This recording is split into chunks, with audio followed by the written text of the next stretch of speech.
Now from AX1 through AX4, once they are aboard, the teams will have welcomed 14 Houston different... copies 10 minutes. Houston Station, copy 10 minutes until step 1 of the procedure. And continuing to track about now 55 seconds away from that AI mid-course burn. And was saying from AX1 through AX4, the International Space Station will have welcomed 14 different private astronaut crew members representing 11 different nations, and showcasing again how private astronaut missions truly expand access to the space station for more nations, people, and opportunities. And we'll continue to tune into all of the loops here inside of the International Space Station Flight Control Room as we await the AI mid-course burn. And now standing about 20 seconds away as it continues to fine-tune, Dragon Grace continues to fine-tune its path towards the International Space Station.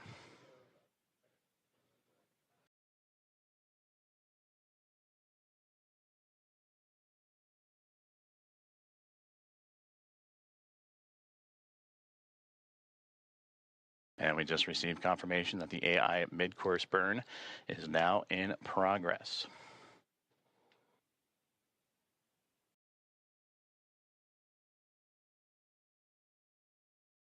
And again, this is done about halfway from our starting point, which was the approach initiation burn, and that'll get Dragon on its path towards waypoint 0.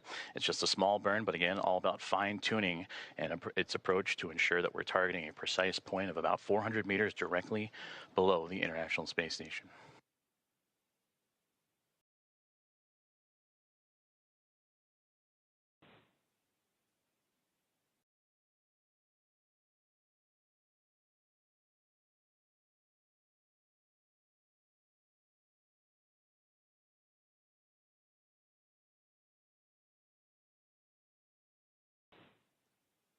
As you can see on your screen, the team on the right-hand side is those working and monitoring the AI mid-course burn, as well as the teams on the left.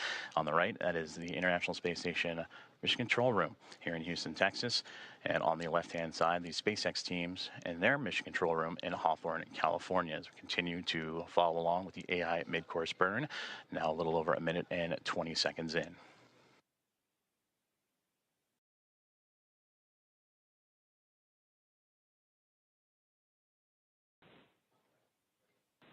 And mid-course burn has just been completed, and everything has been reported as nominal. Dragon SpaceX on the big loop, mid-course maneuver complete. Performance was nominal.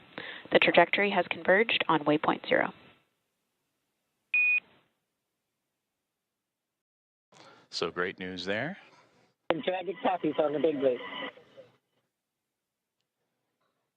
And confirmation from Dragon Grace, and you heard Commander Peggy Whitson relaying down to the ground. And now the next milestone that we're zeroing in on is waypoint 0, which will be about 18.5 minutes from now. Is that slow but methodical approach for Dragon Grace and the Axiom Mission 4 team continues to make its way towards the International Space Station.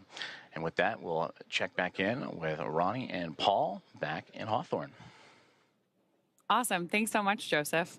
I'm loving all of these check-ins that we're getting about Dragon's progress on its way to station, how the crew is doing, hearing these call-outs from the nets. But I'm getting really spoiled today because you had great stories about the crew while we were here in kind of like our pre-show warm-up.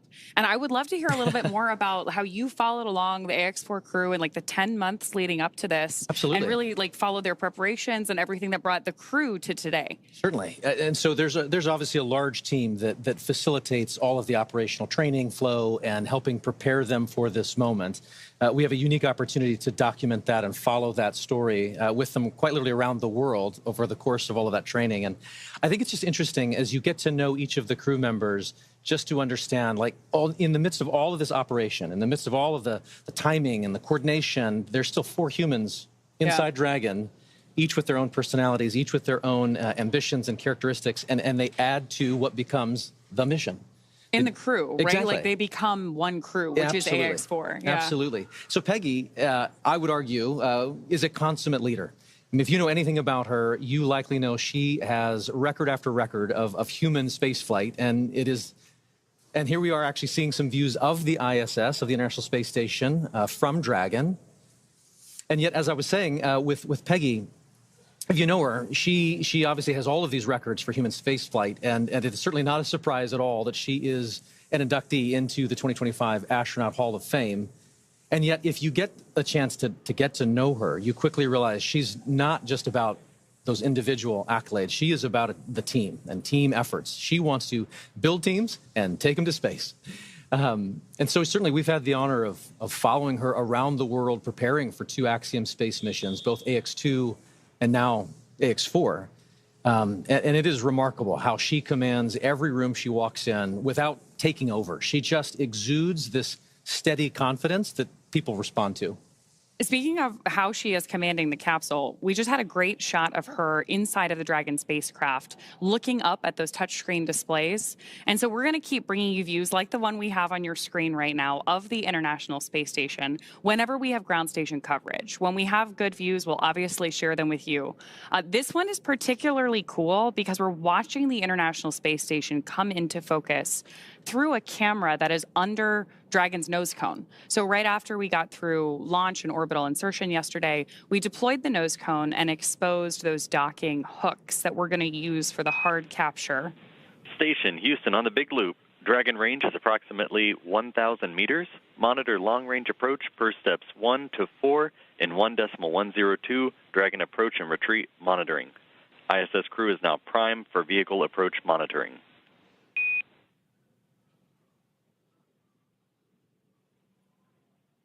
More of those joint communications on the Big Loop there about that approach that we're watching on our screen right now. It's pretty cool. Absolutely, and it looks as though Dragon is currently underneath the International Space Station. We're looking almost up at it from underneath. Yeah, and we had those great graphics earlier that showed how we're balancing this really careful geometry and approaching each step with these methodical burns.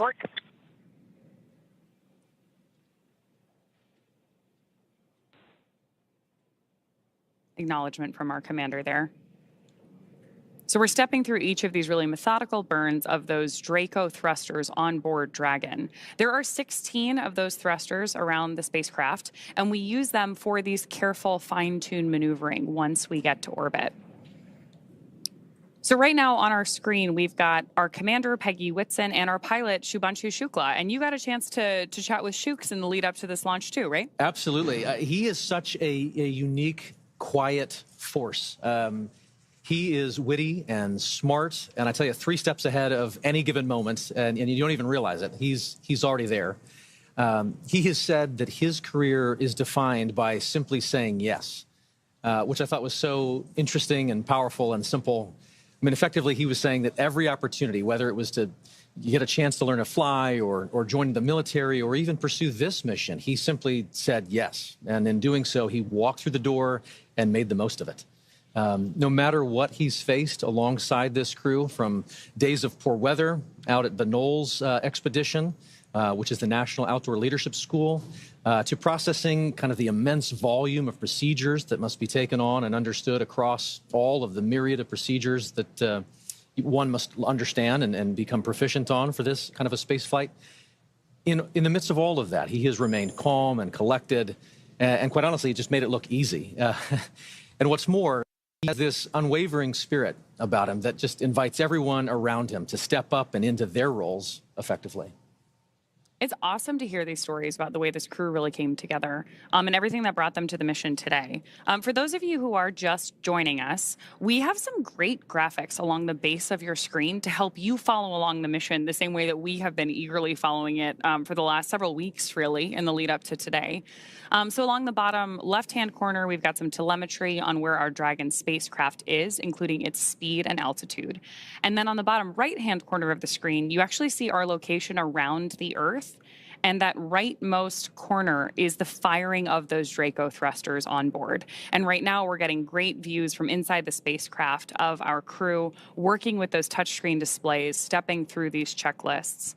And now we're getting our first views from station looking down at Dragon, which is always my favorite moment of docking. Absolutely. Because you know that the astronauts on board the International Space Station are, we heard it in their voices earlier, are excited for this crew to be on board. It's also one of the few moments where you really get a sense of the speed and the scale of all of this operation, right? Seeing the Earth just roll behind with those clouds, you suddenly get a sense of perspective that is just unlike anything else. Yeah, absolutely. And one of the things that we're doing here and why we're moving so carefully through each of these maneuvers is that, as you've noted here, these spacecraft, both the International Space Station and Dragon, are still moving really fast. So we need them to approach each other with a relative speed that's very gentle so that that docking is smooth and steady, just the way that we intend it to be. But we're still moving like 17,500 miles per hour, lapping the Earth every 90 minutes. So this is a very high speed but careful maneuver to make sure that we get our entire crew safely aboard the International Space Station. Absolutely intricate, methodical, one step at a time. There you go. Speaking of people who are particularly methodical, you were mentioning that Sławomir is like very deliberate in his actions and his lead up to everything with the crew earlier. Sław, yes, as he likes to, as we like to call him, Sławomir Uznanski-Wisniewski, is quite a lot to say. So they've quite poignantly call him Sław. He is brilliant, and I tell you, but more specifically, Dragon SpaceX on the big loop. Pause here. Ground is go for approach 0. Burn is enabled. Maneuver start time is 9:34 Zulu. As a reminder, Dragon will nominally continue approach through waypoint 1 toward waypoint 2 without stopping at waypoint 1.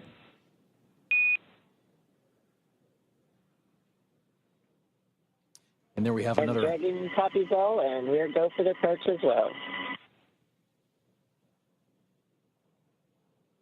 Another call out between Core and our commander, acknowledged by Commander Peggy Whitson.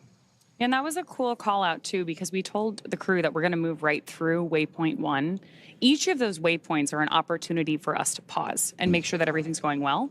So that means that everything's really going on track, right? We're ready to move into this next process of approaching the station. So we were talking about Sław, and just to finish that thought, I have often described him as somebody who is brilliant, but more specifically, he is curious. Sławomir is certainly one who is genuinely in pursuit of knowledge and understanding. I've actually never seen him to shy away from asking the next question. Throughout all the training, you can expect him to raise a hand and lean in, and everyone else does as a result. I mean, you just kind of get pulled into that earnest pursuit of knowledge, and he wraps it all up in a pretty good charm. He's exciting to learn beside. You know, I for one found myself wanting to lean in and learn alongside him as an outsider here. But his curiosity is probably matched only by his love for exploration and being out in the unknown. Like from sailing to hiking to kind of peering over that next ridge, he is one who is constantly seeking and experiencing something new. He has a love for this life and for this planet that is infectious. One can only imagine how that perspective is growing as he's looking out the window and seeing the Earth and perhaps even maybe the ISS at this point outside Dragon. Oh, yeah, absolutely. I mean, speaking of his love of something new, 3 of the crew members that we have on board AX4 are first-time flyers to low Earth orbit and to the International Space Station. So very excited to hear their take on both being up there and then everything they have to share with all of us once they return. So with that, can we round out some stories here for our 4th crew member? Absolutely. So Tibor, he is an incredible thinker.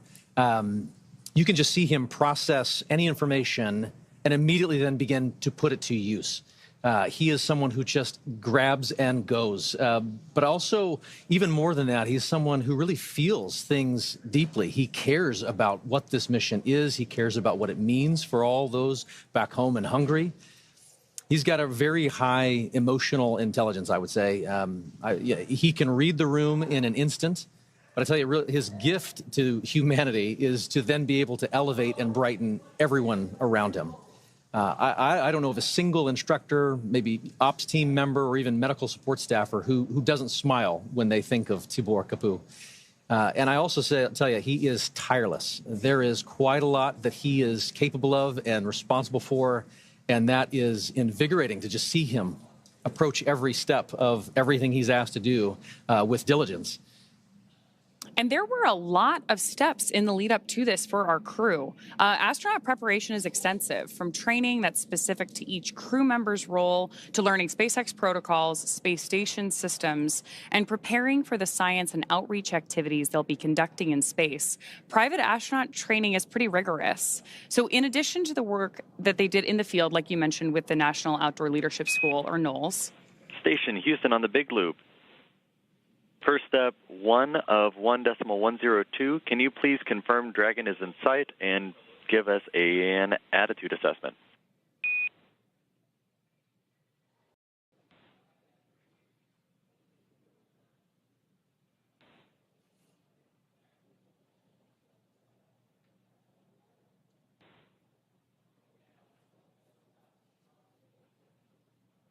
So we are standing by for that update there on the attitude of the spacecraft. Attitude, when we're talking about space travel, means the position of the spacecraft. So with that, I do want to bring it back to the training, because this crew on board AX4 spent 35 days training inside Dragon. To prepare them for flight, our teams at SpaceX spent the last several months teaching the crew about orbital mechanics and how to live inside the Dragon spacecraft. Well, this was more of a review for Peggy Whitson. For the rest of the crew, as we mentioned, this is their first time flying to space. Our training program includes nearly 100 different lessons covering all aspects of the flight. The crew spent time inside our Dragon training spacecraft to run simulations of ascent, space station rendezvous, which we are doing right now, and reentry. And they also spent time at the launch pad in our suit-up room and working through emergency procedures that would be necessary in the unlikely event of a pad abort. And in addition to the critical training from SpaceX associated with... on the Big Loop, come check.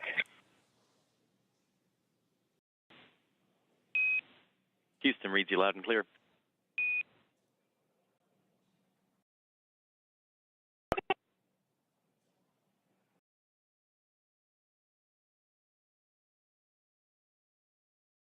And as we were saying, in addition to the critical training from SpaceX associated with all of these dynamic phases of ascent and return, Axiom Space has facilitated a host of training efforts since August over these last 10 months to ensure that the crew and all of those who support them are ready Station for this Houston mission. on the Big Loop. We did not copy your last.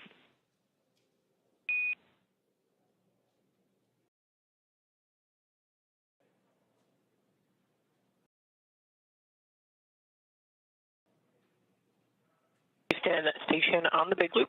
We have Dragon in sight, and attitude looks nominal. Houston copies. That's a good report. That is a great report. It's always nice to hear those confirmations, especially across the Big Loop, because we are coordinating so many teams for missions like this. Absolutely.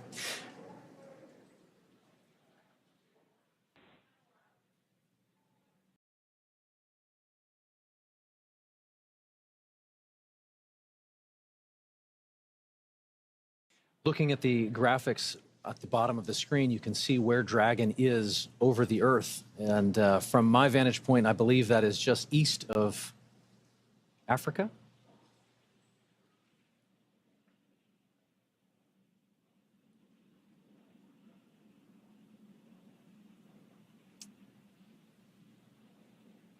I think one of the things that's the most striking to me is that as we watch all these different visuals come into play, which again, we are bringing you whenever we have them. So when we've got good views, we're sharing them with you. We're really seeing how quickly Dragon is approaching the station. At 429 kilometers above the Earth, they are continuing to raise that elevation, that altitude, and get closer and closer to where they'll be working and living for the next 2 weeks. Again, these visuals just tell an amazing story of where we're going and what we're doing, where low Earth orbit is. It is hard to really comprehend and wrap your mind around the idea of living off planet, and yet visuals like this start to help you make that real. Oh, absolutely. And hearing commentary like we did earlier from that on-orbit check-in, it was great to hear how quickly even the crew was saying they were learning how to do things in microgravity, especially because we have so many first-time flyers on this mission. Hopefully, first time, but not the last. We have a repeat with our commander, Peggy Whitson, as well. Absolutely. A little bit of joy goes a long way, and overcoming some of those probably initial sensations and adjusting to microgravity.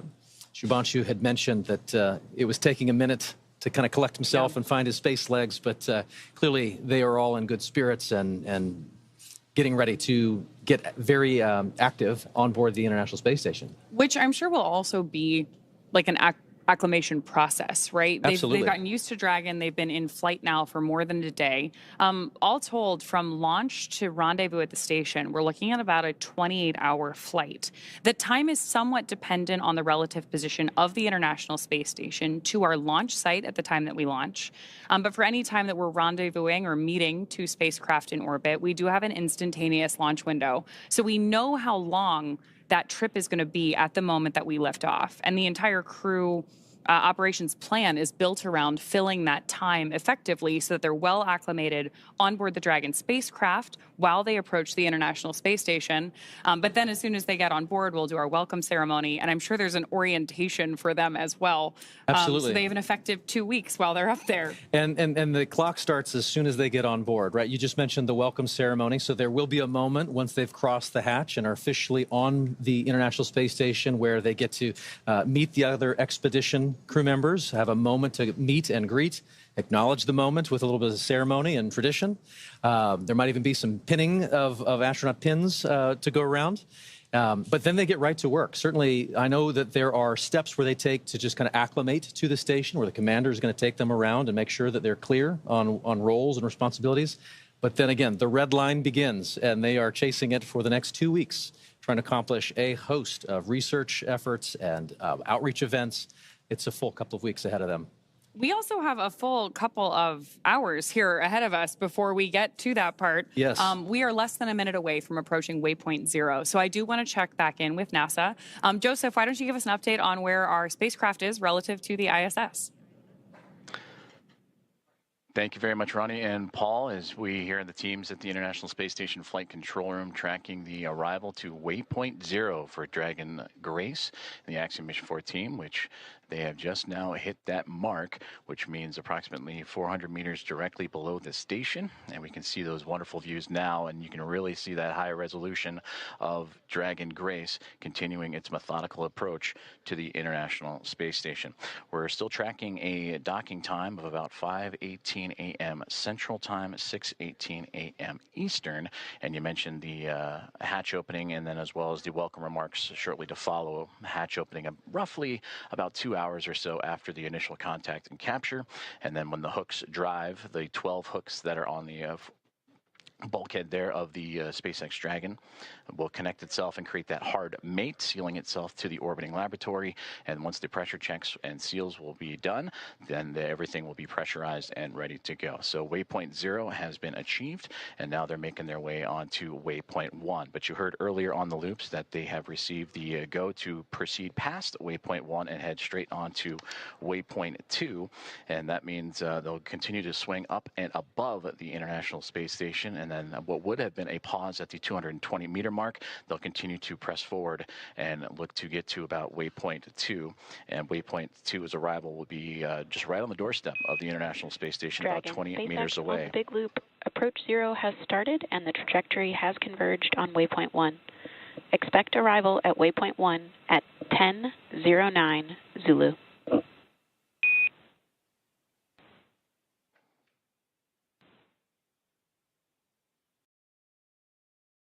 Expecting arrival at waypoint 1 at 10:09 Zulu.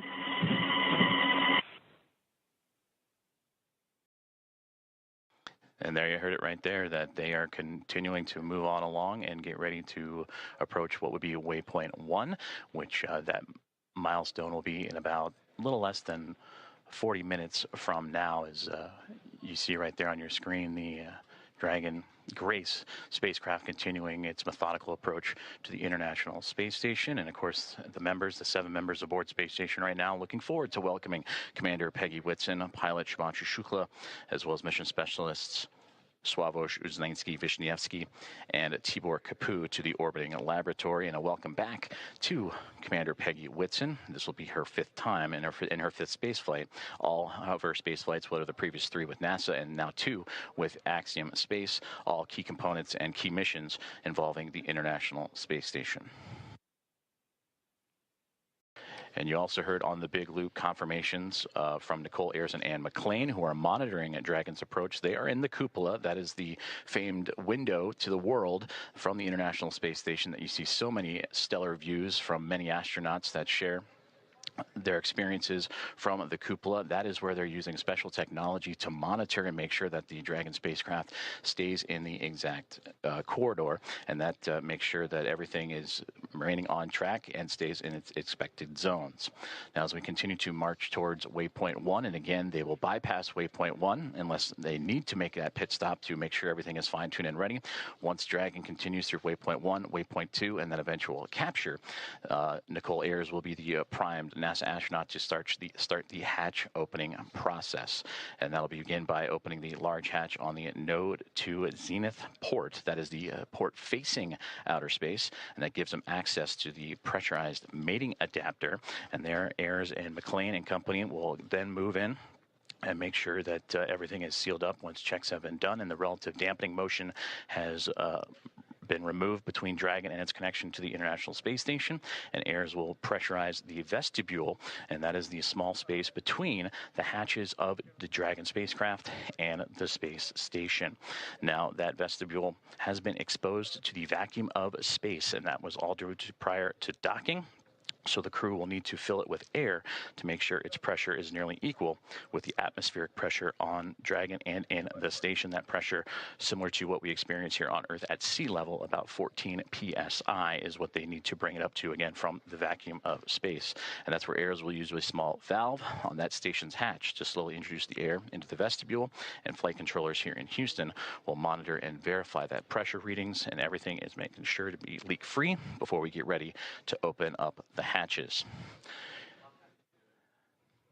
As you can see, Space Dragon Grace making its way with the nose cone open, and you can see that strobe in the middle. And it's always fascinating to watch. Now during an orbital daytime, you can see the sun shining brightly on the spacecraft and the thrusters firing, and you can follow along in that bottom right-hand corner which thrusters are being activated again to fine-tune Dragon's path to the International Space Station. But seeing that strobe, always fun when it illuminates from the Dragon perspective on the International Space Station, and we may get some of those great views closer to docking. And again, that docking time tracking closer to 5:18 a.m. Central Time, 6:18 a.m. Eastern, and that is where the soft capture will connect, and then the hooks will drive. The 12 hooks in 2 sets of 6 will drive and form the hard mate and bring Dragon and the space station closer together before the leak checks, the umbilicals for communication and power. Everything will be connected, and then the pressurization of that vestibule from NASA astronaut Nicole Ayers and team will begin.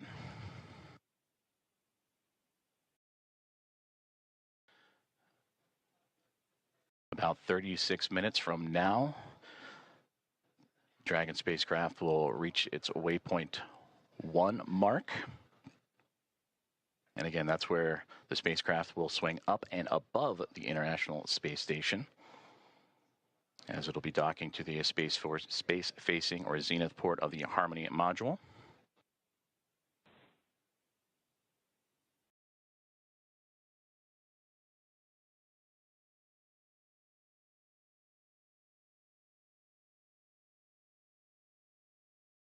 You can see great views again of Dragon. On the Big Loop per block Bravo. Dragon attitude is as expected. Houston copies. Thank you.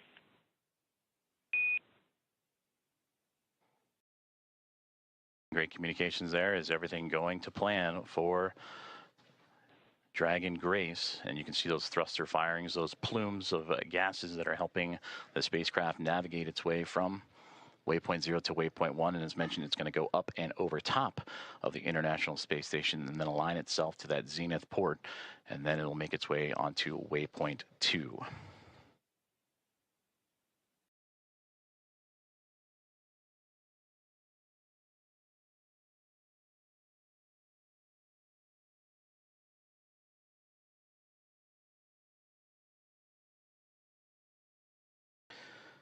As mentioned previously, all visiting vehicles that arrive to the International Space Station take this phased approach when going to the orbiting laboratory, stopping at those predetermined gates.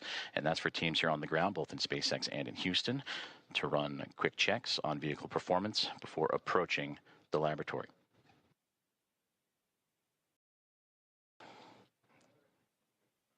And there you can see that strobe effect we were talking about just a moment ago as it illuminates the views from the International Space Station looking at the Dragon Grace spacecraft as it continues its methodical approach to the station, as they are now just in the southernmost regions of Australia and making its way into the Pacific Ocean.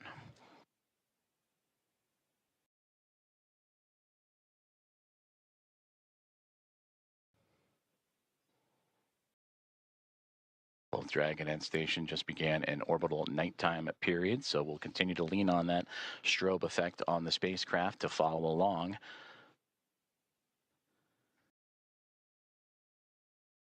As Slow and Steady continues to win the race for these docking operations between Dragon and the International Space Station, and of course always requires a great deal of precision to make sure that we're keeping the spacecraft and the crew safe. And there's a great look inside of Dragon Grace, and then the view from the spacecraft now looking to the International Space Station, and those slight glimpses of daylight left before both the orbiting laboratory and the spacecraft completely enveloped in darkness during the orbital nighttime period. You can see the radiators. That's what's most prominent in the view of the International Space Station. And at the very top of this view of the International Space Station, you can see what was Dragon Endurance. That is the Dragon spacecraft vehicle that Crew 10 took to the International Space Station back in March. So upon docking, and once everyone is settled, you will see the International Space Station flying with both Grace and Endurance, and 5 total vehicles connected to the orbiting lab.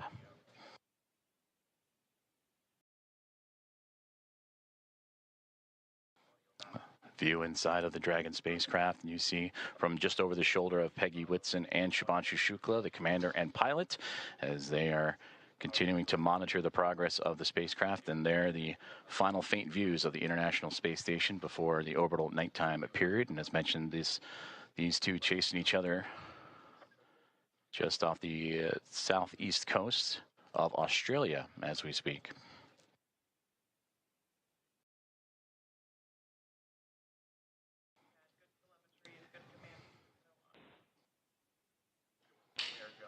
And a great view of that center screen there, where you're seeing Dragon lining itself up with the International Space Station, and the views that both pilot Shubhanshu Shukla of ISRO and Peggy Whitson, commander of Axiom Mission 4, are monitoring.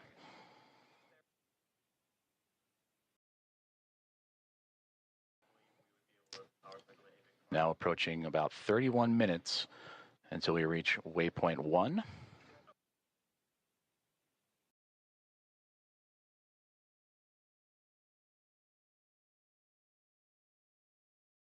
And once the spacecraft reaches waypoint 1, it'll be about 220 meters away, a little more than 656 feet from the orbiting laboratory, as Dragon Grace on its inaugural flight, looking to connect up to the International Space Station.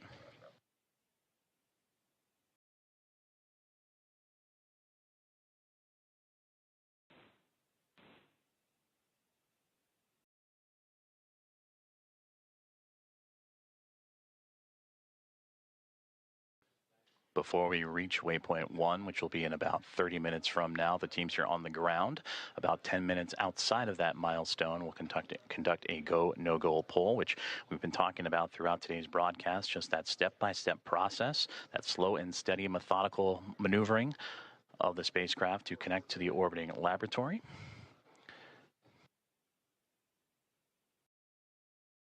And we're continuing to follow along for an approximate docking time of 5:18 a.m. Central Time, 6:18 a.m. Eastern.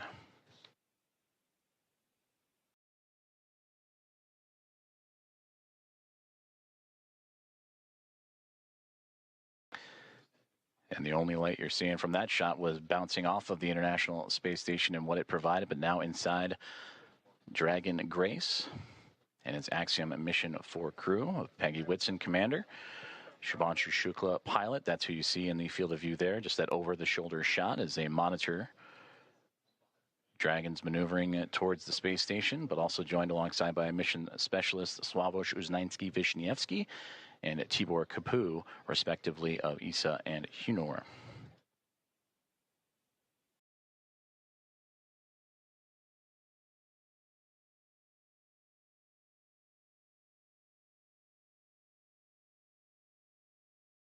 And as we continue to take a look at the orbital nighttime phasing of the International Space Station and the Dragon Grace spacecraft, you see those thruster firings continuing that methodical approach for the craft.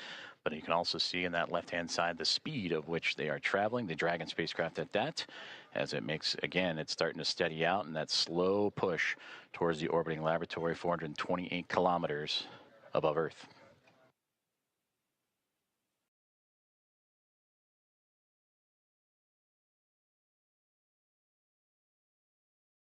Once aboard the orbiting laboratory, the Axiom Mission 4 crew will participate in about 60 research investigations representing 31 countries, and more than 24 of those experiments supported by the ISS National Laboratory.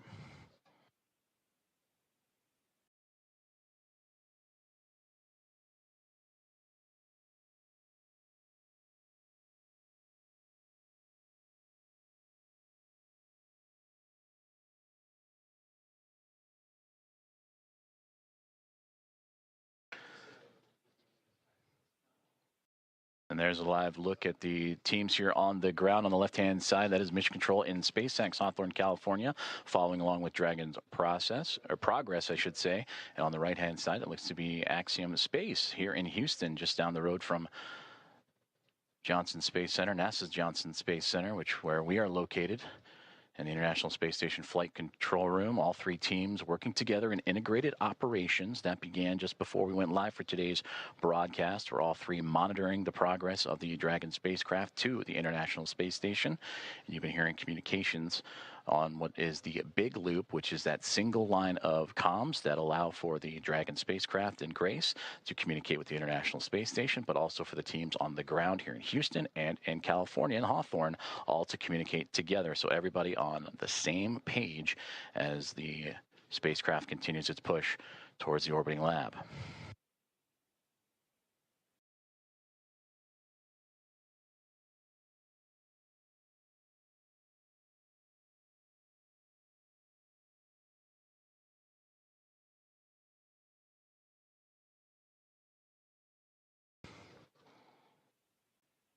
We are about 26 minutes away, a little bit north of that, until we reach waypoint 1 for Dragon Grace. As you can see, some of that telemetry and data populating the screens inside of the spacecraft that the team on board are carefully monitoring. And this is the view from the Dragon spacecraft looking up at the International Space Station, as these two now making their way into the southernmost regions of the Pacific Ocean, having just passed underneath the south and then the southeast of Australia. They will continue into an orbital nighttime period until they reach roughly about the east coast of North America, and then you'll get some of those great views of the sunlight radiating over top of both of the craft.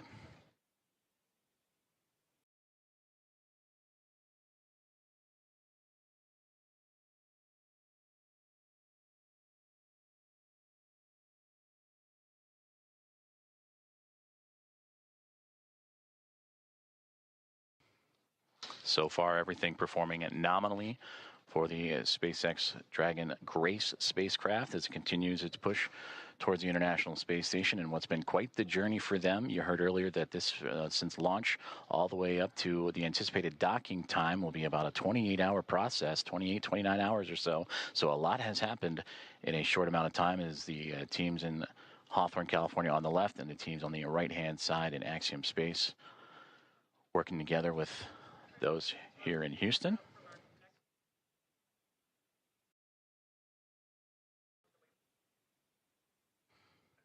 And those teams right now communicating with each other on those internal communications loops that we monitor and follow along with as they now prepare the teams for waypoint 1 about 24 minutes from now. The go no go for that will be in about 15 minutes or so. And we'll keep an ear out for those comms as, again, Dragon starting to slow down its approach towards the International Space Station, a very methodical journey that all started shortly after launch, what was yesterday morning at 1:31 a.m. Central Time, 2:31 a.m. Eastern. That saw the Axiom mission 4 team reach orbit and begin its journey to track down the International Space Station, the 4th private astronaut mission, and the first since January of 2024, when Axiom mission 3 would join the expedition aboard the orbiting laboratory.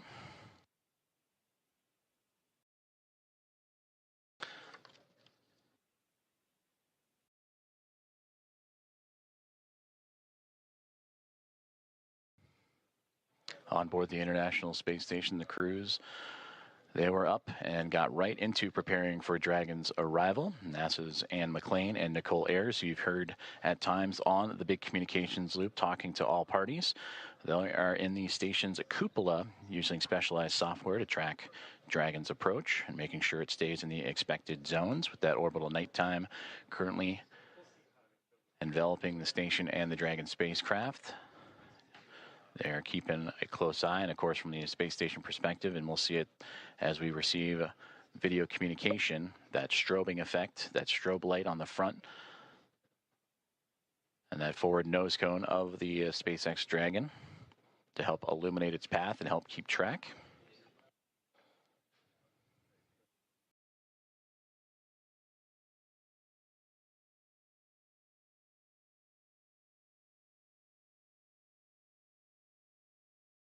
Earlier, we also received that as the Dragon spacecraft makes its way towards waypoint 1 about 22 minutes from now, that the teams on the ground were looking to bypass this milestone, but will again do a go, no go poll, make sure everything looks exactly as it should before allowing that bypass of the spacecraft, and then its maneuver up and over top of the International Space Station, and then proceeding onto waypoint 2.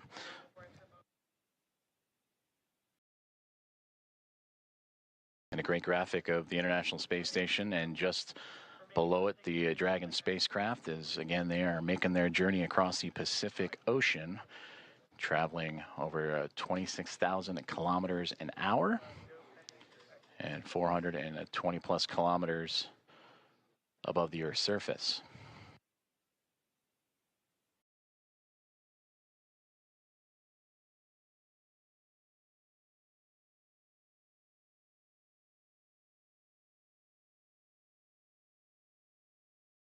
We've been talking about that methodical approach for the Dragon spacecraft that started immediately, or 45 minutes or so immediately after launch yesterday morning, in which they would execute a series of burns from the phase burn to the boost burn, close burn, transfer, and co-elliptic burn. Those 5 burns allow for the stair-stepping of Dragon to climb up in altitude, but also to close the gap, the distance between the International Space Station and the spacecraft itself. And that is what's led us up to this morning. The approach initiation burn started just shortly after the start of this broadcast, in which Dragon, in integrated operations with SpaceX and NASA working together with Axiom Space, all monitoring closely as Dragon Grace continues its way towards the orbiting lab, and looking to turn a crew, the Expedition 73 crew of 7, into a total of 11, a full house above the orbiting lab.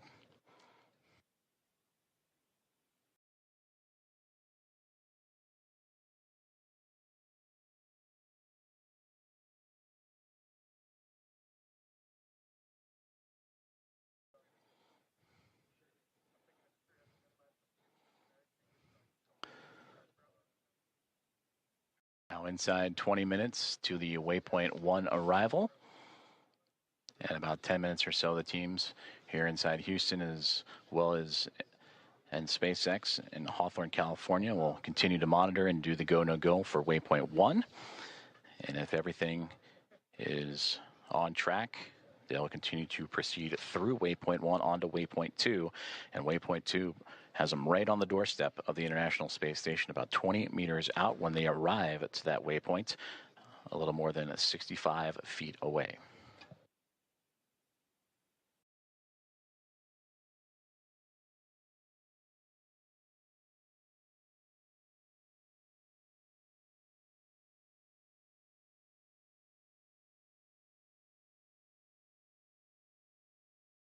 If you are just joining us, we are continuing to follow along the progress of Axiom Mission 4 and the 4 astronauts aboard, Commander Peggy Whitson, pilot Shubhanshu Shukla, and mission specialists Sławomir Uznański-Wiśniewski and Tibor Kapu, the 4th private astronaut mission and the first since January 2024 to make its way towards the International Space Station, in which they will spend approximately 2 weeks doing research investigations and outreach activities, expanding commercial space.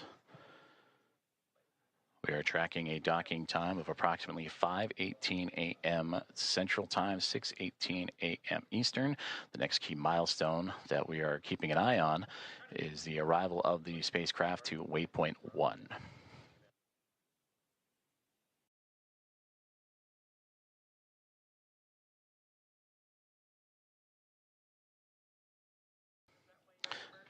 And to gain perspective, waypoint 1 will be about 220 meters away between the Dragon spacecraft and the International Space Station. And that's the second checkpoint. They have already reached waypoint 0 to begin this process. Waypoint 0, waypoint 1, and then on to waypoint 2, which we mentioned is about 20 meters away.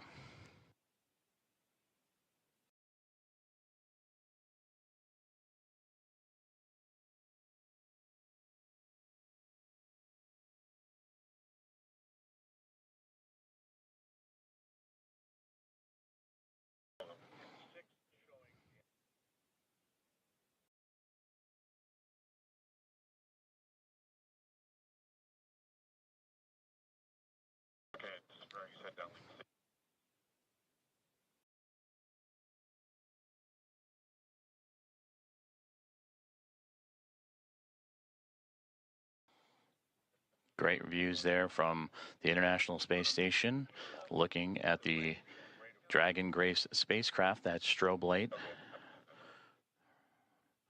illuminating its path, as well as the port and starboard side lights. The red and green that you see on your screen is both the International Space Station and Dragon Grace in an orbital nighttime period. They're actually crossing over the Pacific Ocean, about to cross over the equator, and then eventually make its way over the west coast of North America.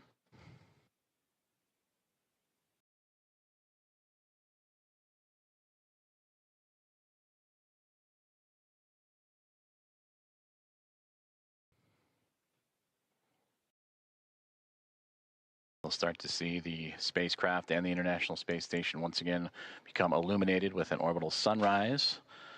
In a few more moments, that'll occur as they continue their journey over the Pacific Ocean. And for the Dragon spacecraft, approaching waypoint 1, now about 15 minutes from that point.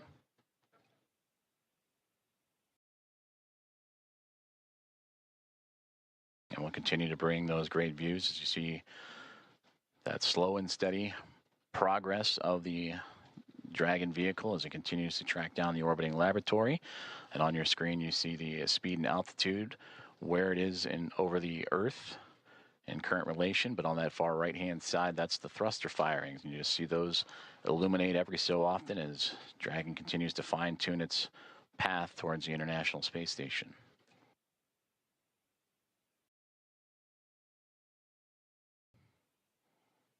And this mission since launch approaching now 1 day, 3 hours or 3.5 hours of time. That's the time you see in the middle there, the T plus. 1 day, 3 hours, 28 minutes and 40 plus seconds. as the crew aboard, anxious and ready to join the Expedition 73 crew aboard the International Space Station. And as we take a look at those crew members and introduce them to you, that'll welcome the Axiom Mission 4 team. They are led by Commander Takuya Onishi of JAXA, the Japan Aerospace Exploration Agency, who just recently celebrated about 2 weeks ago his 200 days in space. Anne McLean, NASA flight engineer, will be there as well. Her and Nicole Ayers, the two NASA astronauts monitoring Dragon's approach to the International Space Station. For McLean, celebrating 300 days in space last week. And for Nicole Ayers, this past Monday, celebrated 100 days in microgravity. They're also joined by NASA astronaut Johnny Kim, flight engineer, and Roscosmos cosmonauts Kirill Peskov. For Peskov, he would also celebrate 100 days this past Monday as a part of the Crew 10 team. And then Roscosmos cosmonauts Sergei Ryzhikov and Alexei Zubritsky also joining the cadre of 7 astronauts and cosmonauts aboard the International Space Station.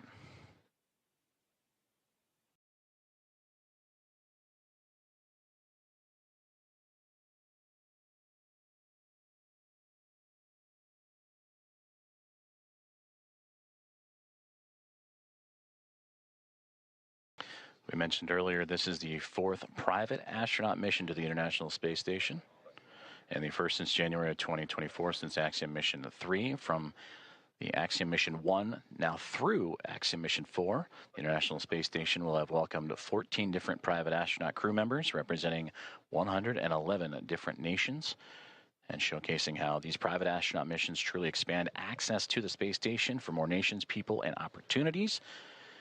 And we talked about this crew, in approximately their 2 weeks on board the orbiting laboratory, will participate in around 60 research investigations representing 31 countries, with more than 24 of those experiments sponsored by the ISS National Lab. In about 2 minutes, we'll monitor the loops and keep an ear out for the go, no-go poll on the ground for teams that'll be monitoring Dragon's approach to waypoint 1. And that waypoint will be reached in a little less than a dozen minutes, 12 minutes from now.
This is Mission Control Houston, as we are continuing to monitor the Dragon Grace spacecraft and Axiom Mission 4, the private astronaut mission, as it continues its approach to the International Space Station. They have moved past waypoint 0 and are now on its way to waypoint 1, the second of 3 checkpoints or 3 gates for this journey for the spacecraft to the orbiting laboratory. We just received update that the new anticipated docking time, approximately 5:30 a.m. Central Time, 6:30 a.m. Eastern, as the Dragon spacecraft and the International Space Station teams here on the ground, both in Hawthorne, California for SpaceX and inside of NASA's Mission Control Houston and the International Space Station Flight Control Room, continuing to work together in communication and relay those updated data and projections and trajectory and all the information needed. So again, that docking time has been updated to now approximately 5:30 a.m. Central. 6:30 a.m. Eastern.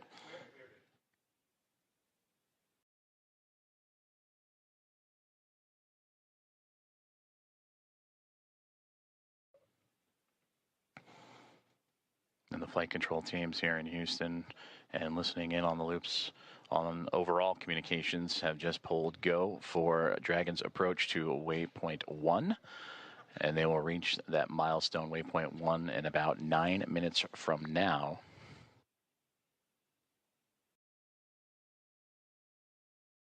This waypoint will have the spacecraft 220 meters away from the International Space Station, a little more than 656 feet. And once it reaches that docking access, an additional go-no-go pole will be created, in which the teams will then pull for the arrival of the spacecraft to waypoint 2. And given the go there, Dragon Grace will move to within 20 meters and little more than 65 feet from the orbiting laboratory.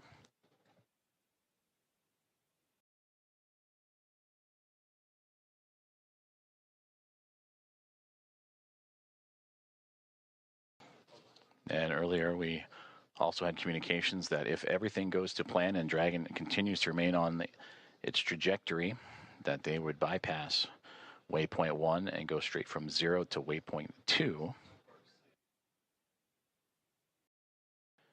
But once it arrives to waypoint 1, this will be the point in the spacecraft's journey in which we will be on what we call the docking axis, which will essentially mean that it is directly in front of the docking port that it'll connect itself to. The crew are right now heading to the space-facing port on the International Space Station, node to zenith of the Harmony module. That zenith meaning it is the side of the space station facing space. So its journey brings it from underneath the International Space Station, Dragon Grace, to swinging up and over top of it, and then arriving at that docking access en route to waypoint 2.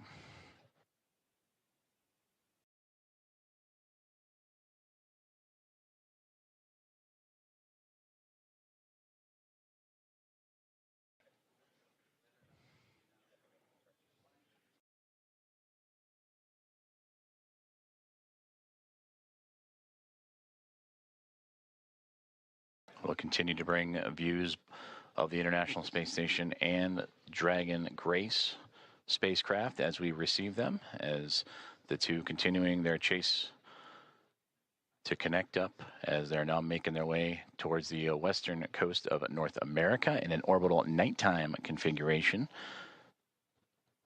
And we've seen views of the Dragon spacecraft in that orbital nighttime with the strobe lights shining bright. Once it gets closer, it'll actually illuminate the International Space Station and allow for greater views of the docking port itself that it'll connect to. And again, that node 2 is zenith port of the Harmony module of the space station. And that anticipated docking time that has now recently been updated to 5:30 a.m. Central, 6:30 a.m. Eastern.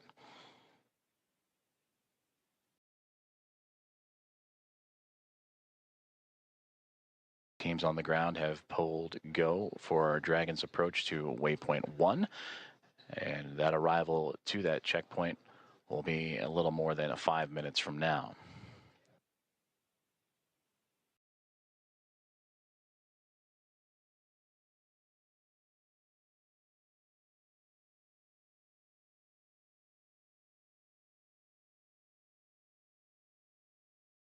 The crew inside Dragon Grace Axiom Mission 4. They are in their launch and entry suits and ready to continue their journey towards the International Space Station. And there you see it, the view from the orbiting laboratory, looking at Dragon Grace. As you see that strobe light we were just mentioning, as it gets closer, will illuminate the side of the orbiting laboratory, as well as the port and starboard lights, the red and green. Crew in their launch and entry suits, providing that extra layer of protection and pressure, and that happens, are in them during these dynamic phases of flight.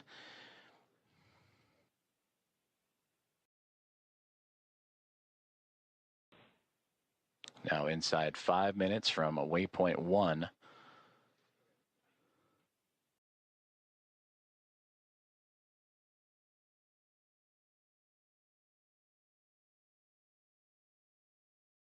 When Dragon docks to the International Space Station, there will be 5 spacecraft connected to the orbital outpost, and we'll bring the crew up to 11 crew members, and the overall total of the International Space Station to 288 visitors since 1998.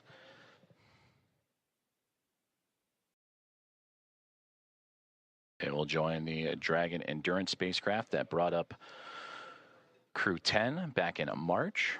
They will also join with the Soyuz MS-27 spacecraft that brought NASA astronaut Johnny Kim to the International Space Station in early April.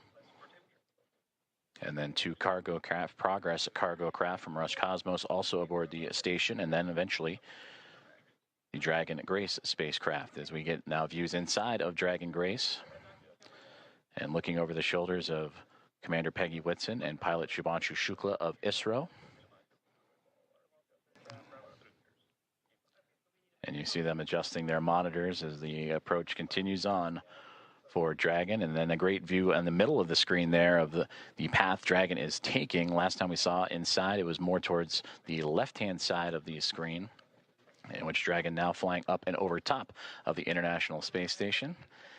And now we get great views from Dragon Grace, and there's the strobe light. You can see it ever so faintly illuminating the International Space Station as it continues. Station Houston on the Big Loop. Dragon is transmitting docking camera video. Please confirm video and data updating in Dragon Docking Monitor. Also, we have a new docking time of 10:30.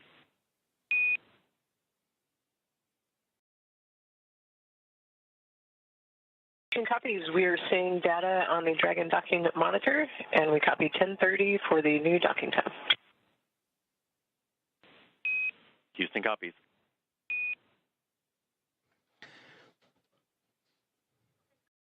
Great communications there on the Big Loop between the teams in Houston and SpaceX, talking to Dragon Grace and the confirmations of the updated docking time. You heard the words 10:30. That's 10:30 Zulu, which Central Time is 5:30, as we had mentioned, 5:30 a.m. Central, 6:30 a.m. Eastern, as we return to that exciting view from Dragon looking up at the International Space Station. You can ever so faintly see the solar arrays coming into view, and that strobe light illuminating the radiators, which are right along that central portion and angling upward.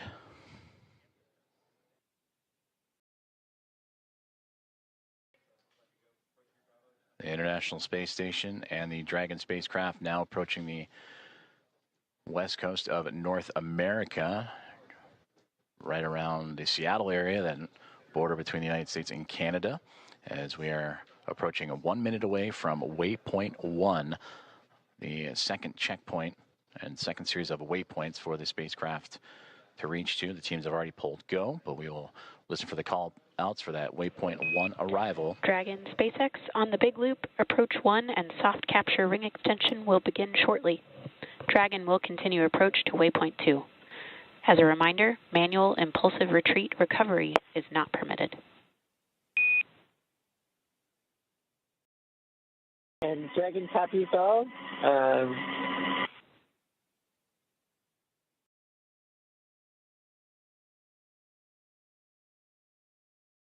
And there you heard communications on the Big Loop about that soft capture ring, and that is the initial contact that will occur between the Dragon spacecraft and the International Space Station, a soft capture, with that soft capture ring then retracting and the 12 hooks that will drive and connect and form a hard mate between the spacecraft and the International Space Station. From there, power communications will then be connected up, and NASA astronaut Nicole Ayers will make her way into the pressurized mating adapter and get ready for hatch opening procedures, which will require bringing the vestibule, the space between the two hatches, between the International Space Station and Dragon Grace, together. And there we see the orbital sunrise making its way over top of the International Space Station as they continue their pursuit of each other, now angling over at North America.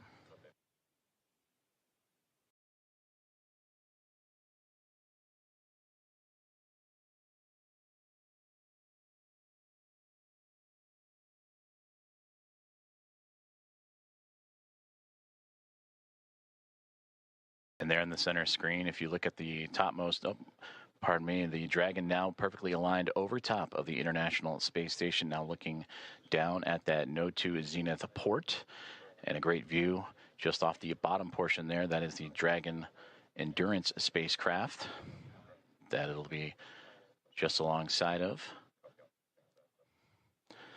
So Dragon has reached waypoint 0, and on initial comms earlier that the teams on the ground, once reaching waypoint 1, have been allowed to bypass that waypoint and now move on to waypoint 2, which will be in about 9 minutes from now, and targeting docking in about 14.5 minutes from there. Go, no-go polls for docking in about 7 minutes as the teams on the ground continuing to monitor Dragon's progress. And once they arrive to waypoint 2, there will be a pause, make sure everything is lined up just perfectly before that final approach and docking.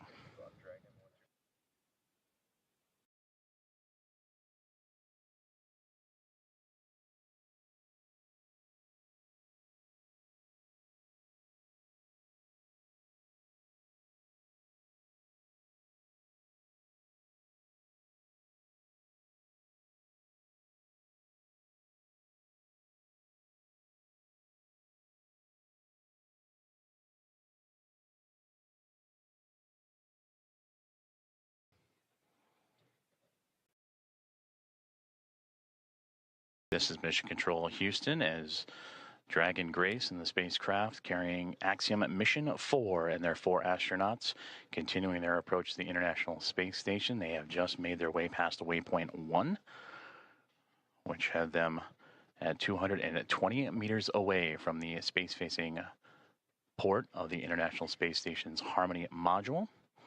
And now on the path to reach waypoint 2, teams on the ground have concurred or agreed that they will take a brief pause at waypoint 2, which is 20 meters away, to make sure everything is aligned precisely. And there you see the view from Dragon and that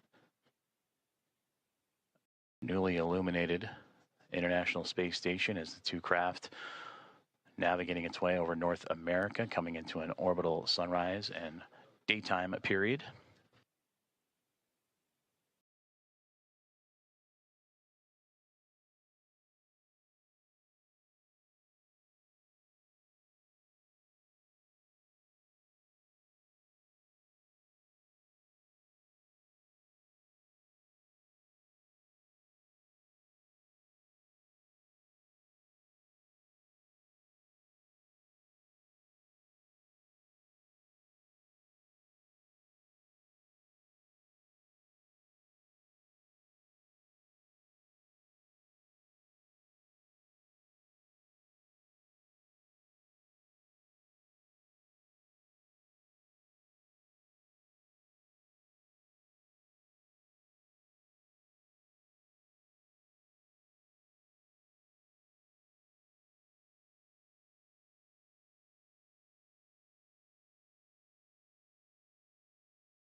Station on the big loop. Dragon attitude is still as expected, and station is ready for docking. Houston copies. At waypoint 2, Dragon will briefly pause to align for docking, then automatically resume approach. Station copies. Commentator Rob.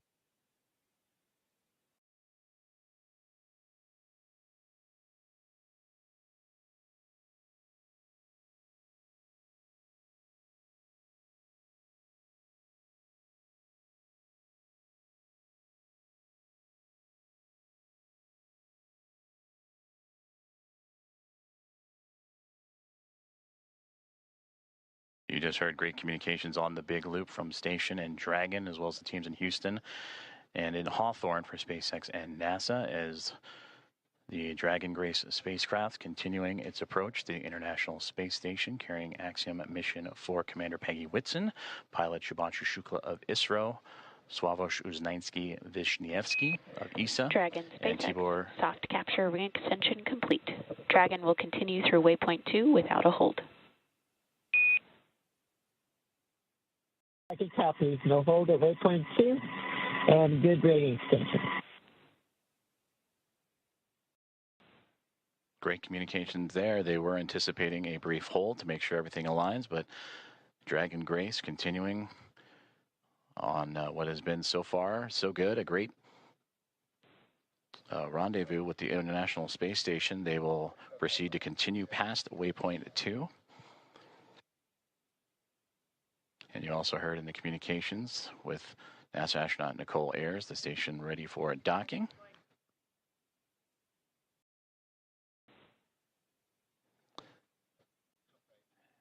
And a great view of the SpaceX Dragon Grace spacecraft making its glacial approach to the International Space Station, and the view from the space station looking up as it approaches the space-facing or Node 2 zenith port of the Harmony module.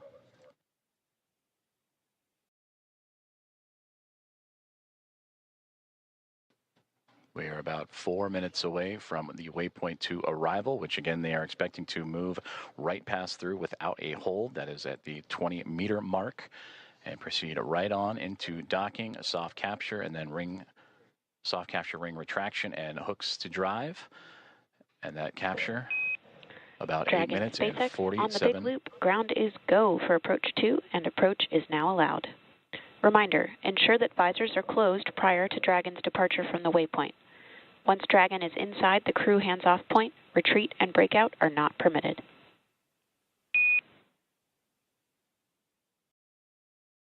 Dragon copies, and we have visors down, and we are go for docking as well. And copy on the approach. Inside 2, chop. SpaceX copies, visors down, SpaceX crew is go for docking.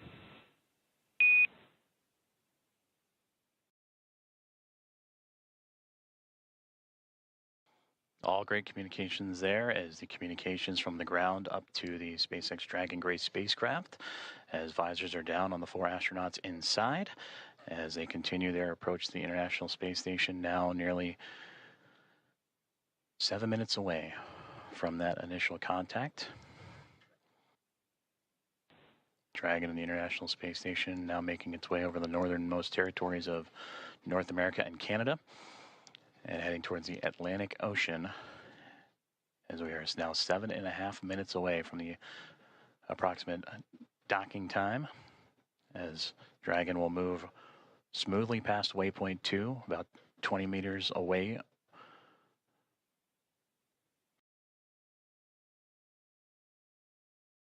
And continuing its fine-tuning and approach, you see little plumes coming off the spacecraft. Again, those are those thruster firings continuing to inch and adjust the spacecraft towards the orbiting laboratory.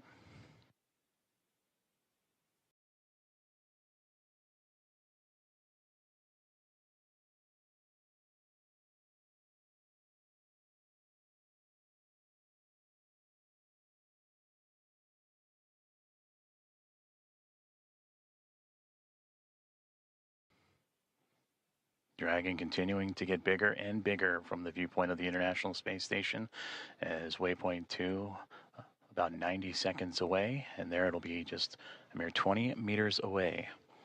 And there the spacecraft will focus on aligning its docking system with the docking adapter, and then fly in to make the initial contact and give us what we will call that soft capture, or the soft capture ring will retract. And then the hooks will drive to form the hard mate. And that capture, or that initial contact, coming in about 6 minutes from now.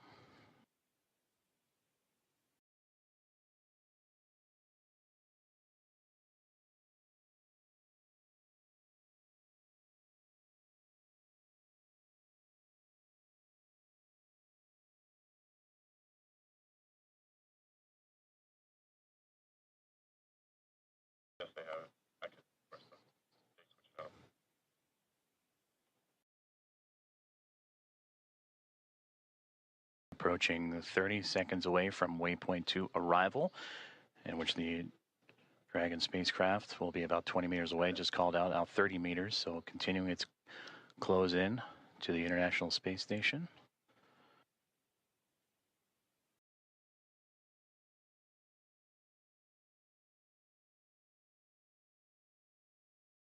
Dragon Grace now 25 meters away.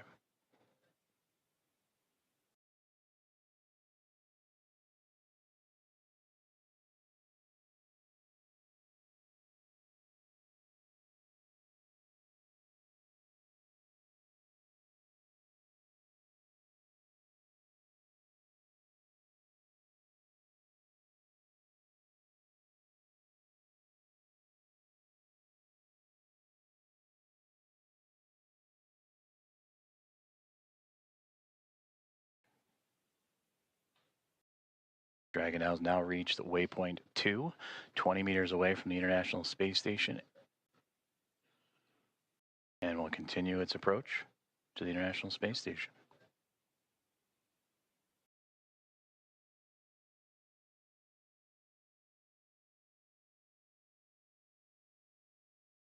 There you can see a great view of that zenith port, that space-facing port of the International Space Station's Harmony module. As the Dragon spacecraft right now sitting at waypoint 2, just 20 meters away.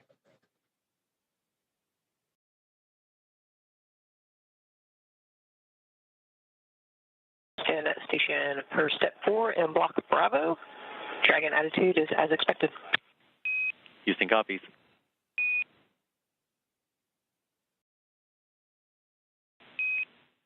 Station Houston on the Big Loop. Dragon is on final approach and is go for docking. Monitor per steps 5 and 6 and 1.102.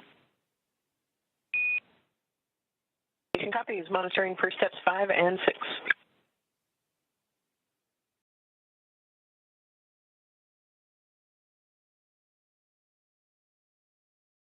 And there you heard it. The final steps relayed up to the crew for final approach and docking have been given as we continue to see Dragon Grace spacecraft close the gap between them and the International Space Station.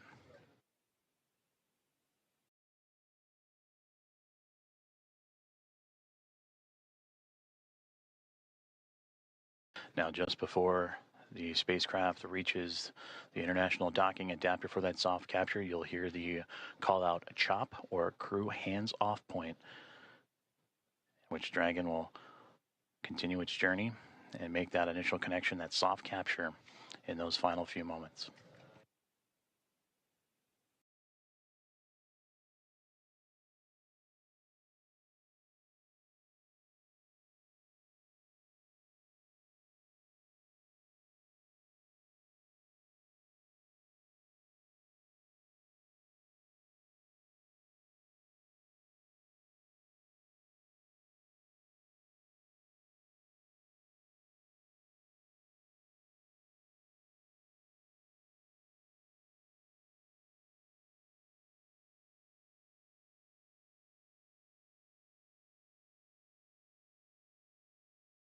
Dragon, 10 meters. 10 meters.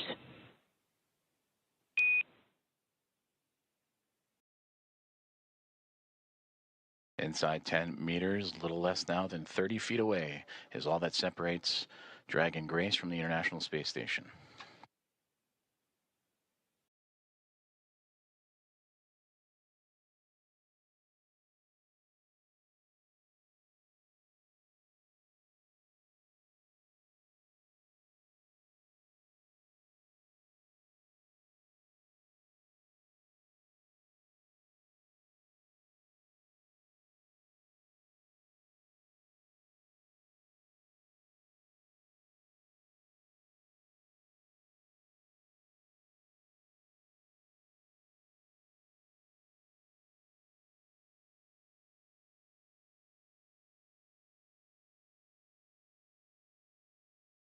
Five meters.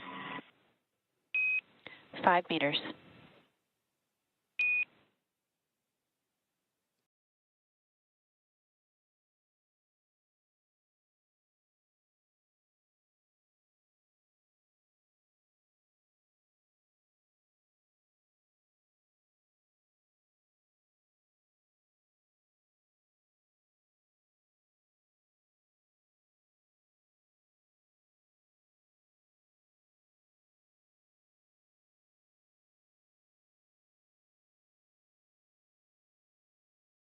meters, chop.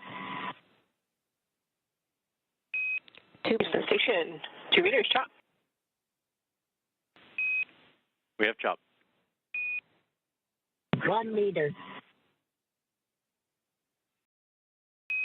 1 meter.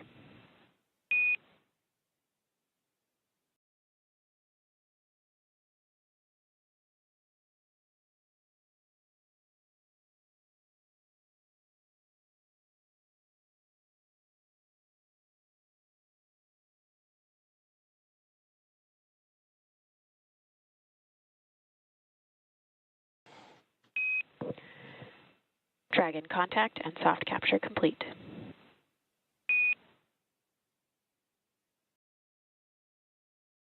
Ready, copy.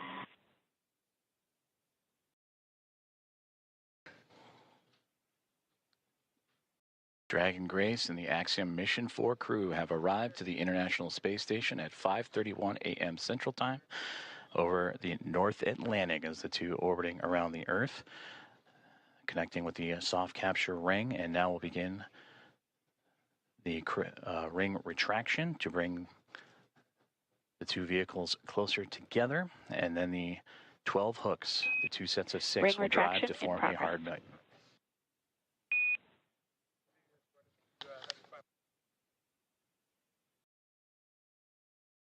And there you heard there, the soft capture ring is retracting, and then we'll do so until sensors are indicating it's time for those hooks to drive in place and give us a hard capture and firmly secure Dragon to station.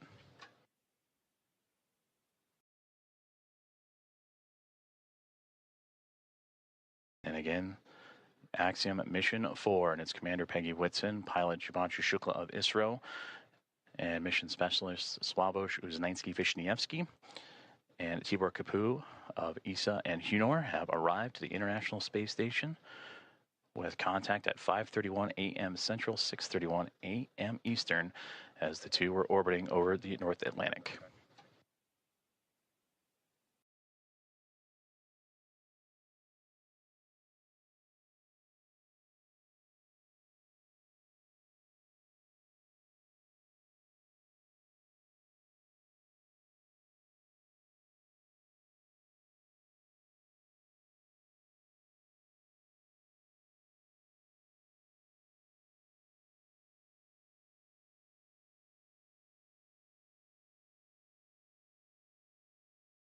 The soft capture ring, that initial contact between Dragon Grace and the International Space Station, continuing to retract, and we'll await for the calls that the sensors read that it'll be time for those 12 hooks on the Dragon to then begin driving and connecting itself to form a hard mate to the International Space Station.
Ring retraction complete.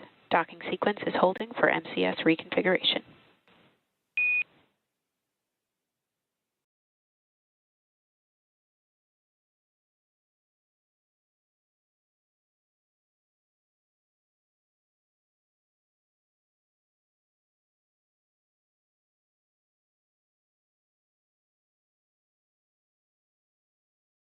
This is Mission Control Houston, as you are seeing a live view of the recently connected Dragon Grace spacecraft with the Axiom Mission 4 astronauts and Peggy Whitson, Shubhanshu Shukla, Sławosz Uznański-Wiśniewski, and Tibor Kapu arrive to the International Space Station, soft capture and contact at 5:31 a.m. Central Time, 6:31 a.m. Eastern, as the two were orbiting above the North Atlantic. And right now, the two mated with that soft capture, the soft capture ring retracting to pull the spacecraft closer to the International Space Station. And once given the go, the ring or the hooks around the Dragon nose cone will drive and connect to form a hard mate.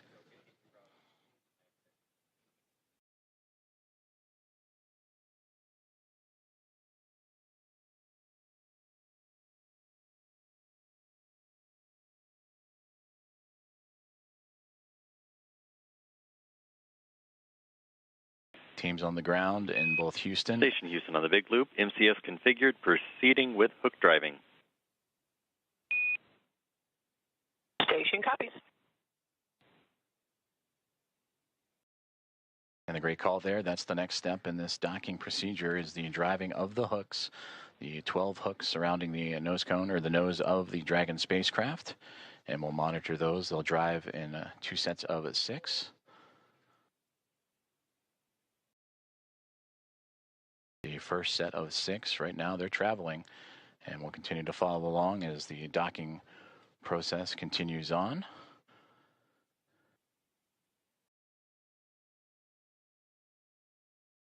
And then after that first set of 6, the second set will drive and connect Dragon to form a hard mate to the International Space Station. And once the docking is complete, NASA astronauts Anne McLean and Nicole Ayers, who have been monitoring from the International Space Station from the cupola of the Dragon's arrival, it'll be Ayers that'll begin the hatch opening or hatch operations. And that'll start by opening up the main hatch on the Node 2 Zenith section of the Harmony module. That's what you see Dragon connected to. And what's separating that module and the Dragon spacecraft is that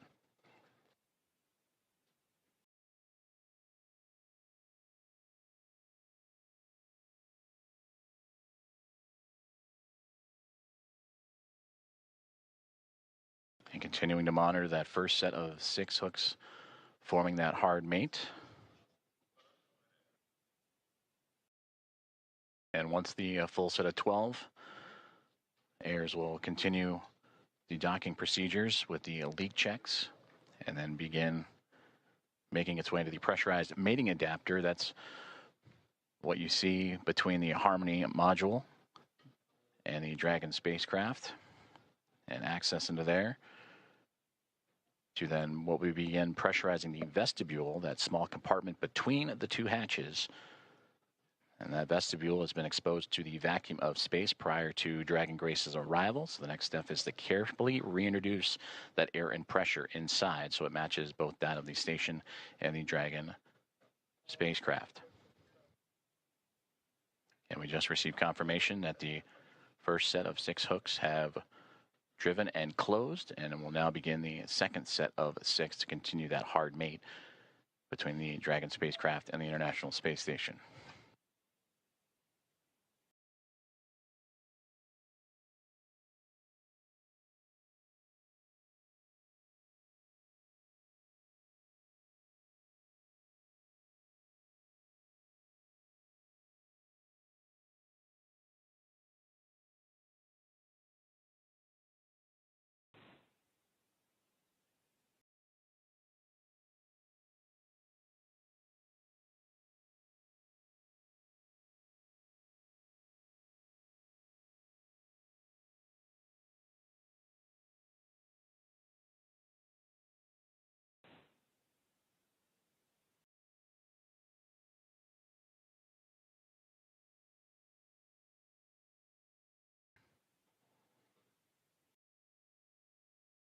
If you are just joining us, this is Mission Control Houston, where Axiom Mission 4 aboard the Dragon Grace spacecraft have connected to the International Space Station.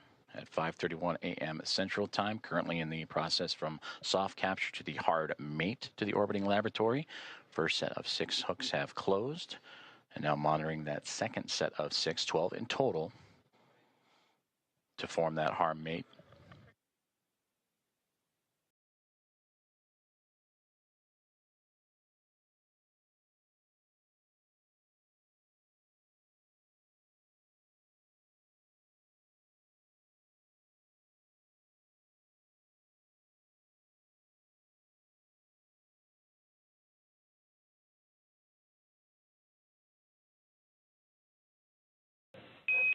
Dragon SpaceX on the big loop, hard capture complete.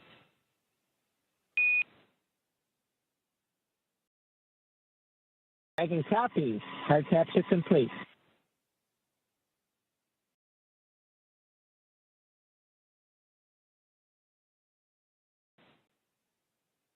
And we just heard confirmation there. All 12 hooks have closed, and that is a hard mate to the Dragon Grace spacecraft and the International Space Station, completing from soft capture to that hard mate. And these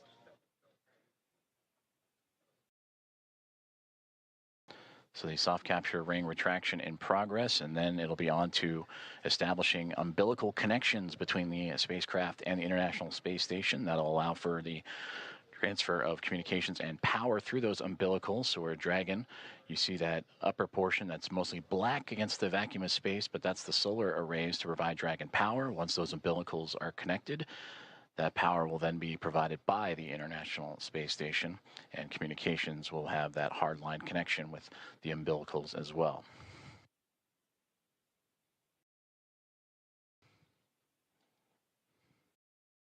And once those umbilicals have been connected, that'll complete the docking process, and that's when NASA astronauts Anne McClain and Nicole Ayers, namely Ayers, will jump into action and begin the leak checks and hatch opening procedures.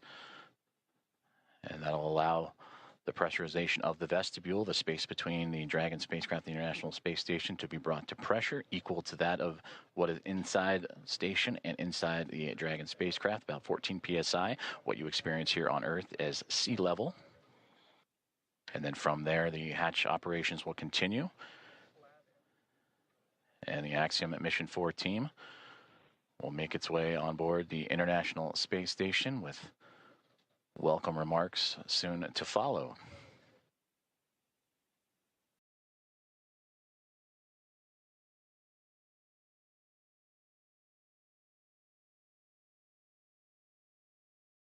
Soft capture ring has now been stowed away, and the umbilicals are in motion again to connect Dragon Grace and the International Space Station, providing that communications, that direct line of communications and power.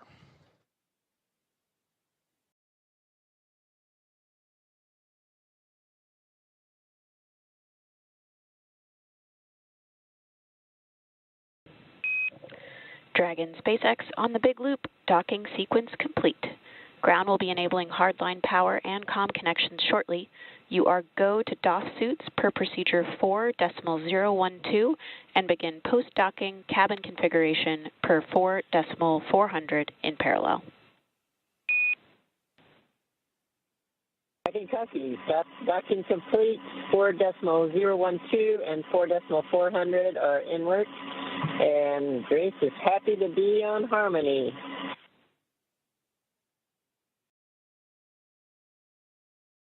Grace Station, we are excited to welcome you. Peggy, Shug, Suave, and Tibor, we cannot wait to open the hatch and give you guys a hug. We'll see you soon. Looking forward to it. And Axiom 4 from Houston, welcome aboard the International Space Station. It's an honor to have you join our outpost of international cooperation and exploration. We are honored to be here. Thank you.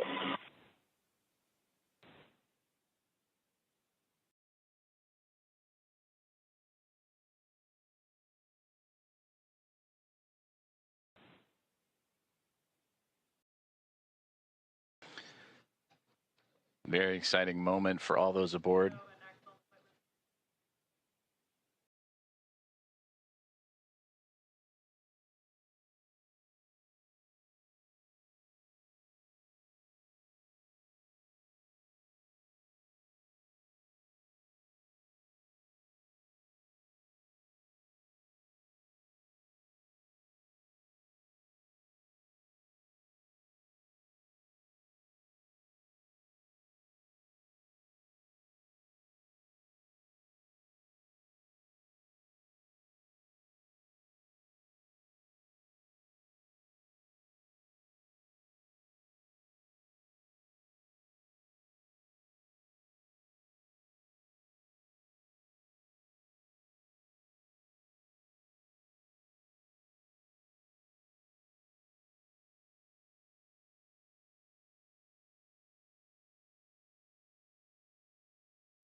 This is Mission Control Houston, and an exciting moment for all of us here at NASA's Johnson Space Center and the International Space Station flight control rooms, as well as the teams in Axiom Space, also in Houston, and in Hawthorne, California, and SpaceX as Axiom Mission 4, the private astronaut mission with Peggy Whitson, who you just heard talking on the big loop, the single line of communications between all four parties, sharing her excitement as she returns to the International Space Station, bringing up first-time flyers and pilot Shubhanshu Shukla of ISRO and mission specialist Sławosz Uznański-Wiśniewski of ESA and Tibor Kapu of HUNOR. Contact between the two, between Dragon Grace and the International Space Station at 5:31 a.m. Central Time. And now that the hooks have connected, all 12 and umbilicals deployed, providing power and communications. Now the team inside the International Space Station, namely Nicole Ayers, is going to start beginning the hatch opening procedures. And now that we're docked, she will secure some hardware and then move right into those operations.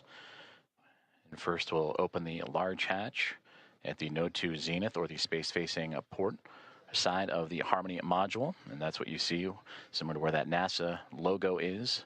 That's the Harmony module that the pressurized mating adapter is jettisoning up into and connecting to the Dragon Grace spacecraft.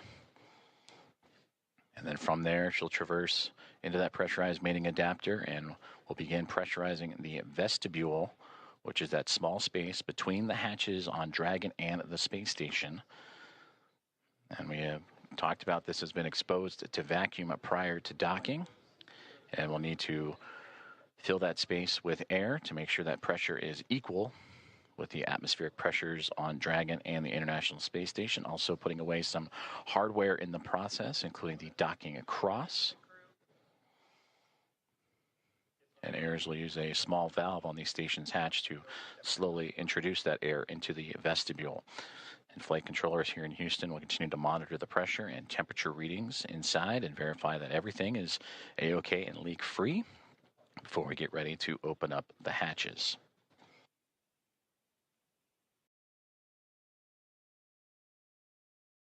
From that capture moment, which again was 5:31 a.m. Central, 6:31 a.m. Eastern over the North Atlantic. It takes roughly about 2 hours to get everything pressurized and checked out before we open up the hatches and welcome in Axiom Mission 4 to the International Space Station.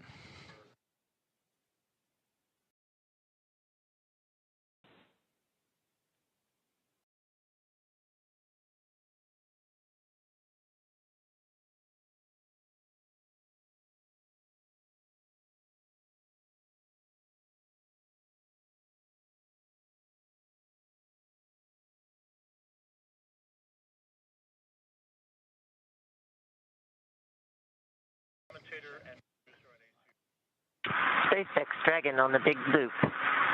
Com check on the cabin mic.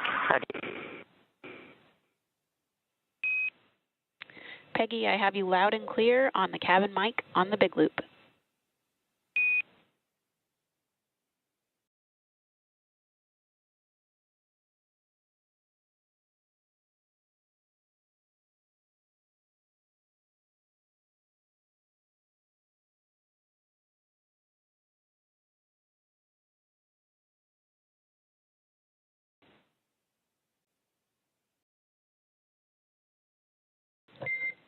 Dragon, SpaceX on Dragon Aground. That call on the cabin mic actually came over Dragon Aground.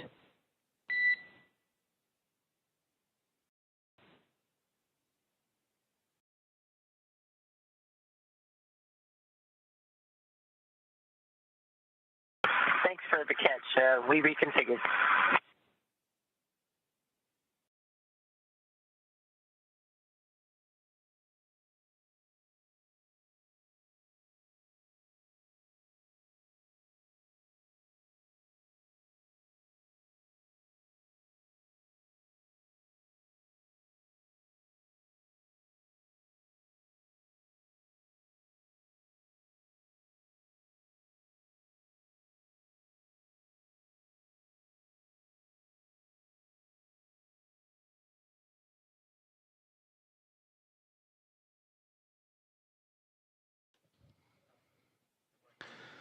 This is Mission Control Houston as we continue to follow along the progress of the contact capture and beginning of hatch opening procedures as Axiom Mission 4 has arrived to the International Space Station with contact at 5:31 a.m. Central Time. The soft capture and ring have been retracted and stowed away. The 12 hooks around the nose, the bulkhead there of the Dragon SpaceX connected to the pressurized mating adapter have latched on to create the hard mate. The umbilicals have been extended to allow for Dragon to run on power and communication lines provided by the International Space Station. And now looking at approximately 8:35 a.m. Central Time for welcome remarks, and shortly after the Axiom Mission 4 team make their way through the hatchway and into the International Space Station.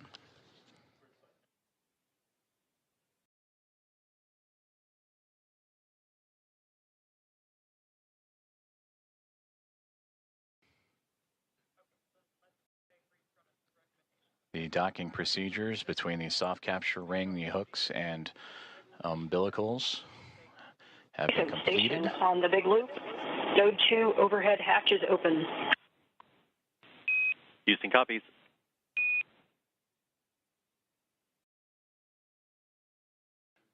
And a good call there down from NASA astronaut Nicole Ayers saying that she has opened up the hatch for the Node 2 Zenith way, the space-facing side of the Harmony module, to give her access to the pressurized mating adapter. And there she will cruise in to begin work on the hatch opening procedures and pressurizing and the vestibule. Dragon Houston on the big loop. We are troubleshooting the big loop audio comm issues from earlier, and the action we're about to take will take down big loop comm between ISS and the Axiom crew for about 5 minutes. We may require additional comm checks after.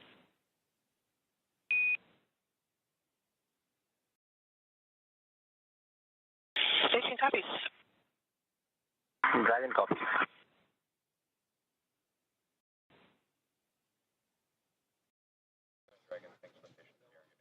Communications there on the big loop between the teams here in Houston and up to the International Space Station as they troubleshoot some communications, and the big loop that you have been hearing that have connected everyone here inside of Mission Control Houston and the International Space Station Flight Control Room, those aboard the space station and inside the SpaceX Dragon Grace spacecraft, and the teams in Hawthorne, California, those 4 parties, that's the big loop. They will troubleshoot those communications for about 5 minutes and then recheck.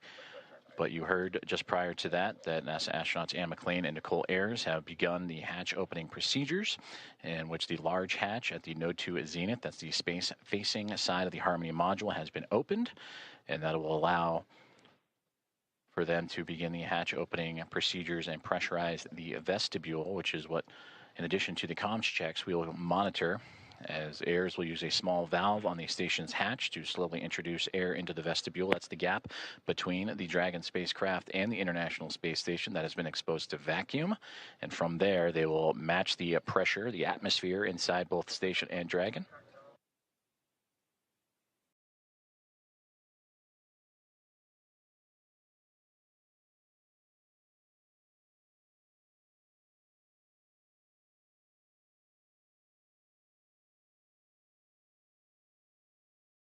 And this procedure for hatch opening usually takes about 2 hours or so to perform leak checks and make sure every connection and everything is safe and sealed. On the big loop.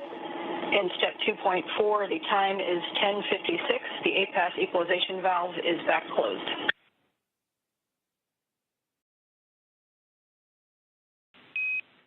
Houston copies. That's a good config. Expect at least 15 minutes before we continue. Copies. And that communication between the International Space Station and the International Space Station Flight Control Room, and you heard the word APAS hatch. That is the hatch, again, that they will be operating and looking to open up from the space station side.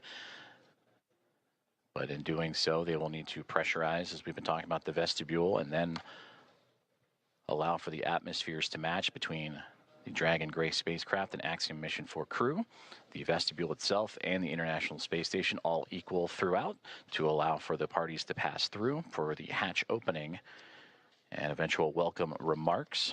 The contact for Axiom Mission 4 to the International Space Station about a half an hour ago at 5:31 a.m. Central, 6:31 a.m. Eastern. And as they continue to configure the hatch opening procedures for NASA astronaut Anne McClain and Nicole Ayers, between the two of them, we'll continue to work those procedures, and we'll hear those communications throughout in anticipation of Axiom Mission 4 and Commander Peggy Whitson making her return to the International Space Station, her 5th flight, 2nd as a member of Axiom Space and the commander of Axiom Mission 4, and her previous 3 as a NASA astronaut servicing key missions to the International Space Station. And a big part of the coming up in November, 25 years of continuous operations and humans on board the orbiting laboratory. And there she will welcome also first-time flyers and pilot Shubhanshu Shukla of ISRO, Sławomir Uznański-Wiśniewski of ESA, and Tibor Kapu of Hunor for Shukla, Uznański-Wiśniewski, and Kapu representing India, Poland, and Hungary. This will be those nations' first time visiting the orbiting laboratory.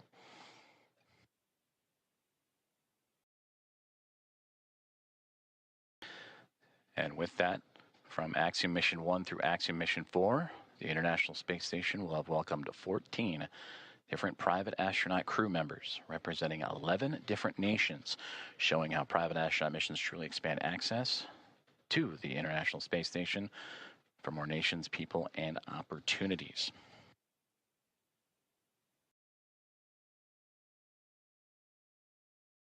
And on your screen, you see the clock counting upwards at the bottom, the T+, that is 1 day, 4 hours, 28 minutes, and now SpaceX Dragon.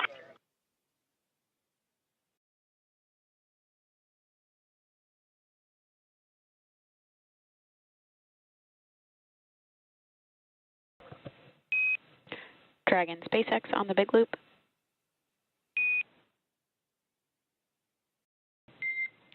Dragon SpaceX ComCheck on Dragon to ground.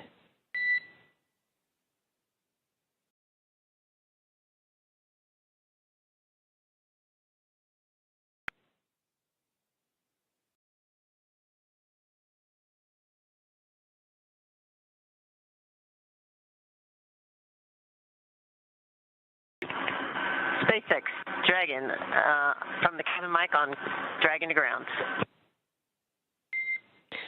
Peggy, I'm with you on Dragon to ground.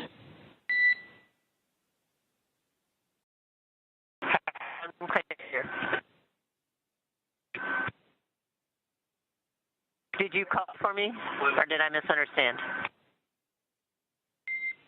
I was returning your call.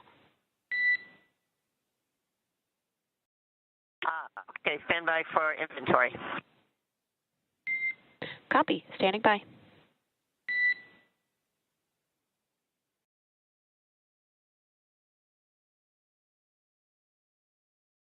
comm checks and communications there between the teams in Hawthorne, California and SpaceX and the SpaceX Dragon Grace spacecraft. As we heard earlier that they were troubleshooting some communications and looking to bring back on the big loop that connects the teams on the ground in SpaceX and NASA, as well as the teams in the International Space Station and the Dragon spacecraft itself.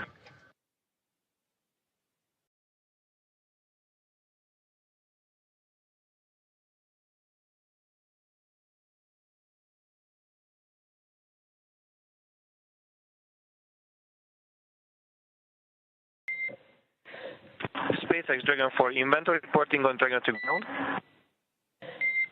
And I'm with you on Dragon to ground. We are about to enter a LOS period for about 4 minutes, so we'll need to stand by.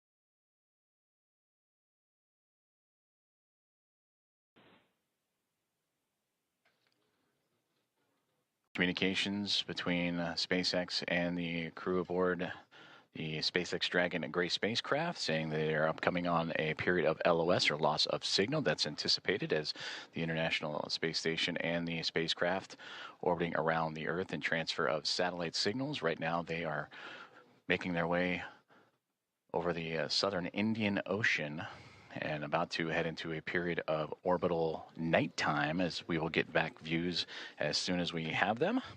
And again, the spacecraft carrying Axiom and Mission 4 and the 4 private astronauts contact with the International Space Station at 5:31 a.m. Central Time, and expected to continue with hatch opening procedures as they have already driven the hooks, connected the umbilicals for power and communications, and NASA astronauts Nicole Ayers and Ann McLean working on those hatch opening procedures as we speak. And that will allow the crew to make its way from Dragon into the International Space Station, going from a crew of 7 aboard the orbiting laboratory to a crew of 11. And that'll be followed by welcome remarks at approximately 8:35 a.m. Central Time, 9:35 a.m. Eastern Time. Certainly an exciting moment for all of us here in Mission Control, but we want to check back in with our team over in Hawthorne as Axiom Mission 4 has arrived to the International Space Station. For as many times as we have had the privilege of supporting crews headed to and from the International Space Station, I'm certain that it is an incomparable experience. Something that unless you're on board, you can't possibly understand what it really feels like. Paul, and I'm confident that you and I cannot do it justice even attempting to tell everyone joining us today about it. So instead, we have invited Axiom Space's own commander, Michael Lopez Alegria, to share from his previous experiences. LA, MLA, or Commander, you've got a few designations, right? For those who may not know. How you doing, Paul? Good to see you, Ronnie. Hey, it's good to see you as well, sir. Thank you for joining us this morning. Yeah, good to be with you. So for those who may not know, I've got to share a few stats here just to make sure people understand who we have joining us today on the show. You've flown to space 6 times, 2 of those to Dragon, on Dragon for Axiom Space. You've got a running total of, say, 296 days, 16 hours, and 15 minutes, give or take or so, in space.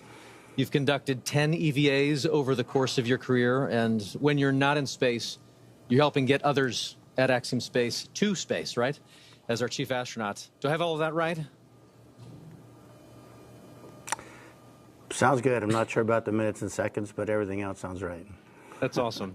Well, we want to spend some time with you and just ask you some questions about your experiences getting to the International Space Station.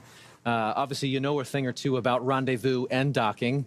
So the first question is simply, we've just watched Dragon Grace dock to the space station. You've done this several times. What's the mindset for a crew at this point in the mission? So as we get closer and closer, you know, we're transitioning from the phase where you're basically waiting to get to the ISS, and you're laser focused, especially the last 220 meters from what they call waypoint 1 into docking. A lot of focus on what's being shown on the displays. We have several parameters that we're monitoring: closure rate, the what they call the corridor, et cetera. There are a few things that could cause the system to stop or retreat or even break out, which means you'd come back and try to rendezvous on another day. So that's really what's going on, at least technically, I guess, in your mind. Obviously, emotionally, it's a completely different story. You know, you've been in there. In these their cases, they've been in there for, you know, almost 30 hours since launch. Not a ton to do, and so they're very eager, I'm sure, to get aboard the ISS and start working. So for you, on your missions, say AX1 and AX3, what was this moment of the anticipation of the hatch opening? What was that like for you and your crew? You know, like a lot of spaceflight, it's very busy, and you're trying to juggle a couple of different emotions. I mean, obviously, one is you've got a lot to do. They're getting out of their suits. They're putting on their flight suits to get across. They've got some reconfiguration of the onboard systems to take care of. So on that plane, you know, you're sort of focused on the task at hand. But secondarily, you're thinking, again, a lot about what it's taken to get here, what is this going to be like when I float aboard the ISS for the first time. So there's an emotional component that is also pretty strong. A lot going on.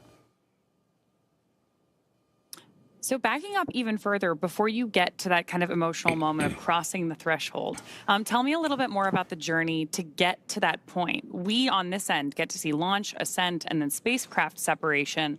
But after that, as you mentioned, you're kind of on your own. What are some of the hallmarks of your transit up to the station?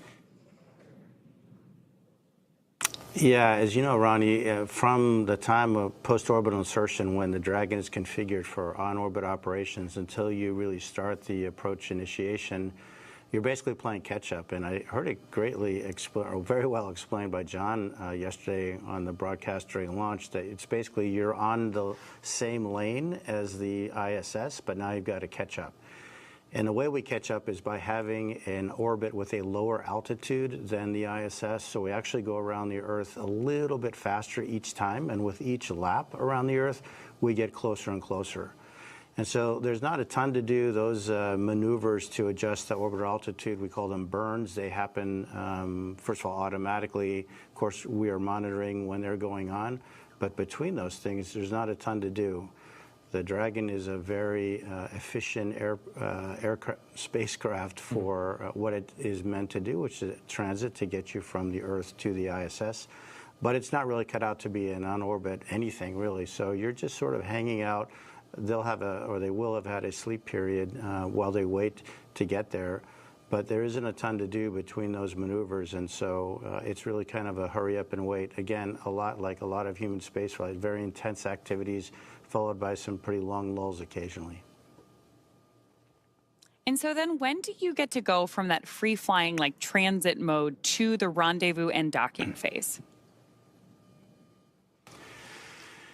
Yeah, so after that series of maneuvers to change the altitude, we start approach initiation. And I would say that the transition is really when the spacecraft starts pointing at the ISS. Until then, the attitude is really optimized for power and communications considerations. But when it gets beyond a certain point, it starts actually looking at the ISS, and then you start being able to pick it up in the displays through the forward-looking cameras that are on board.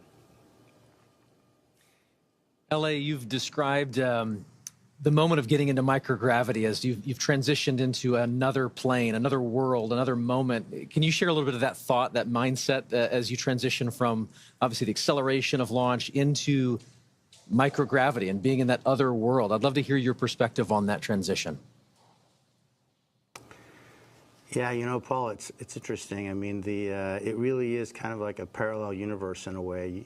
We all live our lives in 1G pretty much our entire lives. But when you make that transition, it really is a very different sensation. For the first time you feel it, you can't even believe it. I mean, it's a little bit like the zero-G airplane that we are trained in, but of course, instead of lasting 20 seconds or so, it lasts effectively forever. And so that sensation, I mean, it just brings a smile to your face when you let go of something and it just stays hovering in front of you. And it just never gets old. It's really quite remarkable. I love it. And obviously our crew in Dragon right now is in that other plane, in that other world of microgravity, being constant. So we're walking forward. We're progressing towards this moment where the hatch will open and they are going to enter the space station. You've mentioned this already a little bit, but I'd love to just kind of unpack that some more. What is it like to just kind of float through that hatch and realize you're no longer in Dragon, you're now in the station? Yeah, think about the experience that these guys have had. I mean, they've been training in the mock-ups that look just like the ISS, but you're obviously walking around in there, you're not floating. So now they've experienced microgravity, but in the fairly confined spaces of the spacecraft. Once the hatch is open, it's a special moment, and as a commander, you really never get to see it because generally they go in first. But you can just feel their wonder as they float across the hatch, and they are actually in that environment that on the one hand looks so familiar, but in a different way feels very different because now you're floating and not walking through it. It's a similar experience, and I remember on AX-1, when the three first-time flyers saw the Earth from the first time from the Dragon spacecraft after we got into orbit. And again, I didn't see their faces because they were glued to the windows, but I could just feel, hear, and sense how excited they are, and it's a magical feeling. And I'm looking forward to to trying to perceive what that must be like for these three as they float aboard the ISS. One of the things we're really looking forward to with this crew is the welcome ceremony that's going to be today at 8:35 a.m. Central. Tell us a little bit about the history or the tradition associated with welcoming a new crew on board. Yeah, that goes back obviously 25 years or so when we first started having handovers aboard the ISS.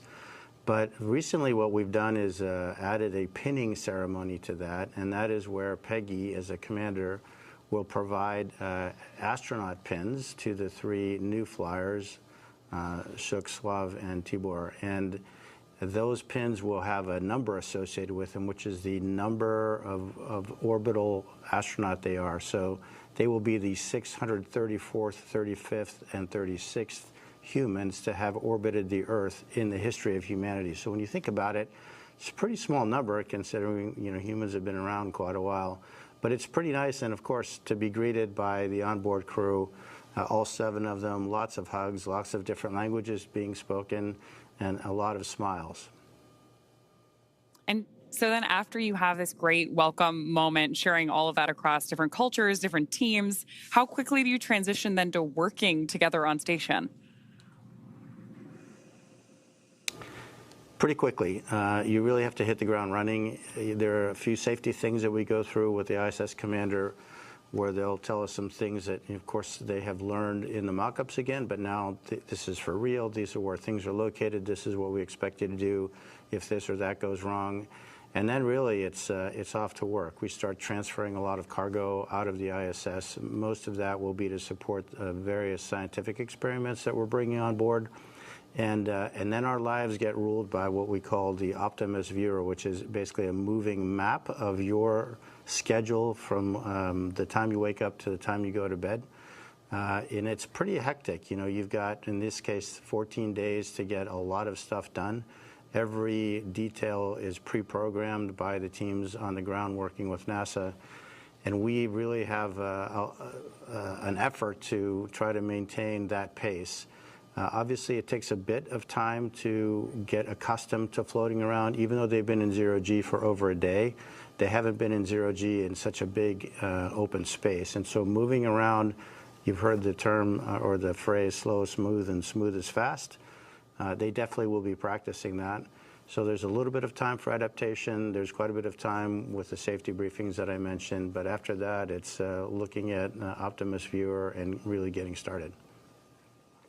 LA, you've just mentioned that schedule is full and you jump right on into it, trying to stay ahead of that red line in that Optimus map you mentioned. But I'm curious, just looking back at AX3, your previous mission, what were some of the highlights for you personally on board the space station? We've learned a lot since AX1 and the progression through AX3, and I think one of the things we learned is that we really need to focus the commander's time on being available to the other crew members. So I would say one of the most gratifying things is giving them the time and space to sort of inhale, exhale, think about what they're doing, and take their time, because really the planners have done a great job fitting all of these activities into these 14 days, and there is enough time to do it. It doesn't do anybody good to get flustered and upset. You just go one step at a time, and then letting them have a little bit of time to look out that window, because that is a view that is spectacular and unforgettable. I think my advice to the crew would be, you have a huge responsibility. Your families, your colleagues, your space agencies, your nations are really counting on you, but at the same time, try to enjoy it. Try to really soak this in. This is generally a once-in-a-lifetime opportunity. And again, it's that balance between, sort of the focused, hard nails, technical work, and trying to really absorb the emotional experience, which is obviously very unique. Unique indeed. You just mentioned there that there's lessons to be learned that you share out with each of the crew members. And I know that you got a chance to do that with this crew and ahead of their launch, I believe, in quarantine. So I'm curious if you could share some of those lessons learned with us. If you were preparing to take us up next, what would you share with us? Well, the good news is that, Peggy has done this a time or two herself, and her crew will probably be as ready as anyone that you can imagine. So my time with this crew was pretty short and pretty informal because of A, her experience, and B, the training that, as I mentioned, has evolved since AX1 to the point that I think we have it pretty well suitcased in terms of what to train, what not to train, and how much of each. Again, my advice to them is try to absorb it, try to be as cognizant of what's going on, because it is that parallel universe, again, that's hard to get to. And the more of that you can sort of soak away in the recesses of your mind, the better. Because I'm quite convinced that this crew in particular is extraordinarily well trained, and they'll have no issue getting through their timeline and all their activities that they have to do. I just want them to think about the stuff that they can do and take advantage of the amazing experience that they're having. Commander, thank you so much. We truly could spend the next hour talking space with you. Thank you for sharing your time and your perspectives with us this morning. You bet. It's been a pleasure. All the best. Thank you. You too. With that, we're very excited to hand the ball back over to NASA Johnson Space Center, where we're going to get a further update on the progress on board station and our AX4 crew. Joseph? Thank you very much, Ronnie and Paul. We appreciate it, and great interview there with Michael Lopez Alegria.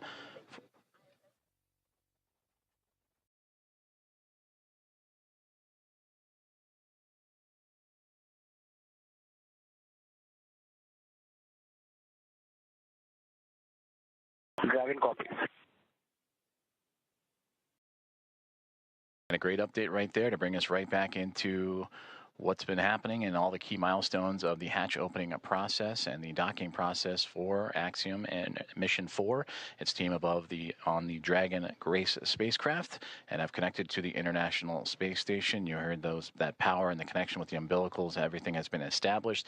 A hard mate has been created after the initial contact and soft capture connection and ring retraction. That was at 5:31 a.m. Central Time, so a little less than an hour ago. And we are still on board, as Ronnie, as you mentioned, tracking that welcome remarks and welcoming the crew formally on board the International Space Station around 8:35 a.m. Central Time. So far, everything's still being worked on in terms of those hatch opening procedures as the Dragon spacecraft has connected itself to the Node 2 Zenith port, or the space-facing port of the International Space Station, and we'll bring you back those views as soon as we have them, as we are continuing our coverage all the way up until those welcome remarks and bringing on the Axiom Mission 4 team, the fourth private astronaut mission to the orbiting laboratory. On board the International Space Station as we speak, as you heard, those comms checkouts and power and communications checkouts continuing to roll on along. NASA astronauts Nicole Ayers and Anne McLean, who monitored Dragon's progress throughout the morning, from the approach initiation burn all the way through to the contact and capture. They are beginning those hatch opening procedures, and we'll continue to look at the APAS hatch and the pressurized mating adapter. That's the space that separates between the International Space Station and the Harmony module and the Dragon spacecraft itself. And in there, those series of hatches, the APAS hatch is, and the vestibule, of course, is what needs to be pressurized to allow for the APAS hatch on the International Space Station side to be opened and stowed away. And then from that angle, then it'll allow for the Dragon team to open up their side of their hatch. And once the pressure is equal between Dragon, the vestibule, and the International Space Station, that'll allow for the crew to come on board the orbiting laboratory and bring the crew, the Expedition 73 crew, which right now is a crew of 7, 7 and welcome in their guests, Axiom Mission 4, and bring up the total to 11. There you can see on your screen the International Space Station and the Dragon spacecraft together orbiting over the southeasternmost portion of Australia, and they are in an orbital nighttime period right now, and that'll stretch on for another few more moments, and we hope to have those great views of the space station and the Dragon spacecraft once the sunrise and orbital daytime has returned. And again, tracking an 8:35 a.m. Central Time welcome remark, and shortly before then, you'll see the crew, and we'll have all that coverage and views of the Axiom Mission 4 team making its way into the orbiting laboratory. And again, a great interview there with Michael Lopez Alegria, commander, former NASA astronaut and commander of Axiom 1 and Axiom 3.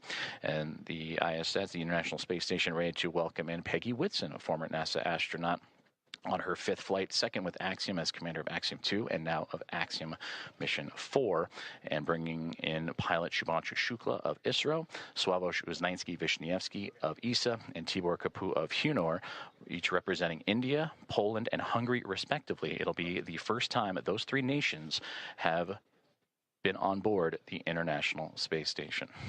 And that'll bring 14 different private astronaut crew members representing 11 different nations to the orbiting lab, showcasing the strength of private astronaut missions and how it expands access to the International Space Station and low Earth orbit for more nations, people, and opportunities. So we continue to follow along with the hatch opening procedures that Nicole Ayers and Anne McLean of NASA each working diligently through, and we'll continue to provide updates as they arrive. During that interview, we did hear that there was some troubleshooting that they were working on the big loop that has since been resolved. So we should hear communications on that big loop that connects both the Dragon spacecraft, the International Space Station, and the teams on the ground here inside of Mission Control Houston and the International Space Station Flight Control Room at NASA's Johnson Space Center, and well, the teams in Hawthorne, California, and the Mission Control Room at SpaceX.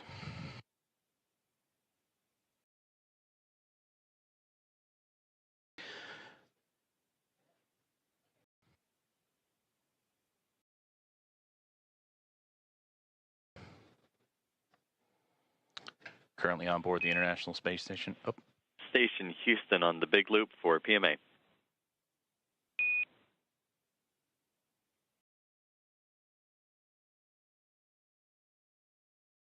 Houston Station, go ahead on the big loop. Hey, we're about to get you into your next activity, but in the meantime, would you mind setting up a video of the PMA so that we could watch the crew ingress? You can use the Node 2 Camera 1 or Camera 2. That doesn't work. Thank you.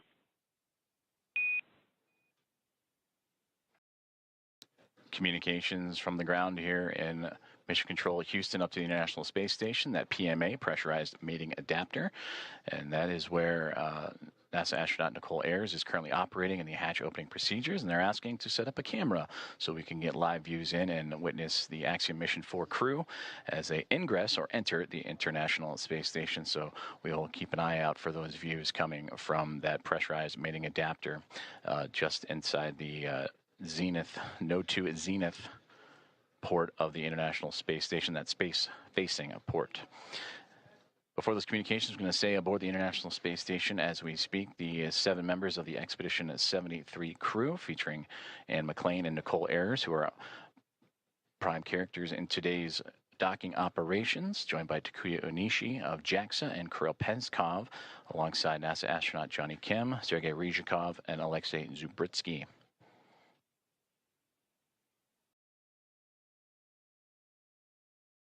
You heard during the interview with Michael Lopez Alegria some of those key milestones and celebratory moments that he celebrated in his time as the commander of Axiom at Mission 1 and Axiom Mission 3 earlier, bringing those first-time flyers in Shubhanshu Shukla, Sławomir Uznański-Wiśniewski, and Tibor Kapu into microgravity for the very first time.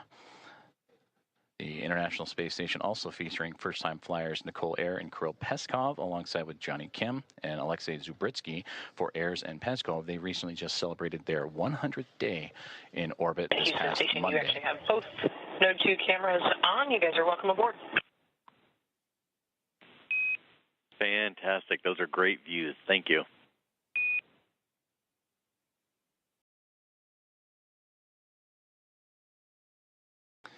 And there you see the live view that the team on board the International Space Station has just set up for us to see as we are inside the pressurized mating adapter looking into what will be the APAS hatch that will eventually be pressurized and the vestibule pressurized, pardon me, to welcome the Axiom Mission 4 crew aboard once everything is equal in pressure from SpaceX Dragon to the vestibule to the International Space Station, and the hatches on the Dragon and Space Station side are open. Everything will be on schedule to welcome in the 4-member crew. And the, again, welcome remarks tracking for approximately 8:35 a.m. Central Time, 9:35 a.m. Eastern. And you heard Michael Lopez Alegria talking about the pinning ceremony that will take place during those welcome remarks. I'm looking forward to seeing those as the team aboard the International Space Station continuing to work through their hatch opening procedures.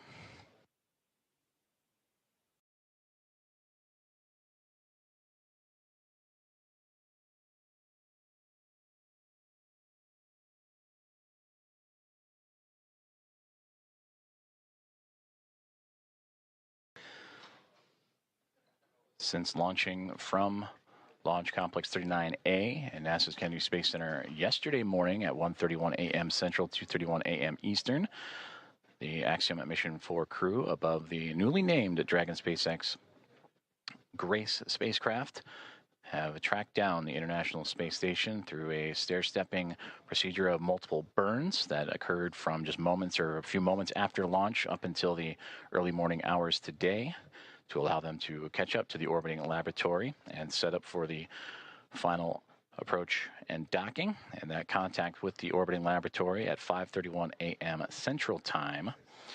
And from that point on, it takes about 2 hours or so to allow for the hatch opening and hard mating procedures to be complete, umbilicals to be run, power and communications to be connected. And once everything is set, that's where you'll begin to see the hatch opening procedures and lead up to those welcoming remarks.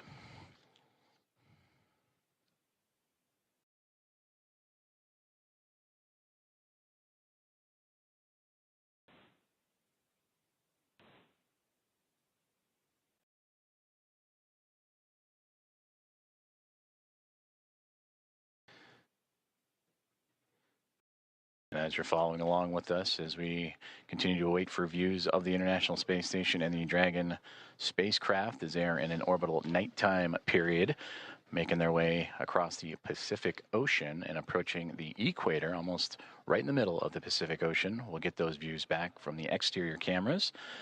And the astronauts on board the International Space Station continuing to configure the cameras for views inside the orbiting lab.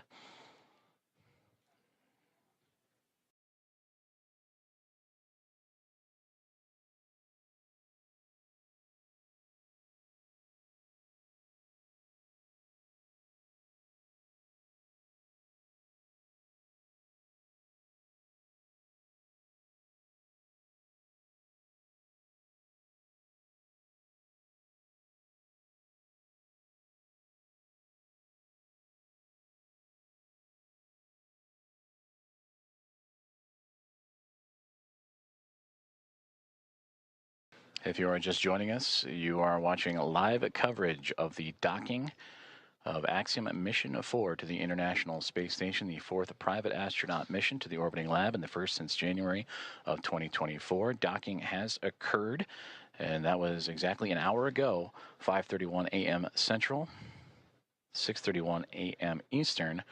And now with Axiom Mission 4 attached to the International Space Station, docking and leak checks and hatch procedures and opening procedures continuing to move along. The crew aboard the SpaceX Dragon Grace spacecraft going through their procedures, as well as the 7 members of the Expedition 73 crew who are in the middle of their workday, and namely NASA astronaut Nicole Ayers and Anne McLean, who oversaw today's approach monitoring from the cupola of the International Space Station, that window to the world that you see so many wonderful views from. And Nicole Ayers currently working in the space-facing hatch of the Harmony module, where on the other side of the APAS hatch and vestibule is the Dragon SpaceX spacecraft. Airs will use a small valve on that station's hatch to slowly introduce air into the vestibule. That's the space between the Dragon spacecraft and the International Space Station. That area has been exposed to vacuum of space, so that needs to be brought up to 1 atmosphere, or about 14 psi, what we know here on Earth as the pressure at sea level. And the flight controllers here in Houston will continue to monitor that pressure and temperature readings inside and verify that everything is leak-free before we go ahead and open up the hatches.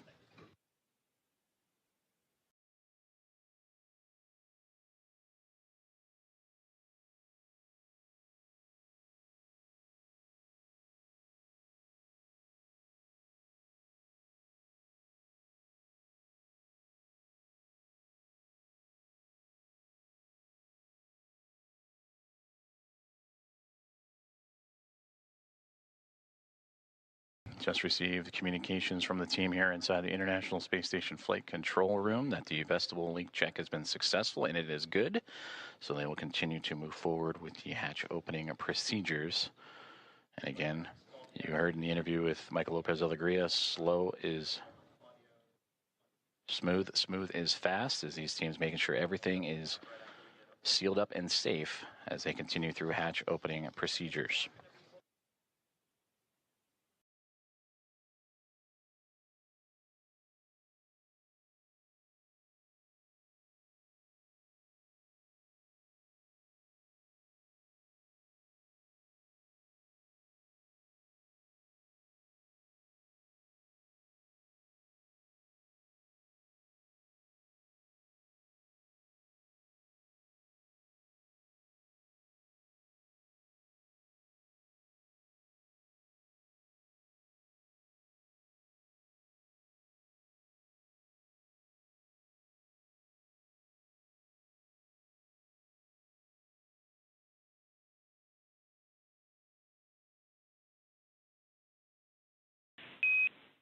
Station Houston on the Big Loop.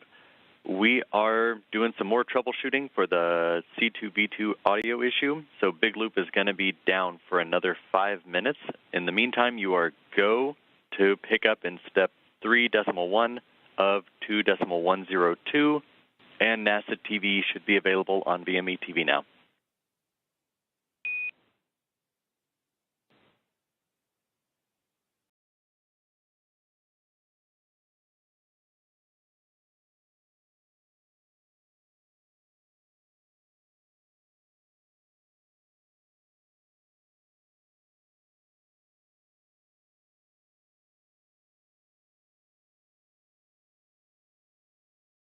There you heard communications radioed up to the crew aboard the International Space Station on the Big Loop that they are continuing with troubleshooting of that communications as we are looking live up towards that Node to Zenith hatch in the Harmony module, and you see several members of the Expedition 73 crew in and out of the field of view. That is Nicole Ayers going into the pressurized mating adapter and continuing hatch opening procedures, and she is wearing the long-sleeved navy polo. And the red polo that just flew by, that is Expedition 73 Commander Takuya Onishi. We've also seen glimpses of Anne McLean in the field of view, as well as certainly everybody aboard the International Space Station anxious and excited to welcome Axiom Mission 4 with Commander Peggy Whitson, pilot Shubhanshu Shukla, mission specialist Sławomir Uznański-Wiśniewski, and mission specialist Tibor Kapu aboard the orbiting laboratory.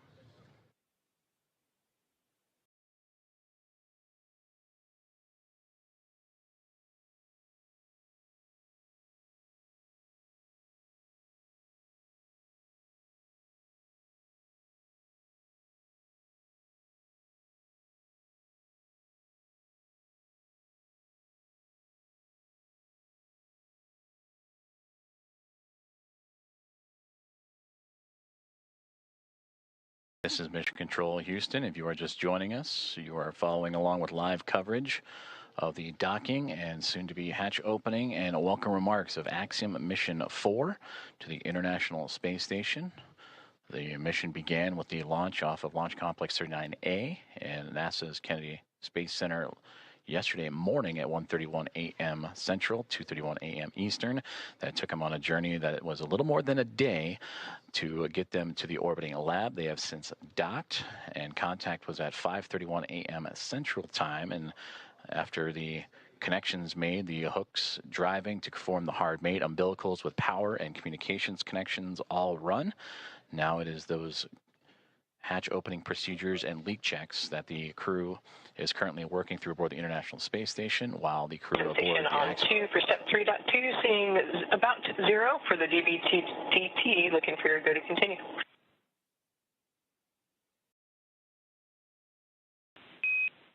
We see the same. You're good to proceed.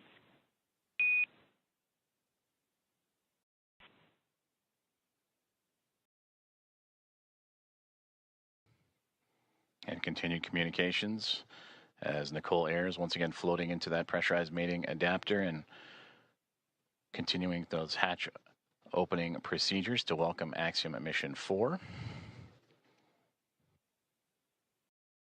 The target welcoming remark ceremony time, 8:35 a.m. Central. So a little more than 2 hours from now as leak checks and pressurization checks continue on before the APAS hatch and the vestibule and all procedures can be completed.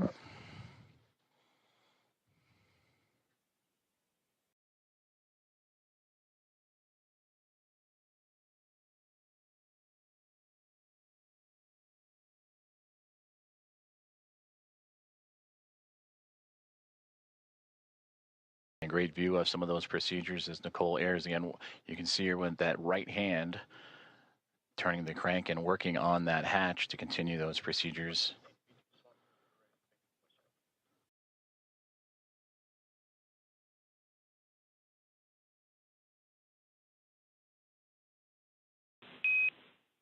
Dragon, station. This is Houston on the big loop for comm checks.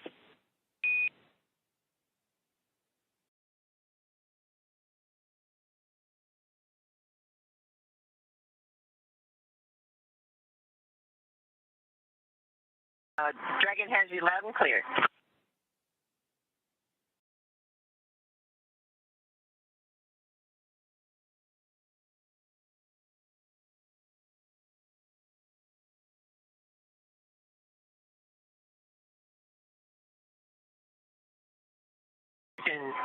Dragon on the big loop. We have you loud and clear. And Dragon, we read you the same.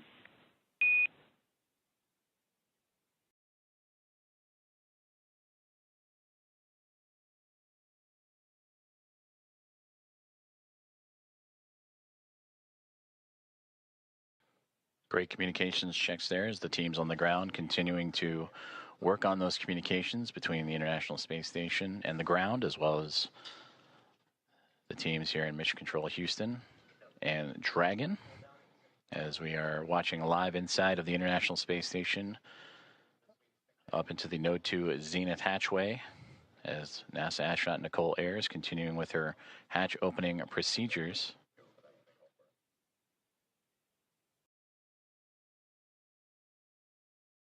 Docking of Axiom Mission 4 to the orbiting laboratory occurred about an hour and 10 minutes ago at 5:31 a.m. at Central, and since then the crews for both station and inside Dragon have been going through those procedures and making sure everything is as it needs to be, including the proper leak checks and stowage from both perspectives, before continuing on with hatch opening procedures and welcoming remarks. We'll continue to provide updates, and you'll hear calls on the big loop of all four parties, NASA's Mission Control and the International Space Station Flight Control Room, SpaceX in Hawthorne, California, and the teams and the Expedition 73 crew aboard the International Space Station and Axiom Mission 4 aboard the Dragon and Grace Dragon, Houston spacecraft. on the big loop. Stand by for hardline audio config.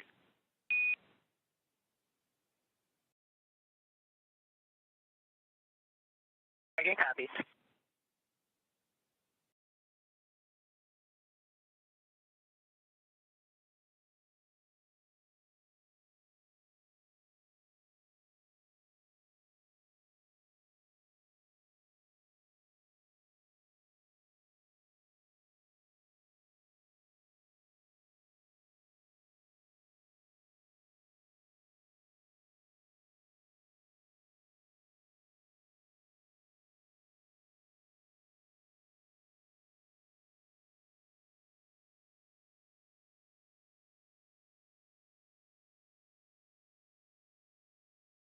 Also a part of these procedures, and once hatch opening continues to move along, the crews will install IMV ducting to help mix the air of the space station environment with the air inside of Dragon and seal up some of those lithium hydroxide cartridges that scrub the carbon dioxide inside of the Dragon spacecraft.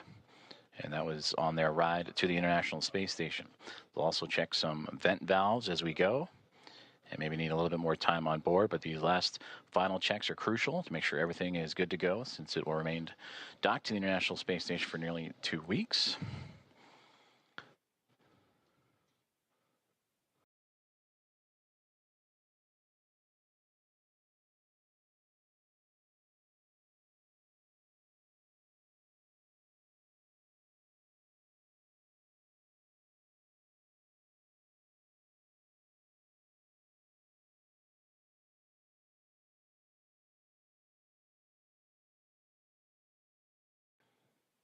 With the arrival of Axiom Mission 4 and the Dragon Grace spacecraft, newly named and given by Peggy Whitson, commander of Axiom Mission 4, shortly after launch yesterday morning, that now brings 5 spacecraft to the International Space Station, 2 Dragon spacecraft, a Soyuz MS-27 spacecraft, and 2 Progress vehicles, cargo vehicles, attached to the orbiting outpost.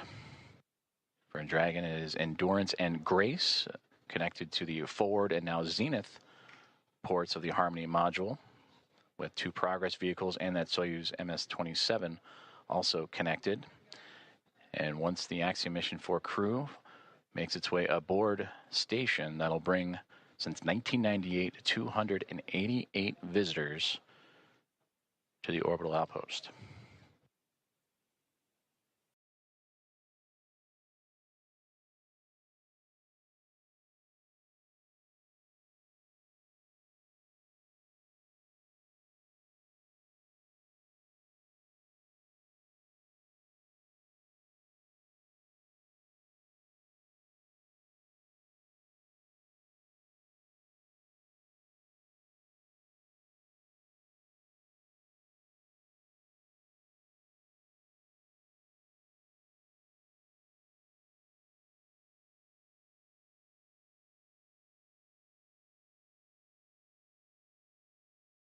Nicole Ayers, NASA astronaut, has returned to inside the pressurized mating adapter and working on the APAS hatch and hatch opening procedures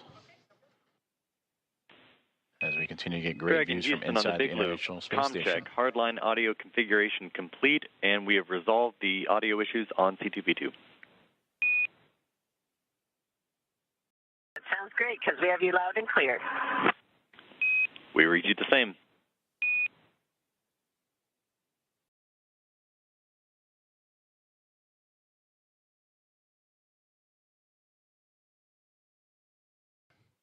And that was a good communications checkout from the teams on the ground up to Dragon Grace on the C2V2 line, common communications for visiting vehicles, and that communications line connecting all parties.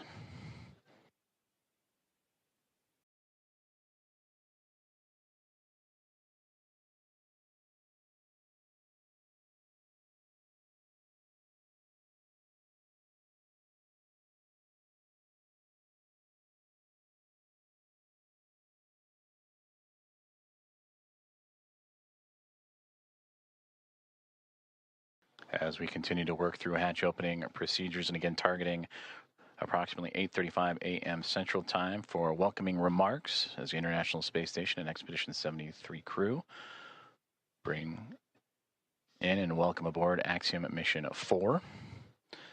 Both the orbiting laboratory and the newly docked SpaceX Dragon spacecraft over the northern Pacific Ocean, about to cross into the west coast of North America, right along the U.S.-Canadian border.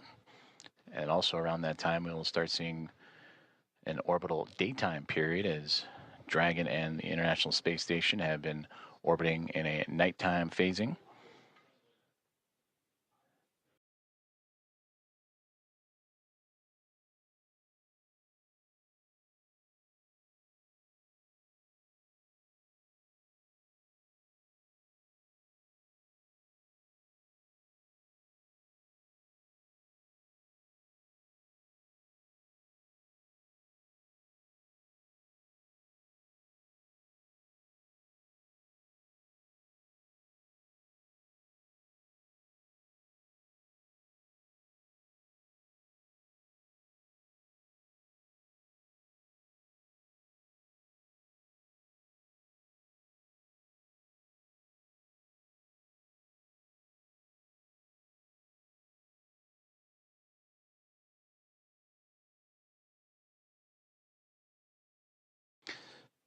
Currently experiencing a satellite handover period, and we'll continue to bring you the live views from the International Space Station, both inside or exterior. Once communications is established, which should be here in the next few moments. Until then, you can see on this map where exactly we're talking about, where the station and Dragon orbiting over the Pacific Ocean and about to cross over North America and over the northernmost territories of Canada.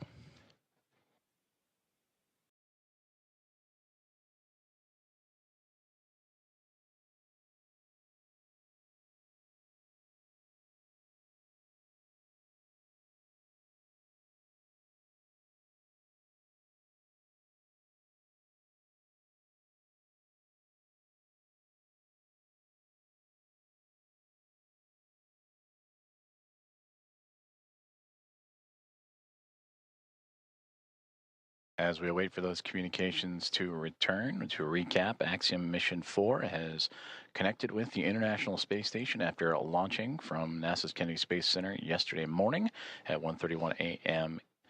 Central Time to connect with the space station at 5:31 a.m. Central this morning. So a little more than a day's transit, and where it would execute a sequence of burns to raise its altitude and close the distance between Dragon Grace and the International Space Station through a phase burn, boost burn, close burn, transfer burn, and then eventually the co-elliptic burn, to make sure that the spacecraft is on the same pathway as the International Space Station and able to make its way up and over top of it to connect to the space-facing port of the Harmony module, the Node 2 Zenith port. As we now get views back inside of the International Space Station, that is the view from the other side. We mentioned the space-facing port. That is looking up into where the hatchways will be to allow for the Axiom Mission 4 crew to pass through and be brought aboard the International Space Station. For Peggy Whitson, commander of Axiom Mission 4, her second flight as an Axiom commander after previously serving as commander of Axiom Mission 2. This is her 5th flight and return to the International Space Station, where she continues to build on an impressive career. The most experienced United States astronaut entered the mission with 675 days to her credit, and will certainly add to that record-setting total in her time aboard the orbiting laboratory, and bringing up pilot Shubhanshu Shukla of ISRO, Sławosz Uznański-Wiśniewski of Polsa, and Tibor Kapu of Hunor. And for Shukla, Uznański-Wiśniewski, and Kapu, representing India, Poland, and Hungary respectively, for those nations, it'll be their first time coming to the International Space Station. Nicole Ayers, and the last one into the hatch, I believe that was Anne McLean, making her way in as they continue to work through hatch opening procedures.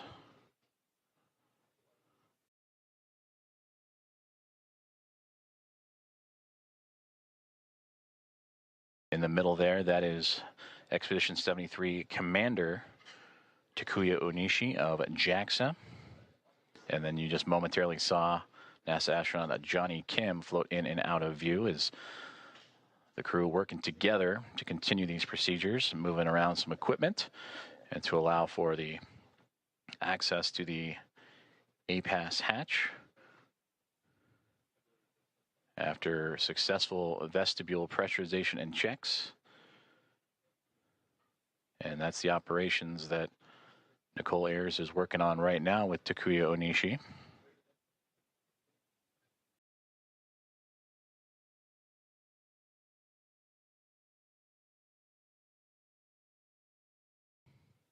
And Johnny Kim with camera in hand to document these procedures.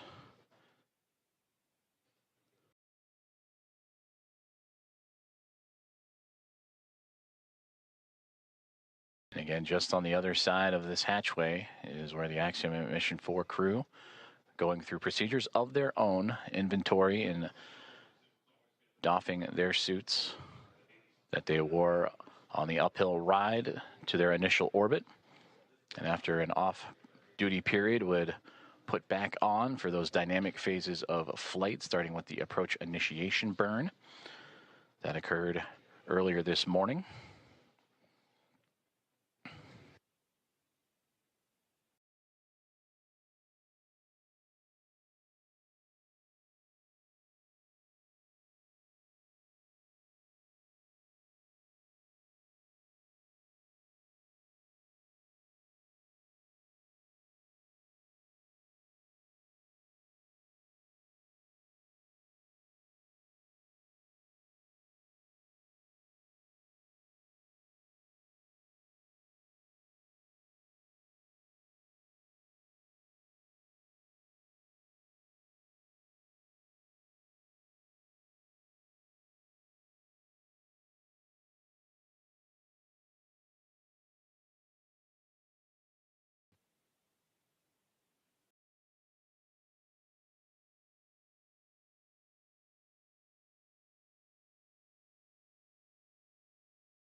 If you are just joining us, good morning from Mission Control in Houston in the International Space Station Flight Control Room as we are looking live inside of the International Space Station as NASA astronauts Nicole Ayers and Ann McClain alongside with Commander of Expedition 73 and JAXA astronaut Takuya Onishi going through a hatch opening procedures. And there you can see as the team has worked together to open up that A-pass hatch and continue on with those procedures to welcome aboard eventually the Axiom Mission 4 crew with the welcome remarks. Houston Station on the big loop, the A-pass hatch is open and no condensation observed on the fields. Houston copies. Looks great. Thank you. A perfect call down right there, as that is the A-pass hatch that we were just mentioning that Nicole Ayers and team have opened up and radioing down the status and condition of that hatch with no condensation reported.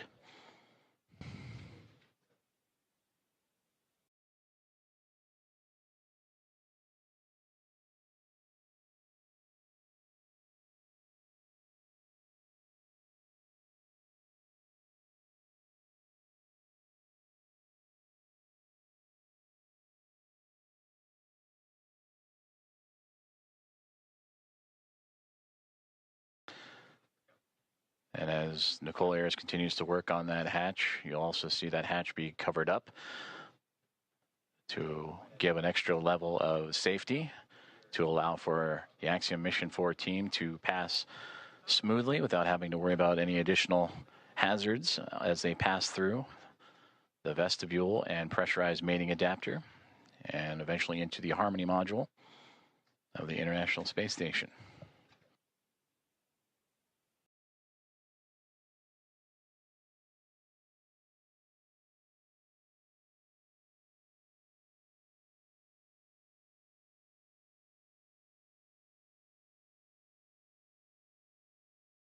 Another step in this hatch opening procedure is the removal of the docking cross, which it looks like that is what Nicole Ayers is working on as we speak. And you sometimes catch glimpses of it on the docking procedures that was exposed to the vacuum of space to help provide targeting for visiting vehicles. But that'll be another step in this hatch opening process, again, to help clear the way for that pass-through between the Dragon SpaceX Grace spacecraft and the International Space Station.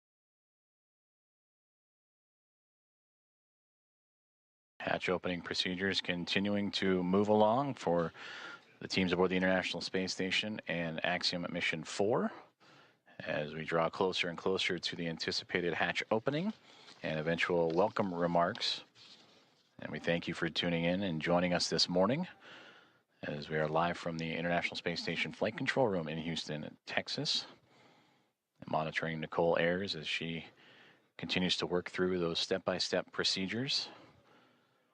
As the hatchway, there you see the large square structure just off to the right-hand side of our field of view with that window in the middle was Station opened up. Houston on the big loop.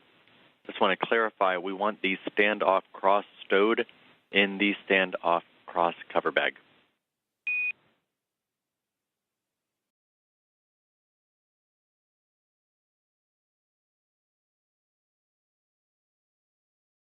Station copies.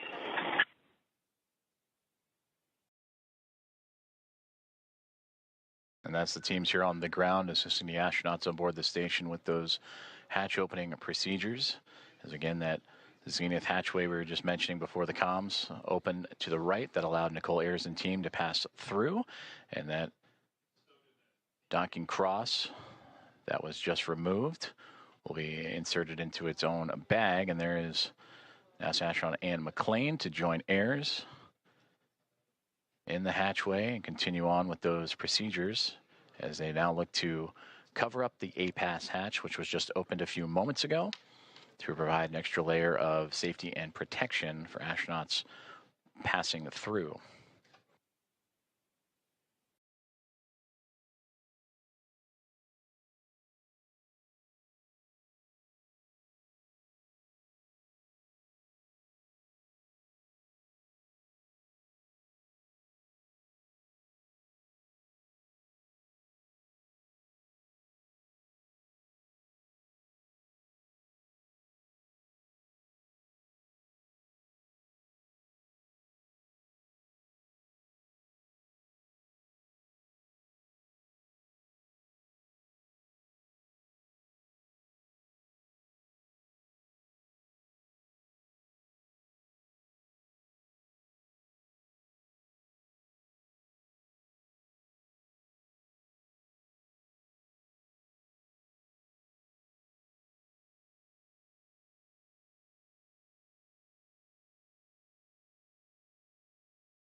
SpaceX Dragon, suit drying is complete.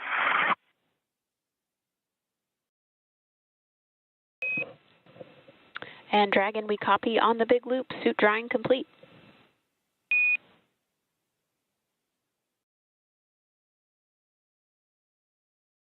Good insight there from the Axiom Mission 4 perspective of their procedures that they are currently going through in anticipation of hatch opening, and welcome remarks as they make their way into the International Space Station after connecting and docking to the International Space Station about an hour and a half ago, 5:31 a.m. Central, 6:31 a.m. Eastern.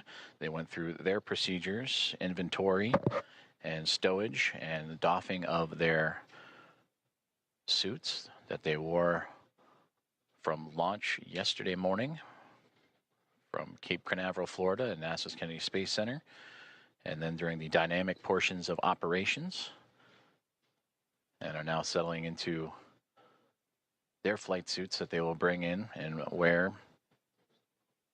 as they cruise into the International Space Station. And that's the view we see from the orbiting laboratory, is NASA astronaut Ann McLean and Nicole Ayers working through their procedures for hatch opening. The APAS hatch is open after successful vestibule pressurization and checks. They are now covering up that APAS hatch. SpaceX Dragon in step 5 of 2.102. We're waiting your go for hatch open.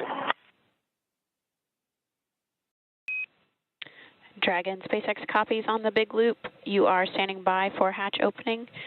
We are waiting for hardline connections to be complete. I'll call back with a go. Okay, thanks. Sorry to rush you.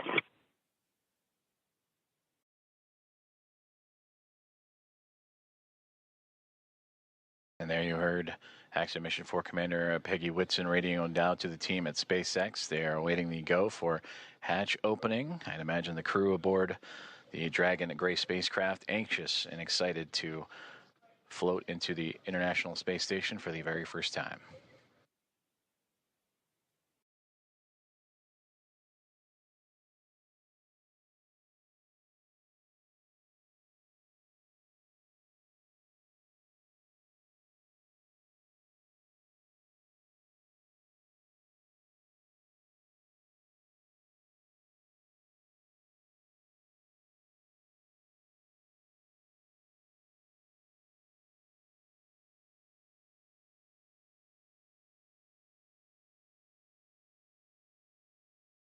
And you just saw that orange ductwork or hose-like piece of equipment that Ann McLean and Nicole Ayers were just operating with. That's a part of helping mix the air between the International Space Station and the Dragon spacecraft.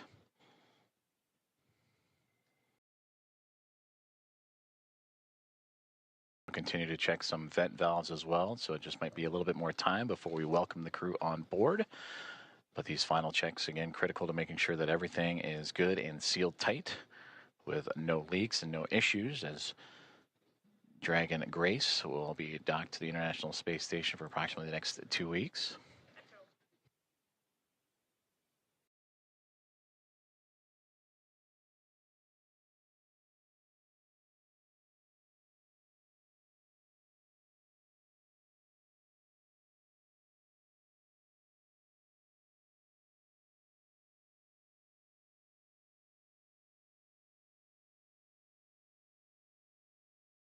SpaceX station is ready for Dragon hatch equalization.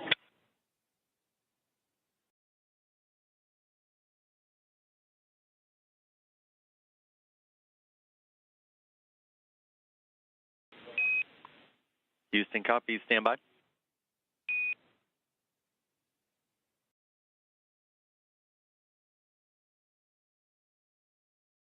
Another step in those hatch opening procedures as Nicole Ayers just radioed down for the SpaceX Dragon hatch pressurization and equalization. As you see the pop of flash bulbs aboard the International Space Station being documented, and plenty of smiles from the Expedition 73 crew as we draw closer and closer to hatch opening and welcoming Axiom Mission 4 aboard the orbital outpost.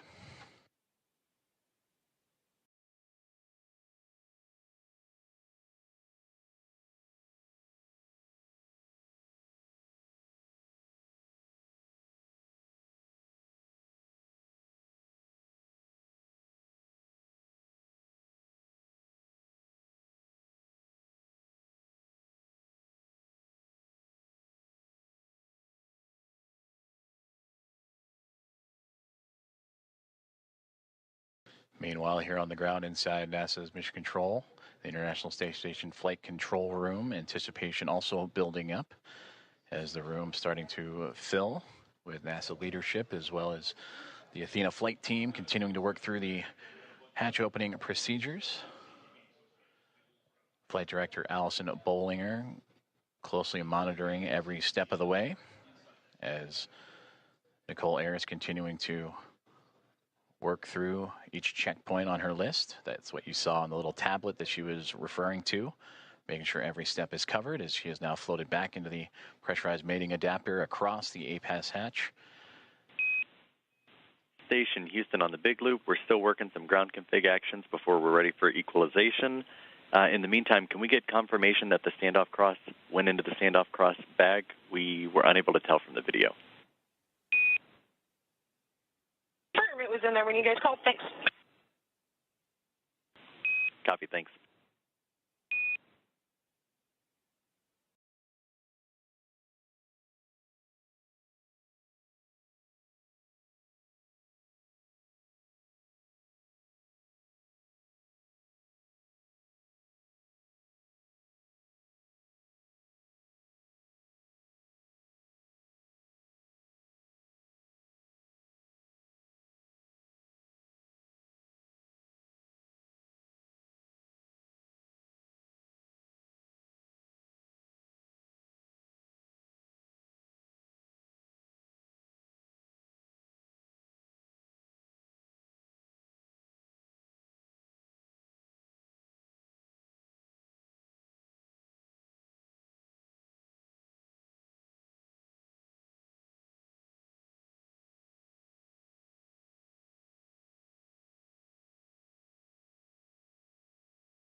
hearing communications from teams on the ground as they continue to work through hatch opening procedures and making sure all pressurization and leak checks are good and everything equal between the Dragon spacecraft and the International Space Station before the hatches can be formally opened on both sides. You can see into this hatchway the space-facing port, or into the space-facing side of the Harmony module aboard the International Space Station and the International Docking Adapter that welcomed the connection of Axiom Mission 4 at 5:31 a.m. Central Time earlier this morning. And since then, the crews aboard both the Dragon Gray spacecraft and International Space Station have been diligently working and continue to monitor the progress of that hatch opening with teams on the ground also following suit.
Station, Dragon, Houston on the big loop. Stand by for equalization. Expected to take 1 minute.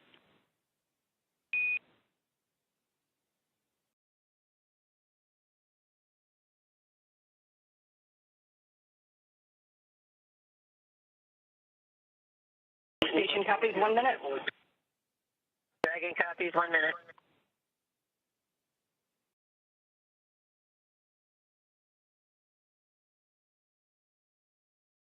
Great communications there from all teams here at NASA's Johnson Space Center and International Space Station Mission Control Room, teams in the SpaceX in Hawthorne, California, and everyone aboard the Dragon SpaceX Grace in Axiom Mission 4 and the International Space Station as we continue to march towards the hatch opening to welcome Axiom Mission 4 aboard the orbiting laboratory.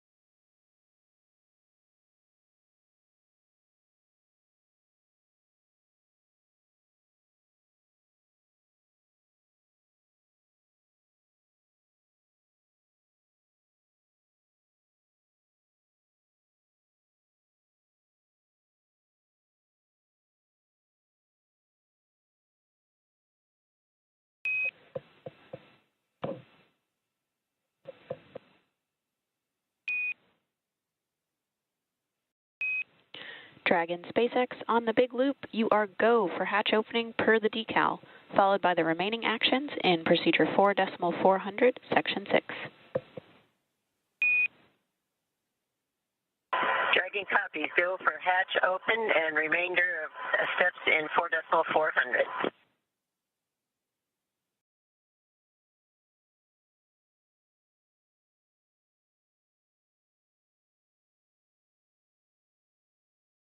We are go for hatch opening is what you have just heard.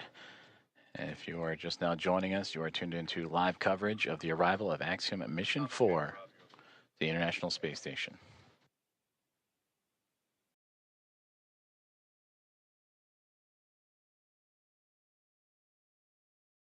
SpaceX Dragon, hatch is coming open. SpaceX copies.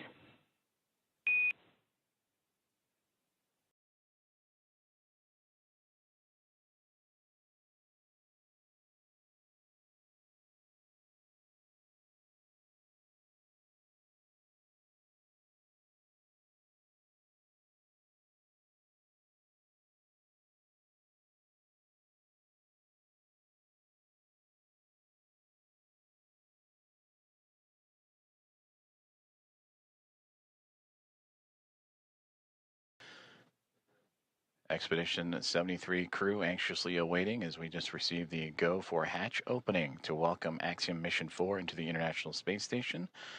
There you see Ann McLean in the foreground working on the tablet, alongside with Johnny Kim on the far right-hand side, NASA astronaut, and then Roscosmos cosmonaut Kirill Peskov next to him, with Alexei Zubritsky and Sergei Ryzhikov, also of Roscosmos, in that mix. And right there in the middle, almost standing, if you will, from our perspective, is Expedition 73 Commander and JAXA astronaut Takuya Onishi.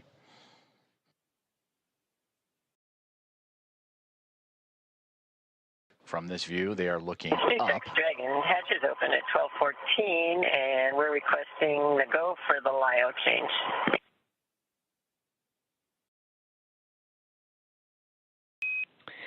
Copy 1214 Zulu hatch opening time, and you are go for LIO swap.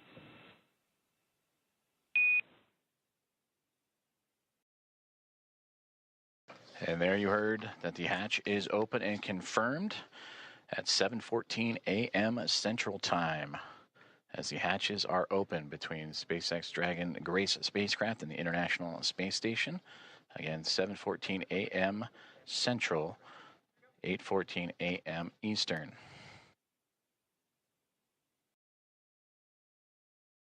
And you heard also the swaps of the LIO canisters. That's the lithium hydroxide cartridges that scrubbed carbon dioxide inside of the Dragon spacecraft on the ride to the International Space Station. Also, Nicole Ayers out of view, but if from this perspective, looking up, she is operating with the Axiom Mission 4 team to help refresh the air and cycle air between the two craft as they continue a few more procedures before floating across and into the orbiting laboratory for the first time.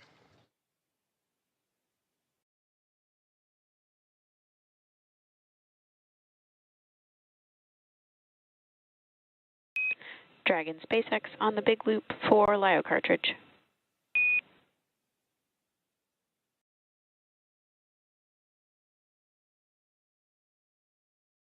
Head for LIO cartridge. Just looking for clarification on your next action there. We're tracking LIO cartridge sealing per 2.102 step 6.5. Oh, okay. And in my procedure, I had for the instructions on the decal for section.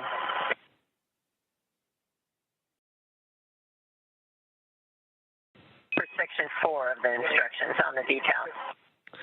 And copy that, Peggy. We'll defer to the instructions in 2.102. Okay, that's where we are.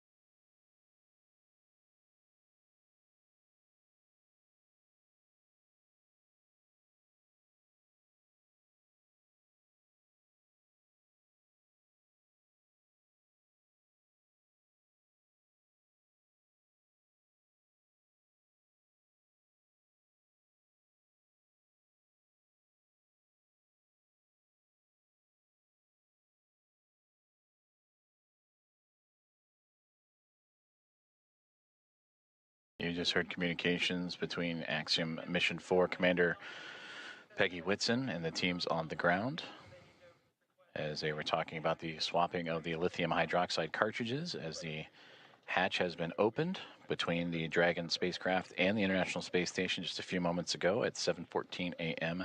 Central Time. And this is a view inside the International Space Station, looking forward, if you will, as the astronauts and cosmonauts aboard are looking up. That is towards the space-facing port of the Harmony module. That's where they are in now.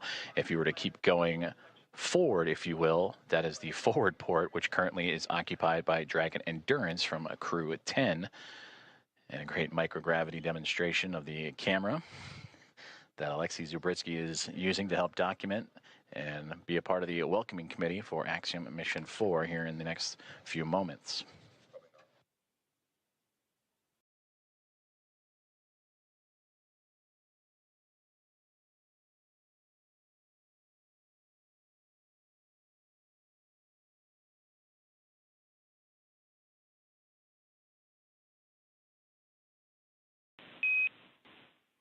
Dragon, Houston on the big loop. Just to confirm, we want to make sure IMV duct installation is complete before we do LiO cartridge sealing. Yes, the IMV duct installation is complete. My bad, I didn't get it reported. Houston copies.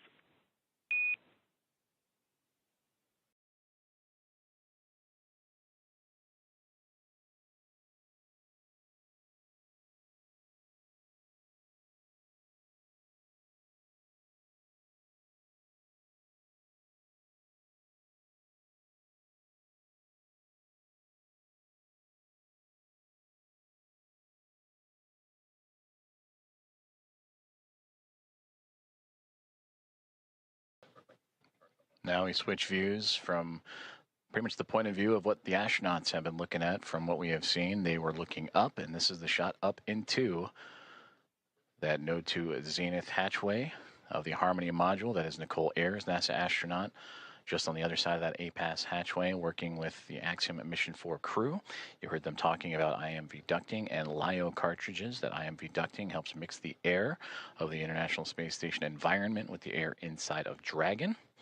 And then also looking to seal up some of those lithium hydroxide cartridges that are used to scrub carbon dioxide from the air in the spacecraft on their journey to the International Space Station. And that journey started yesterday morning, 1:31 a.m. Central Time, 2:31 a.m. Eastern, as they would launch on the SpaceX Dragon, newly named Grace spacecraft, on a Falcon 9 rocket from Launch Pad 39A at NASA's Kennedy Space Center, and would chase down the International Space Station earlier this morning at 5:31, nearly 2 hours ago.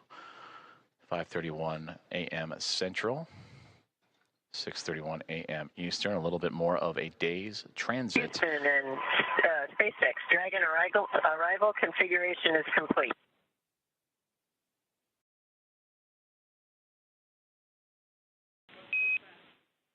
Houston copies. SpaceX copies.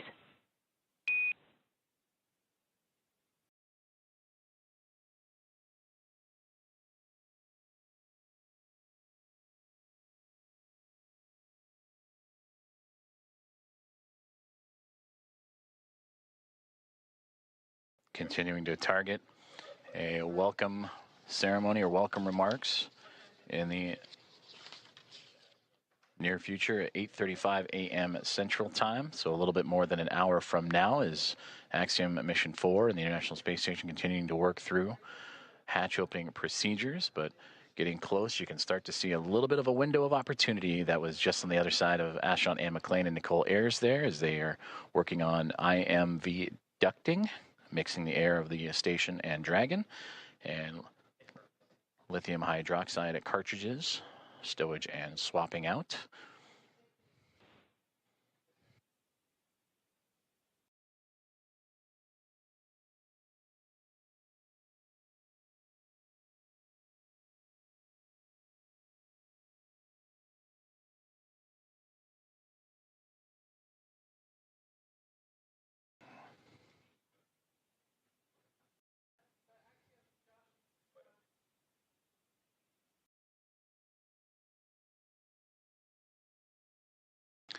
So Anne McLean and Nicole Ayers are starting to clear out the hatchway, and we are going to see the first views of Axiom Mission 4. Commander Peggy Whitson, the first one across the APAS hatch, receiving great big hugs from Nicole Ayers and the Expedition 73 crew. Axiom Mission 4, welcome aboard the International Space Station. Pilot Shubhanshu Shukla is the next one to come across, representing ISRO. It is his first space flight for Peggy Whitson, her return to the International Space Station on her 5th flight, second as a member of Axiom Space.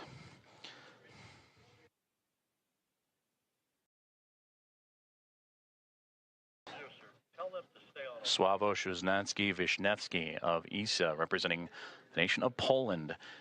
And their first visit to the International Space Station is next to cross the hatchway. And warm hugs all around. And applause breaking out here inside of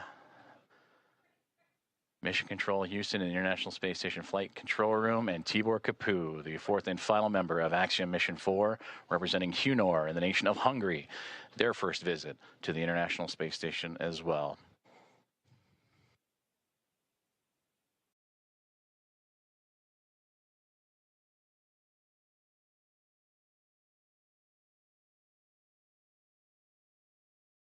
Great big hugs and handshakes across all members of Expedition 73 and Axiom Mission 4's Anne McLean and Nicole Ayers of NASA, along with Johnny Kim, Kirill Peskov, Sergei Ryzhikov, and Alexei Zabritsky of Roscosmos, and Takuya Onishi, commander of Expedition 73 and of JAXA, with handshakes and hugs for Peggy Whitson, Shubhanshu Shukla, Sławomir Uznański-Wisniewski, and Tibor Kapu. And with their arrival to the International Space Station, that now makes 288 visitors to the orbiting laboratory.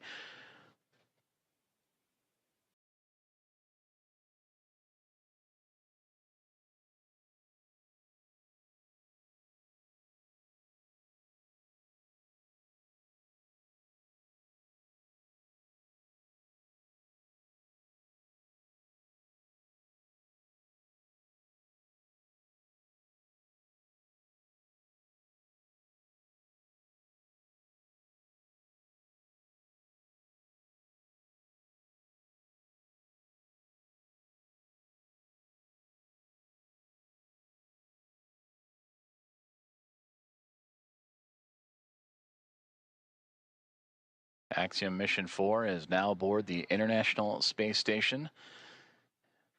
Commander Peggy Whitson, in her return to the orbiting laboratory, her fifth flight. 3 is a member of NASA, and her second as commander of Axiom, an Axiom Space private astronaut mission, commander of Axiom 2 and here of Axiom 4. Regaling the crew with smiles and stories. To her left, or our left from her viewpoint, to her right, Sławomir Uznański-Wisniewski of ESA, Shubhanshu Shukla to her left of ISRO, and Tibor Kapu on that far right-hand side of our viewpoint.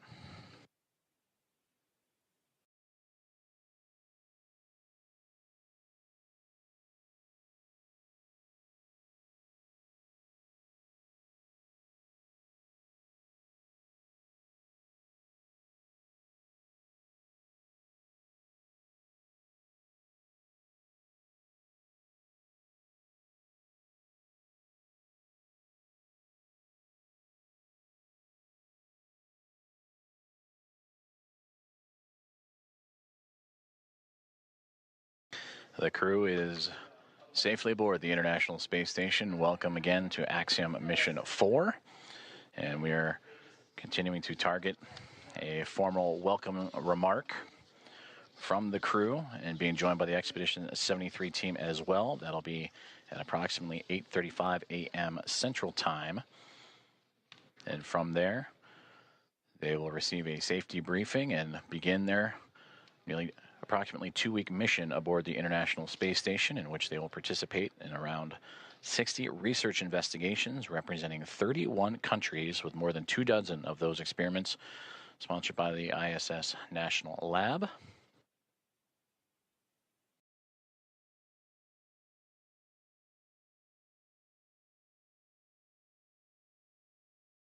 And there they all are, waving back at our coverage here inside of the International Space Station Flight Control Room. Station Houston on 2. Thanks for the wave. Great to see everybody.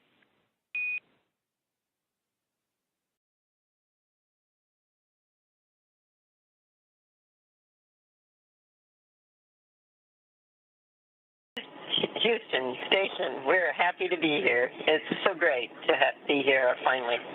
It was a long quarantine.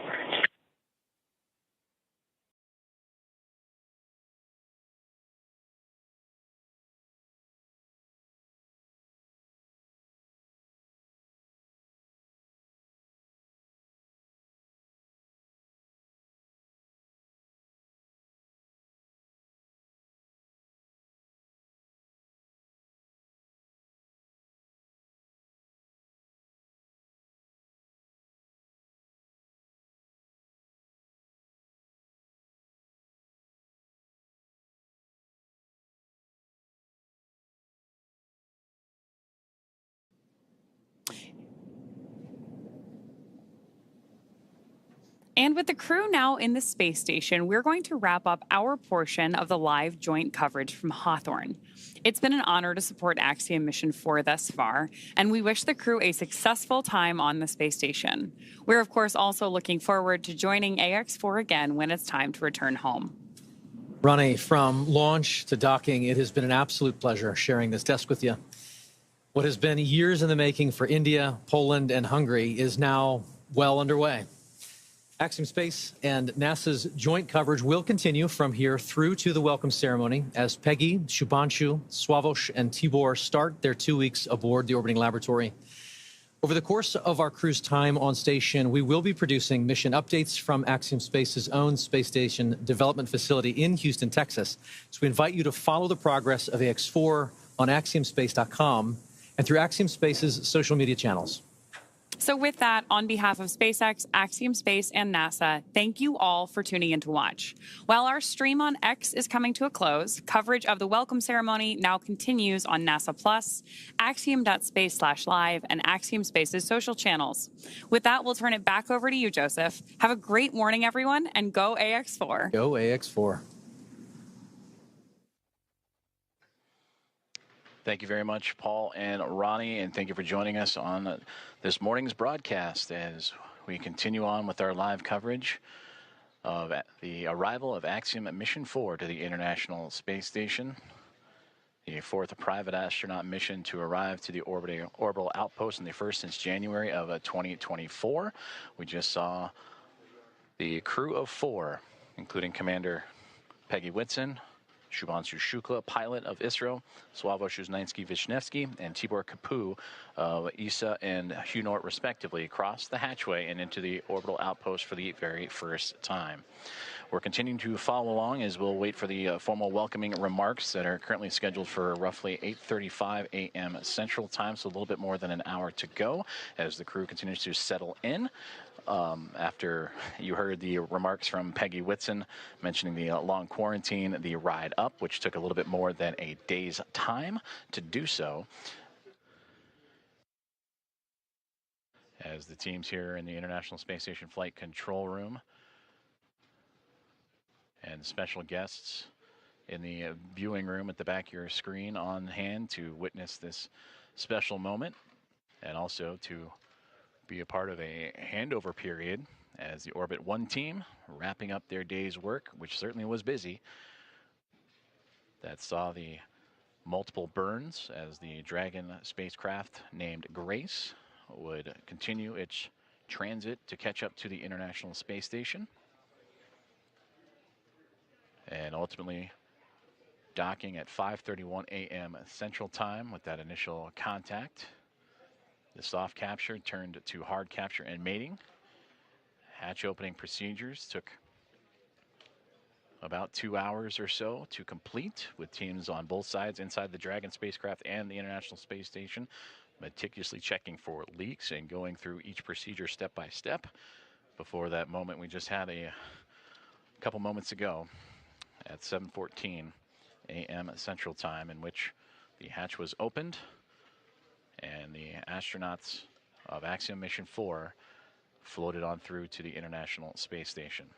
We're currently experiencing a transition in communications satellites. That's nominal and to be expected, so we will bring you back those views inside the International Space Station once we have them. But again, the teams here inside of the International Space Station Flight Control Room, Orbit 1 team wrapping up a great day's of work, or great morning's work, that saw 4 new members join the orbital outpost to bring up the attendance to now 11.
This is Mission Control Houston as we continue our live coverage of the arrival and docking of Axiom Mission 4 to the International Space Station that occurred a little more than 2 hours ago as the team lifted off from NASA's Kennedy Space Center and Historic Launch Complex 39A yesterday morning at 1:31 a.m. Central Time to begin its little more than a day transit to the orbiting laboratory. And just a moment ago, the hatches were opened, and welcoming in Peggy Whitson, commander of Axiom Mission 4, Shubhanshu Shukla, pilot representing ISRO, in the nation of India, Sławosz Uznański-Wiśniewski of ESA, and the nation of Poland, and Tibor Kapu of Hunor, as they have joined the crew aboard the International Space Station, and we will bring you those views as soon as we have them, as we are currently transitioning between communications satellites. We are targeting a formal welcome remark and ceremony coming up at 8:35 a.m. Central Time, in which the team on board the International Space Station will go through the proper voice and audio checks and visuals to perform that ceremony. Earlier in the broadcast, Axiom Commander Michael Lopez Alegria, former NASA astronaut, talked about what can be expected during that ceremony, including a pinning ceremony that Commander Peggy Whitson will perform for the newest members to go into low Earth orbit, and first-time flyers in Shukla, Uznański, Wiśniewski, and Kapu. And for those three representing India, Poland, and Hungary, they also represent the first visitors from those nations to the orbiting laboratory.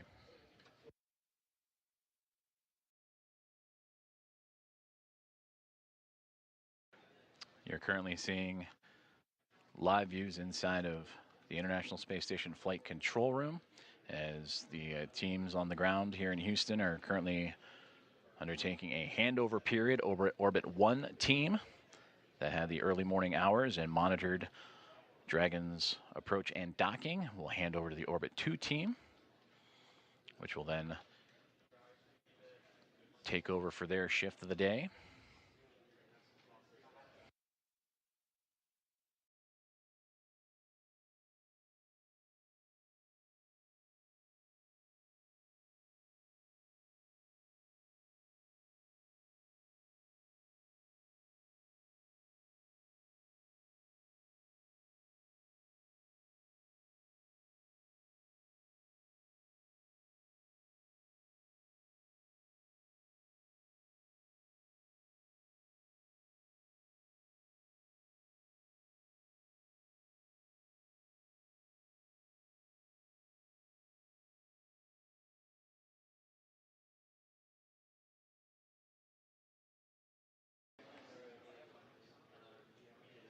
Flight Director Allison Bollinger and her Athena flight team, that Orbit 1 team, undergoing the handover period as they will transition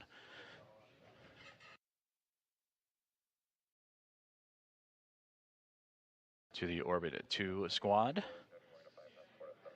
as we'll continue to follow along with live commentary and updates leading into the welcome ceremony and opening remarks on the arrival of Axiom Mission 4.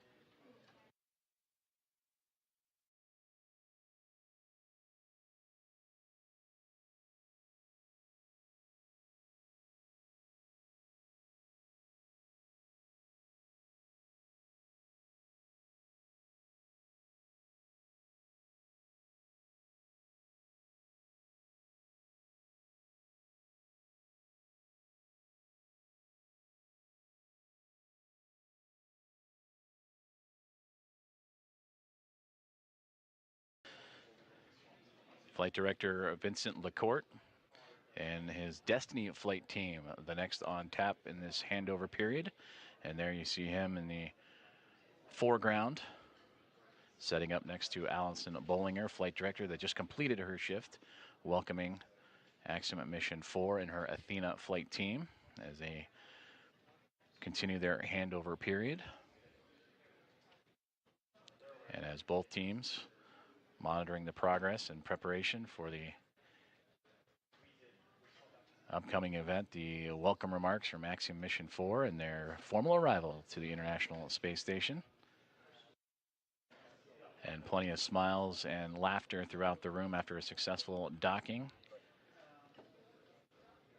that occurred about 2 hours and change from now. And that was at 5:31 a.m. Central Time, in which the Dragon Grace spacecraft, soft capture, then hard capture, connected to the International Space Station and its space-facing port on the Harmony module. Hooks connected to form the hard mate, and then over the next 2 hours would begin the procedures to pressurize the vestibule, the gap between the Dragon spacecraft and the International Space Station that was at vacuum. They wanted to bring the atmospheric pressure equal to that of what's inside Dragon and the space station, which is relative to here on Earth, which is equal to about 14 psi, which is sea level. And once that was able to be accomplished, the APAS hatch on the space station end was open. Shortly there followed by the pressurization and opening of the Dragon hatch. And that would occur at 7:14 a.m. Central Time.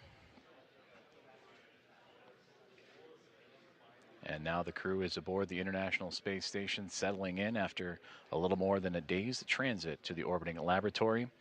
And we look forward to hearing from them here shortly for welcome remarks. And again, tracking around 8:35 a.m. Central.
This is Mission Control Houston as we continue our coverage of the arrival and docking and the soon-to-be welcome remarks of Axiom at Mission 4 as they have locked up and synced up with the International Space Station earlier this morning. And the crew of 4 have since floated aboard the International Space Station, bringing up its population from the Expedition 73 crew of 7 to now a total of 11. And we will hear from Commander Peggy Whitson, Pilot Shubhanshu Shukla, Mission Specialist Sławomir Uznansky-Wisniewski, and Mission Specialist Tipu Kapoor here shortly. We are continuing a handover period. The Orbit 1 team, the Athena flight led by Flight Director Allison Bollinger, handing over to Vincent LaCourte, and the Destiny flight team. That'll be completed here in just a few moments. Meanwhile, the crew aboard the International Space Station continuing to get settled in and prepare for those welcoming remarks that would be a little less than an hour from now, about 50 minutes or so.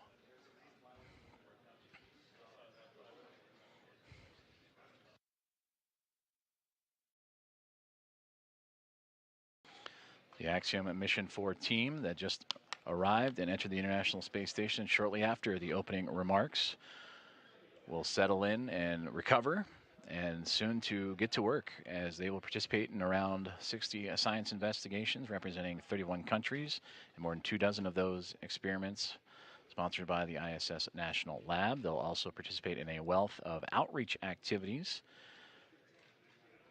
that they will participate during their approximately 2-week mission.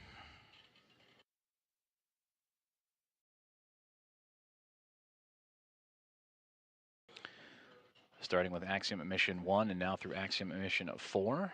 The International Space Station has now welcomed 14 private astronaut crew members representing 11 different nations aboard the International Space Station, showcasing how private astronaut missions expand access to low Earth orbit, commercial space, and the space station, and bring that access for more nations, people, and opportunities.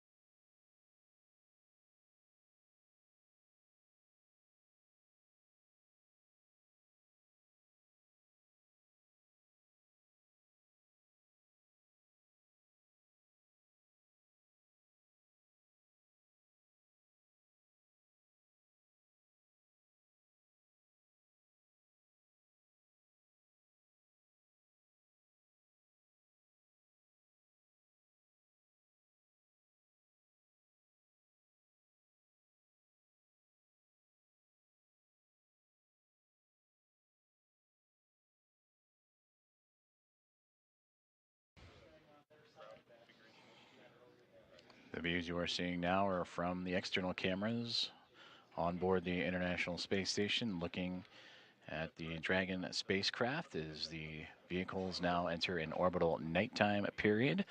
The two currently traversing across the southern Indian Ocean and about to cross the continent of Australia and make its way over into the Pacific Ocean.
Formal handover underway here inside of the International Space Station Flight Control Room at NASA's Johnson Space Center.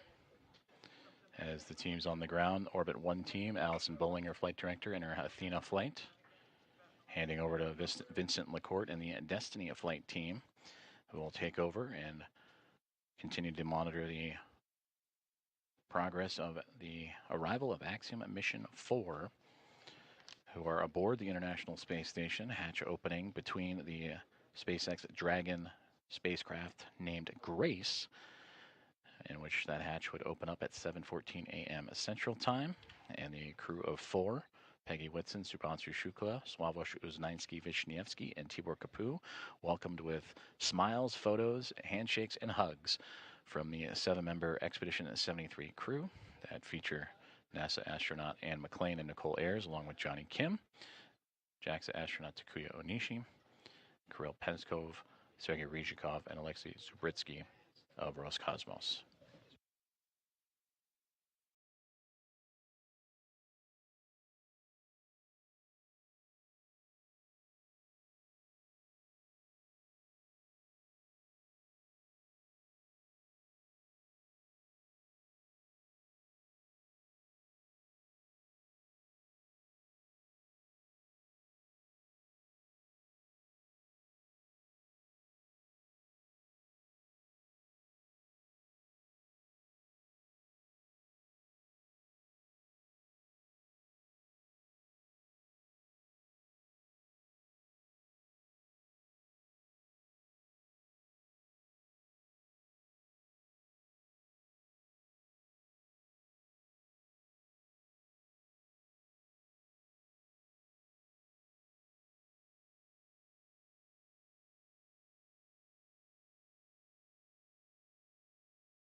This is Mission Control Houston, as we have just completed the handover from the Orbit 1 to Orbit 2 flight teams inside the International Space Station Flight Control Room at NASA's Johnson Space Center in Houston, Texas, as the teams continue to monitor and proceed with what will soon to be the welcome remarks from Axiom Mission 4, as they have arrived, docked, and entered the International Space Station earlier this morning. They would launch towards the International Space Station yesterday morning, starting their transit that lasted a little bit more than a day. And they would make their way starting at 1:31 a.m. Central Time with that launch. And then they would begin their transit with a sequence of burns to chase down the orbiting laboratory. And then earlier this morning,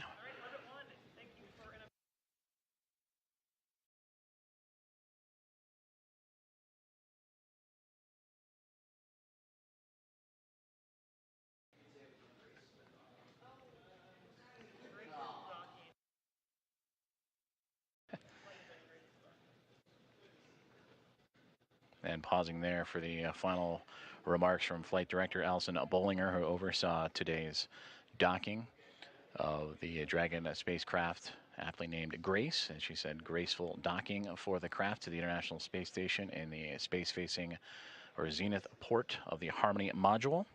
And that contact would occur at 5:31 a.m. Central Time earlier this morning, and then the hatchways would then take about the next 2 hours or so to make sure all leak checks and inspections were performed step by step for both the teams inside the Dragon spacecraft and Axiom Mission 4, as well as the Expedition 73 crew aboard the International Space Station. And then the hatchways would open up to allow the crew to come on board.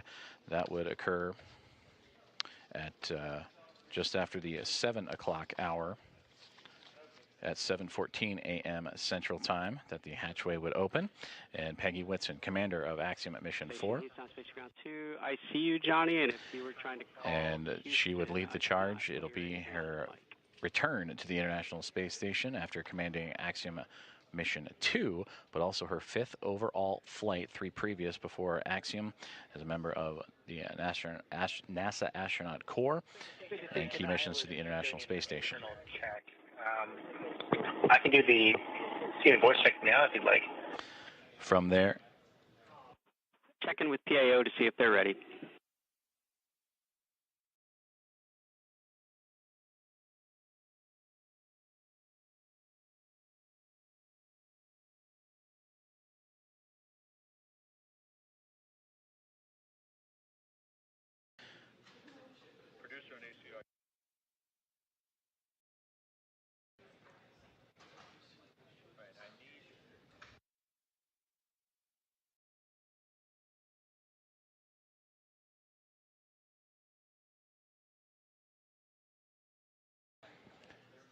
now the teams here on the ground preparing for the welcoming remarks. We will see the astronauts aboard the International Space Station prepare for the proper video and audio configurations before the formal remarks can be underway, and that should occur here shortly.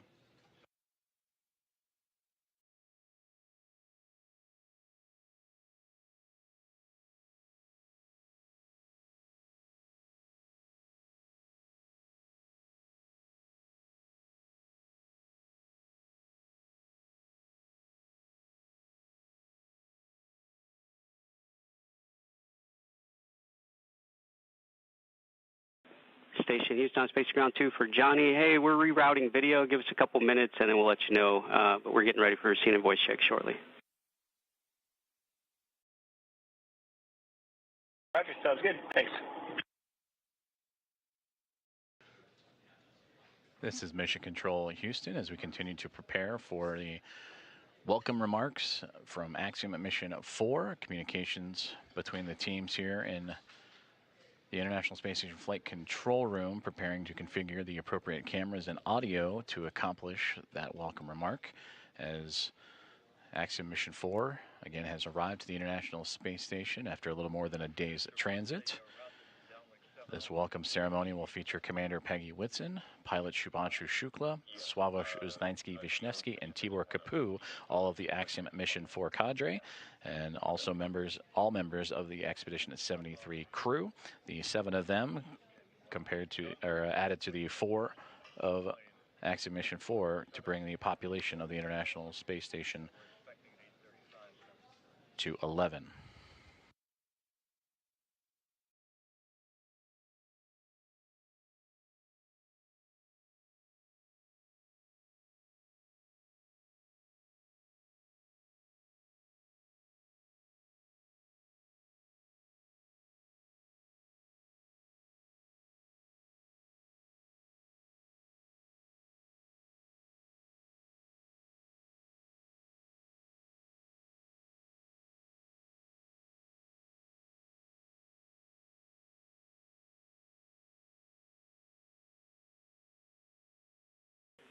Station Houston on Space Ground 2 for Johnny. We're ready for those scene and voice checks.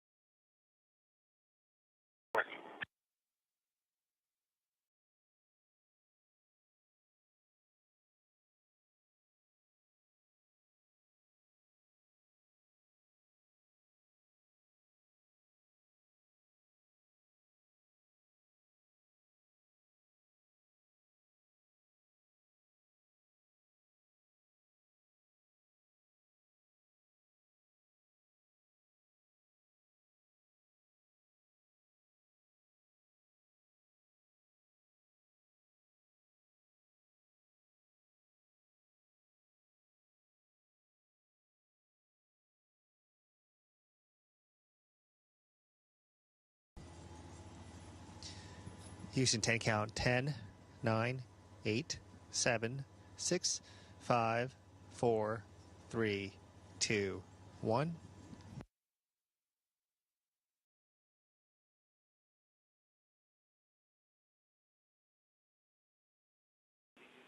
Johnny, we have a good scene, good voice. Thanks for the check. Yep, and just a friendly reminder, we're looking to start the event at 13:35.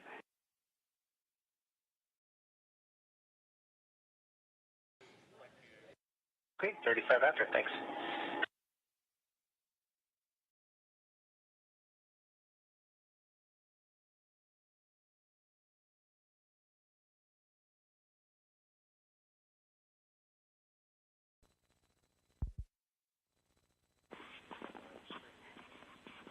And Johnny, FYI, the current video that you are on is streaming live to NASA TV, so just FYI.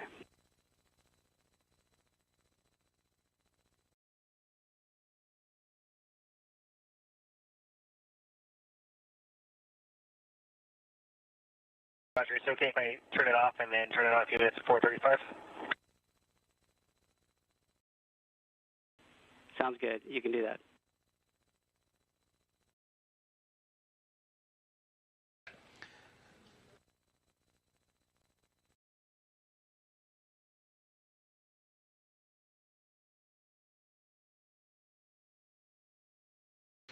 Good communications there between the team on the ground and the International Space Station Flight Control Room, up to NASA astronaut Johnny Kim, helping establish the good video and audio configurations for the upcoming welcome remarks that'll take place, currently scheduled for 8:35 a.m. Central Time, so a few more minutes from now, as the Expedition 73 crew will welcome formally the 4 members of Axiom Mission 4, the 4th private astronaut mission to arrive to the International Space Station.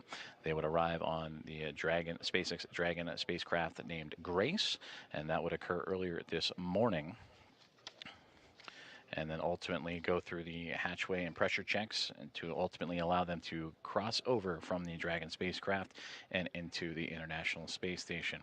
And that docking would occur at 5:31 a.m. Central Time for that soft capture. It would take about 2 hours or so to make sure the leaks and everything was safe to proceed. The pressurization between the International Space Station and the Dragon spacecraft were equal, and allowing for the hatchway to be opened and then welcoming in Commander of Axiom Mission 4, Peggy Whitson, Shubhanshu Shukla, the pilot representing ISRO and the nation of India, Sławomir Uznański-Wiśniewski of ESA and the nation of Poland, and Tibor Kapu of Hunor and the nation of Hungary. They would cross over the APAS hatch starting at 7:14 a.m. Central Time. And for Shukla, Uznański-Wiśniewski, and Kapu, representing again India, Poland, and Hungary, it is those nations' very first visits to the orbiting laboratory. So we'll continue with live coverage of the welcome remarks that will again be taking place in about 25 minutes or so, as Johnny Kim and the team were able to configure the cameras and audio appropriately. And again, that now 11-person International Space Station will come on camera and welcome in the newly arrived Axiom Mission 4 crew.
This is Mission Control Houston, as the Orbit 2 team is now formally settled into their roles for the day, as they continue with the welcoming procedures for the upcoming remarks from the newly arrived Axiom Mission 4.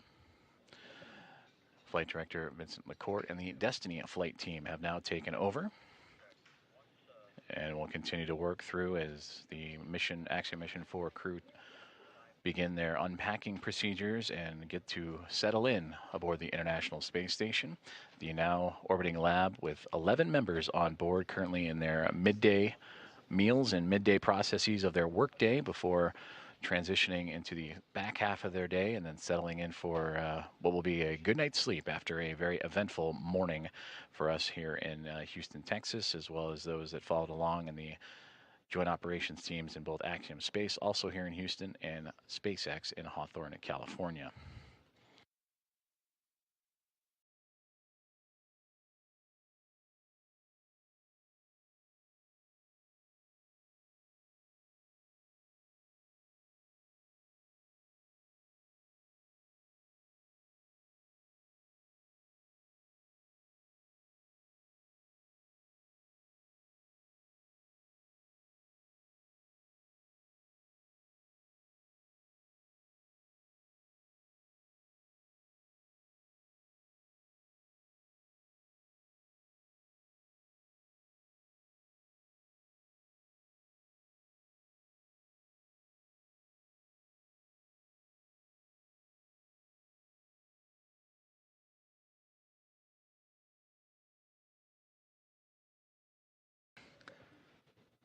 A little more than 10 minutes away from welcoming remarks of the Axiom Mission 4 team as they settle into the International Space Station after arriving earlier this morning.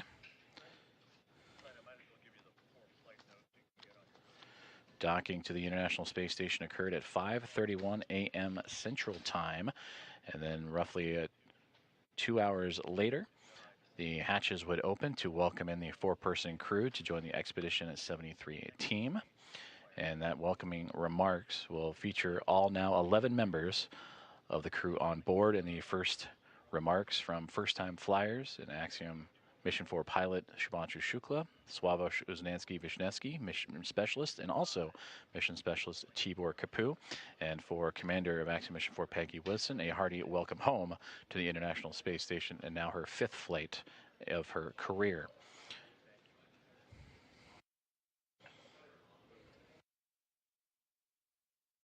For Peggy Whitson, the most experienced U.S. astronaut in history, began this mission with 675 days under her belt, 9th all-time, but will continue to add to those incredible historical numbers as the Axiom Mission 4 and its crew will proceed with an approximately 2-week mission aboard the orbiting laboratory, performing outreach events and research investigations, participating in around 60 of those investigations, representing 31 different countries.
This is Mission Control Houston as we continue to monitor and anxiously count down to the welcome remarks of Axiom Mission 4 aboard the International Space Station, now inside 10 minutes to those remarks as the now 11-member crew aboard the International Space Station getting settled in and preparing before radioing back down to the teams on the ground in both Hawthorne, California, and 2 members here in Houston, Axiom Space and, of course, NASA at NASA's Johnson Space Center and the International Space Station Flight Control Room. Currently, the SpaceX Dragon Grace that brought the Axiom Mission 4 crew to the International Space Station together, connected, currently orbiting over the northern portion of the Pacific Ocean. They are in an orbital nighttime period, and we will bring you those exterior views once the station and spacecraft emerge into the orbital sunrise and orbital daytime. But until then, we will continue to track as the crew preparing for those welcome remarks now inside 10 minutes.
This is Mission Control Houston, as we are now 5 minutes away from the formal welcoming remarks as the International Space Station has introduced, or will introduce, the members of Axiom Mission 4 formally after having docked to the International Space Station earlier this morning. They would dock to the orbital outpost at 5:31 a.m. Central.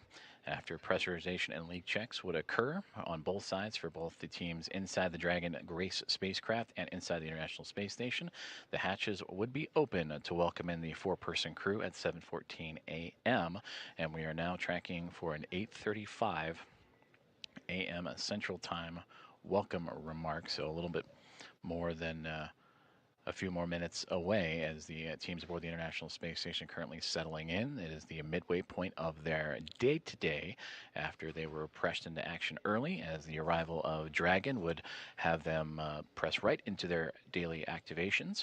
For NASA astronaut Nicole Ayers and Ann McLean, they would oversee and monitor the progress of the Dragon spacecraft to the orbiting laboratory and execute those hatch opening ceremonies. Procedures, pardon me, and then, of course, all 11 members of Expedition 73 were there on the other side to welcome in Peggy Whitson, Subhanshu Shukla, Sławomir Uznanski-Wisniewski, and Tibor Kapu to the orbiting laboratory. And there you see the spacecraft, newly named Grace, docked to the International Space Station. And that is where they will reside for approximately the next 2 weeks, as they will participate in around 60 research investigations, numerous outreach activities, and more, representing 31 different countries, as the International Space Station has now welcomed its fourth private astronaut mission. It is their first since Axiom Mission 3 would arrive to the International Space Station, and that would be back in January of 2024. And just out of view, you can somewhat see the nose cone. If you look to the bottom left-hand side, just past where that Dragon spacecraft is, that is another Dragon spacecraft, Dragon Endurance, at the forward port of the International Space Station in the Harmony module, as both Grace and Endurance flying in front of the International Space Station, 2 of now 5 vehicles that are attached to the orbital outpost. Also Soyuz MS-27 that brought NASA astronaut Johnny Kim to the International Space Station, and 2 cargo craft, Roscosmos Progress cargo craft, also attached to the International Space Station. So a full house, both externally and internally, on the orbiting laboratory.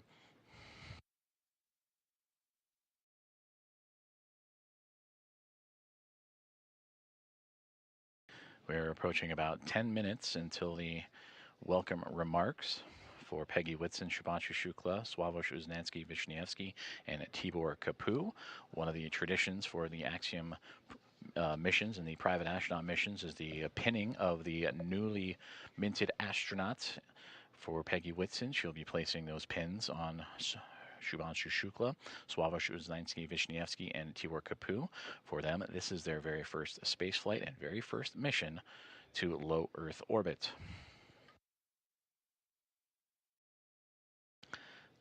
After the welcome remarks, they will jump right into their activities, whether it is unloading the Dragon spacecraft or for the Expedition 73 crew back to their work schedules before settling in for the evening, and then hitting the ground running tomorrow.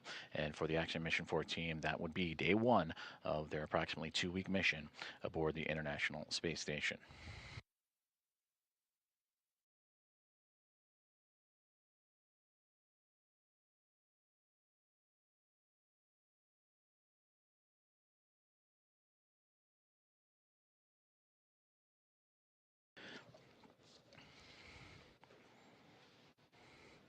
And to take a look back at the activities for Axiom Mission 4, they would lift off from Launch Complex 39A at NASA's Kennedy Space Center yesterday morning at 1:31 a.m. Central Time, carrying Whitson, Shukla, Uznanski-Wisniewski, and Kapu to low Earth orbit.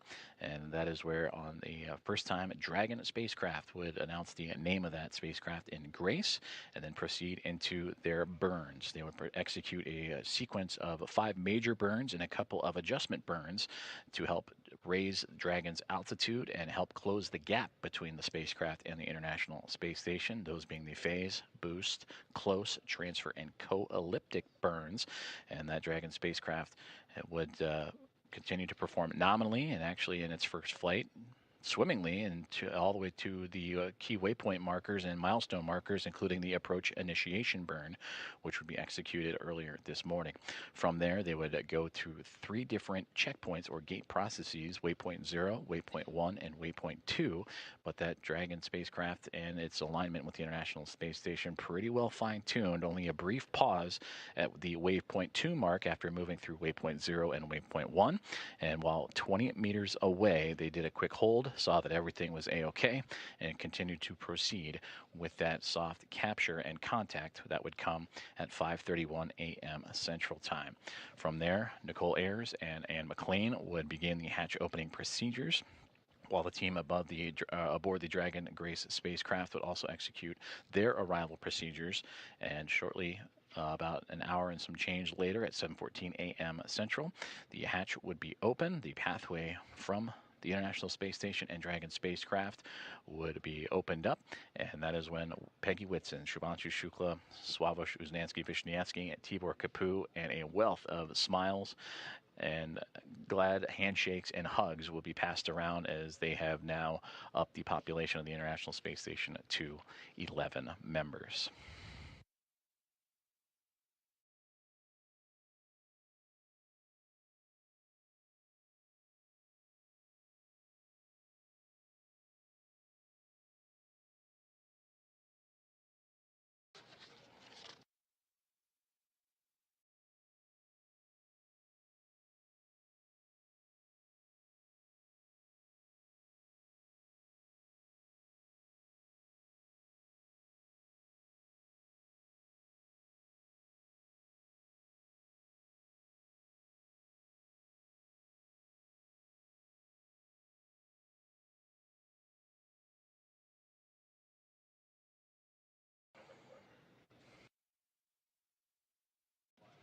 We continue to proceed towards the welcome remarks about 8 minutes from now, and we'll be sure to turn over all communications to the audio and video team as we will await the Expedition 73 crew and Axiom Mission 4.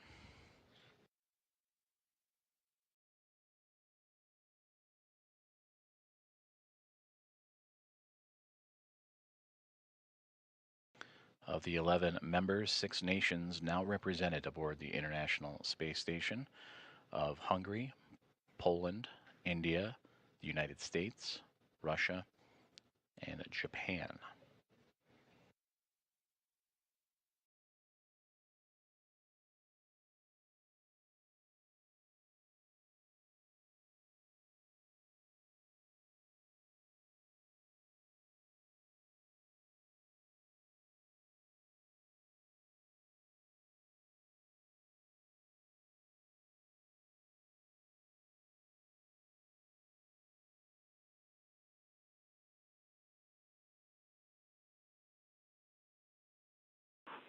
Station Houston on Space Ground 2 for Johnny.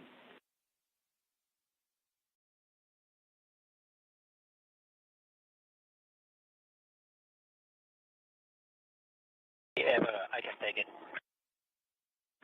Yep, yeah, just looking for someone to turn on the camera for the PAO event and do a quick 5 count just to make sure we're still good before we start. Still good.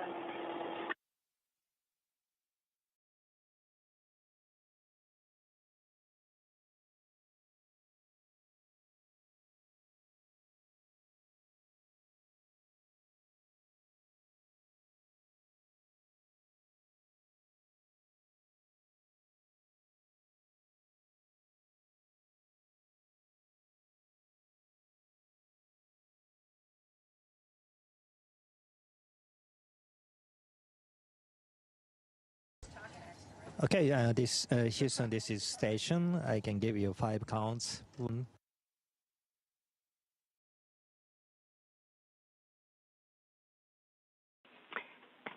Talk, we heard you, but just lost the video downlink, so please give us a minute.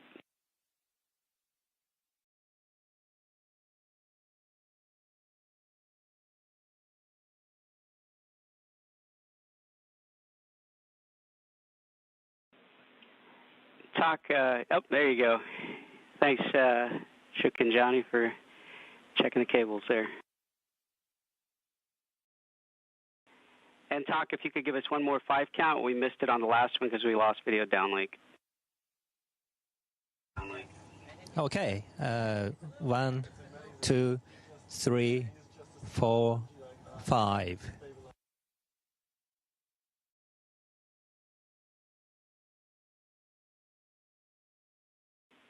That was a good scene and voice check, and we'll be ready to begin after the handover.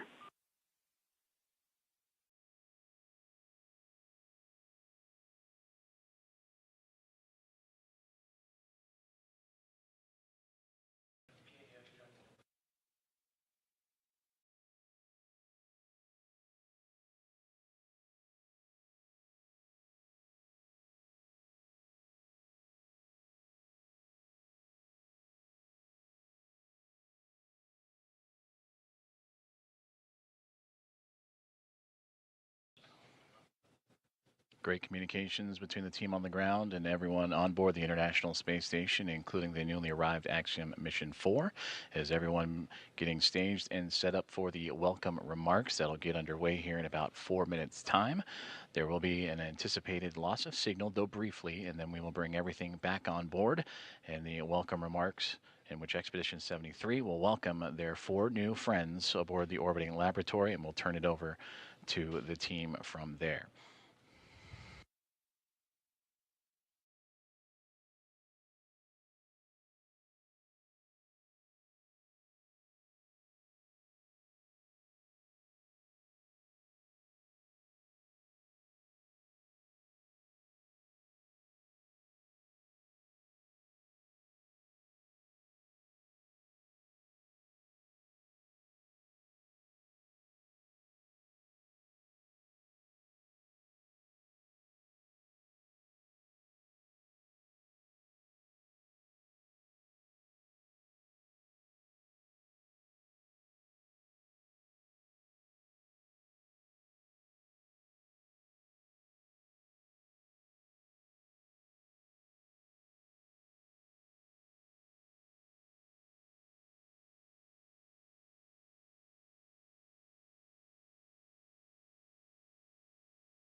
And again, we are experiencing a temporary loss of communications, but the acquisition of signal should be in just a couple of seconds. And once the video is on board, the welcome remarks for Axiom Mission 4 will get underway.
Station, this is Houston. Are you ready for the event?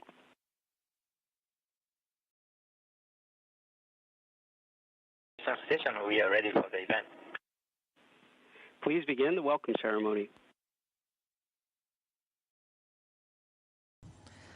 All right. Grace crew, welcome aboard the International Space Station.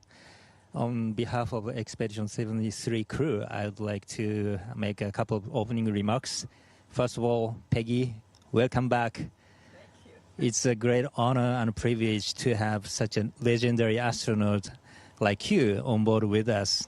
And Thibaut, Shooks, and Suave, congratulations on your first space flight. And we've been waiting for you guys so long, and we are so happy to see your all smiling faces. And with your arrival, right now there are 11 astronauts from 6 countries, and all of us are here in order to advance human space exploration and scientific research, symbolizing international cooperation. So from this moment, you are also a part of Expedition 73. And once again, welcome aboard. And I will pass the microphone to Axiom for Commander Peggy Whitson. Thank you so much, Tak, and for the 73 crew as well. We appreciate being invited in. You guys are exceptional hosts, and hopefully you'll think we're exceptional guests at the end of a couple of weeks. But we're looking forward to getting a lot of work done with you guys, and I really appreciate all the support you've provided to us in advance of actually even getting here. I think that's very unique and special about you.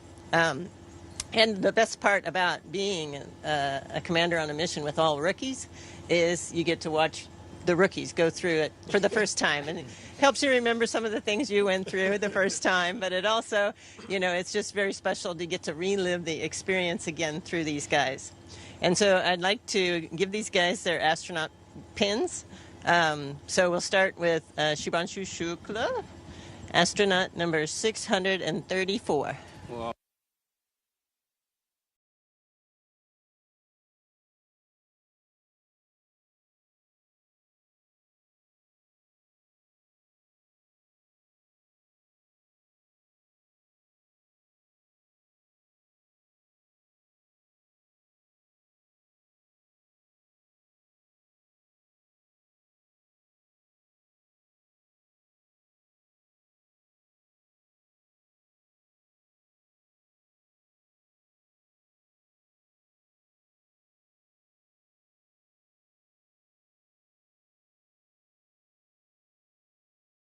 Yeah, I'll go ahead and get these out. Thank you, Peggy. Oh, so I am number 634. That's a privilege. No, but to be fair, it is a privilege to be amongst the few who have got the chance to see the Earth from a vantage point that I have been able to see now. It has been a wonderful ride. It has been great, and I was looking forward to come to space. It is something to look forward to as such. But the minute I entered the International Space Station and you guys, this crew, you just made me feel so welcome, as if you literally opened your doors, like your house doors for us. That's true. So, but it was fantastic. I feel even better. Whatever expectation I had of coming here, they were surpassed by the view. Of course, that's the big part of it, but by you guys as well. So thank you so much. I think this was fantastic. This is wonderful, and I'm very, very confident that the next 14 days are going to be amazing, doing, as you said, advancing science and research and working together. Thank you so much.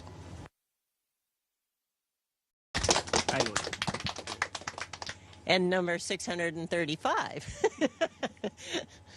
Slavosh was Nancy.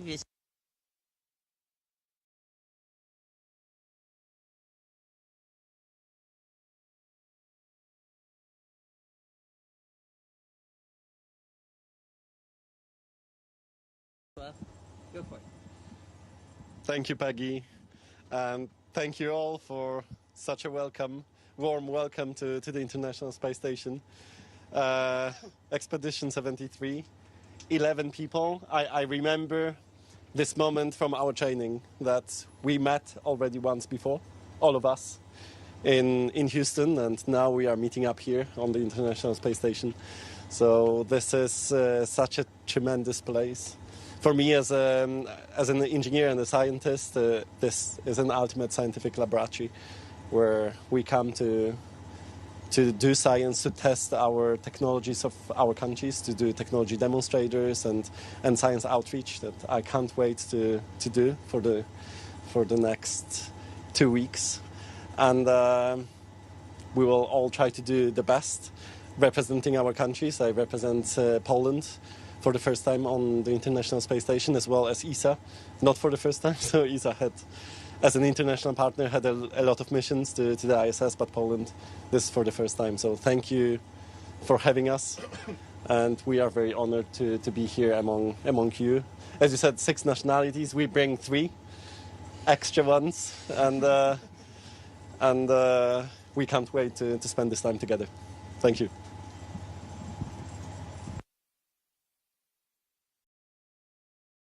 And last but not least, number 636, Tibor Kabu.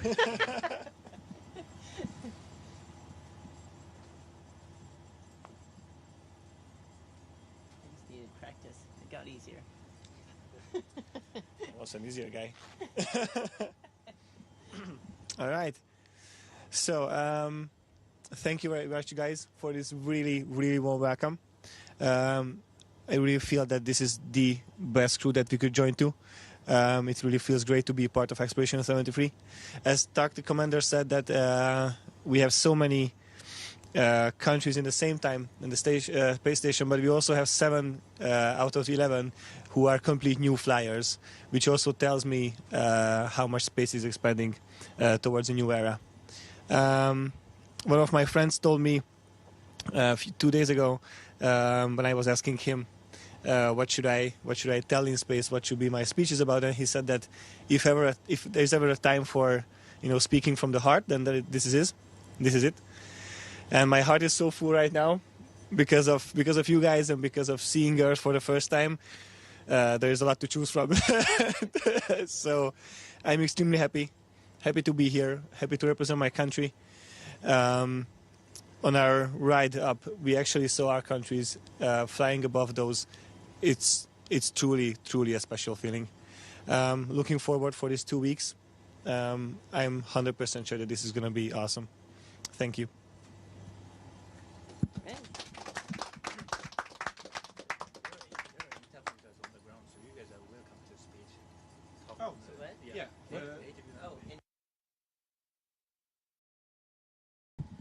और एक छोटा सा संदेश मेरे प्यारे देशवासियों के लिए, आपके प्यार और आशीर्वाद से सुरक्षित मैं इंटरनेशनल स्पेस स्टेशन पे पहुंच चुका हूं। और बहुत आसान दिख रहा है यहाँ खड़े होना, लेकिन थोड़ा सा मुश्किल है, थोड़ा सा सर भारी है, थोड़ी तकलीफ हो रही है, लेकिन ये सब बहुत छोटी चीज़ें हैं और कुछ ही दिनों में हम इसके यूज्ड टू हो जाएंगे। और ये पहला पड़ाव है इस जर्नी का, और अभी आगे 14 दिन यहाँ पे रह के हम काफ़ी सारे साइंस एक्सपेरिमेंट्स करेंगे, आप लोगों से बातचीत करेंगे। लेकिन कहीं ना कहीं ये जो पड़ाव है ये भी दिखाता है कि ये हमारी अपनी स्पेस जर्नी का भी एक पड़ाव है। तो मैंने बात की थी आपसे कुछ देर पहले जब मैं ड्रैगन में था, और अभी यहाँ से आगे भी बात करता रहूँगा। चलिए इस जर्नी को बहुत एक्साइटिंग बनाते हैं, बहुत उत्साह से इसमें पार्टिसिपेट करते हैं। मैं बहुत उत्साहित हूँ और मैं अपने शोल्डर पे अपना तिरंगा जो मैं लेके चल रहा हूँ, मैं मानता हूँ कि आप सब मेरे साथ हैं, तो मैं ये भी समझ लेता हूँ कि आप सब भी मेरे साथ उत्साहित हैं। और मुझे लगता है कि अगले 14 दिन बहुत ही एक्साइटिंग जाने वाले हैं। धन्यवाद। जय हिंद, जय Bharat. Thank you, Jux. Drodzy Polacy, drogie Polki, cieszę się, że mogę tutaj Was powitać z pokładu Międzynarodowej Stacji Kosmicznej. Po raz pierwszy jesteśmy na stacji, po raz pierwszy mamy polską misję na Międzynarodową Stację Kosmiczną i bardzo się cieszę, że mogę reprezentować właśnie Was, 40 milionów Polaków, którzy mają możliwość obejrzenia misji, ale jednocześnie kontrybuowania do części naukowej, technologicznej i wykonywania eksperymentów na Międzynarodowej Stacji Kosmicznej. Będziemy prowadzić również lekcje fizyki dla dzieci w szkół, dla studentów i mam nadzieję, że to jest początek Polski technologicznej, obrazu Polski na świecie właśnie w takich miejscach jak Międzynarodowa Stacja Kosmiczna czy najbardziej zaawansowane laboratoria technologiczne. Bardzo dziękuję Wam za zaufanie. Tak jak już wcześniej mówiłem, kosmos jednoczy. Jesteśmy tutaj razem, jesteśmy silni i budujemy naszą przyszłość. Dziękuję bardzo za zaufanie i do zobaczenia przez najbliższe 2 tygodnie. And over to Tibor. Yeah. Oh, that's nice. There's always a first time for anything, right? Üdvözlök mindenkit a világűrből. Ha jól számolok, akkor 2009 óta először hangzanak el magyar szavak innen a nemzetközi űrállomás fedezetéről. Csás Simonyi után, aki kétszer is járt itt, én álltak a következő, aki magyarul beszél ezen falak között. Hatalmas megtiszteltetés és elképesztő büszkeség számomra. Alig 30 órája se vagyunk a világűrben, de már volt alkalmam beszélni a szüleimmel egy pár perce, akik elmondták azt, hogy az ő szemükkel mit láttak a Földről, amikor mi elhagytuk azt, és már látjuk, hogy micsoda hatása lesz ennek a küldetésnek, és amikor azt mondom, hogy küldetés, ez nem véletlen, nekünk ezzel a pár következő nappal, héttel valóban egy küldetésünk van. Nem csak egy tudományos küldetésről beszélünk, nem csak kísérleteket fogunk elvégezni, egy inspirációs jelleggel is vagyunk itt. Szeretném megmutatni azt, hogy még egy ilyen kis nemzetnek is sikerült egy ekkora hatalmas dolgot végrehajtania. Én vallom azt, hogy kis nemzetek tudnak a legnagyobbat támadni. Szeretném megköszönni mindenkinek azt, hogy lehetővé tette ezt a küldetést, lehetővé tette ezt az elmúlt pár órát és a következő napokat. Még egyszer csak azt tudom mondani, hogy rendkívül hálás és büszke vagyok, hogy magyarként itt lehetek.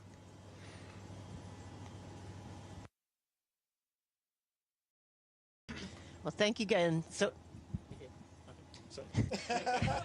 Thank you again for welcoming us so openly and warmly. We really, really appreciate all of you and all of the team on the ground as well. Thank you.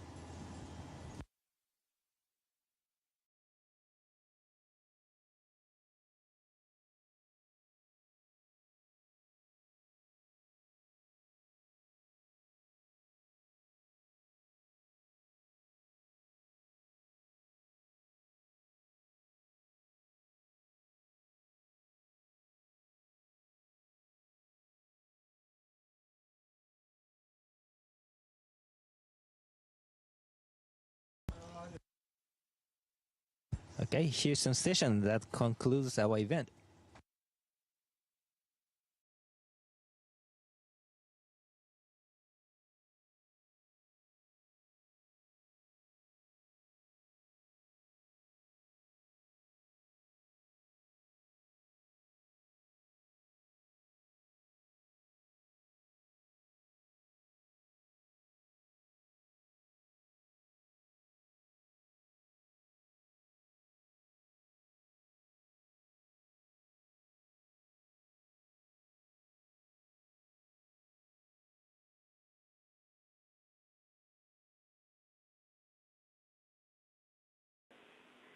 Thank you to all participants. Station, we are now resuming operational audio communications.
With the conclusion of the welcome remarks from the Expedition 73 crew and Axiom at Mission 4 that just arrived to the International Space Station, Expedition 73 Commander Takuya Onishi currently holding a meeting with the newly arrived crew, familiarization, and his remarks as the crew now begins their approximately 2-week stay and mission aboard the orbiting outpost.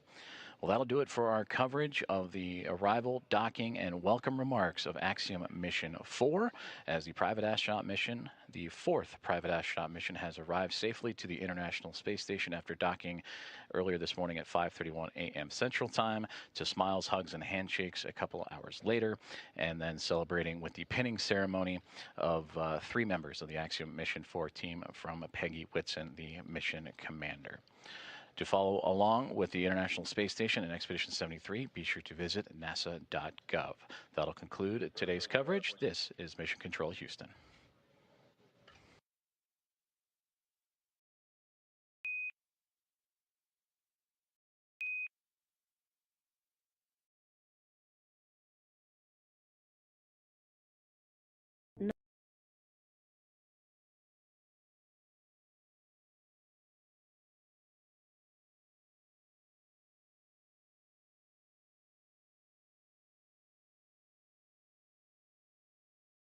Breathing with each pulse, each vein, oh, second moon. We too are made of water, of vast and beckoning seas. We too are made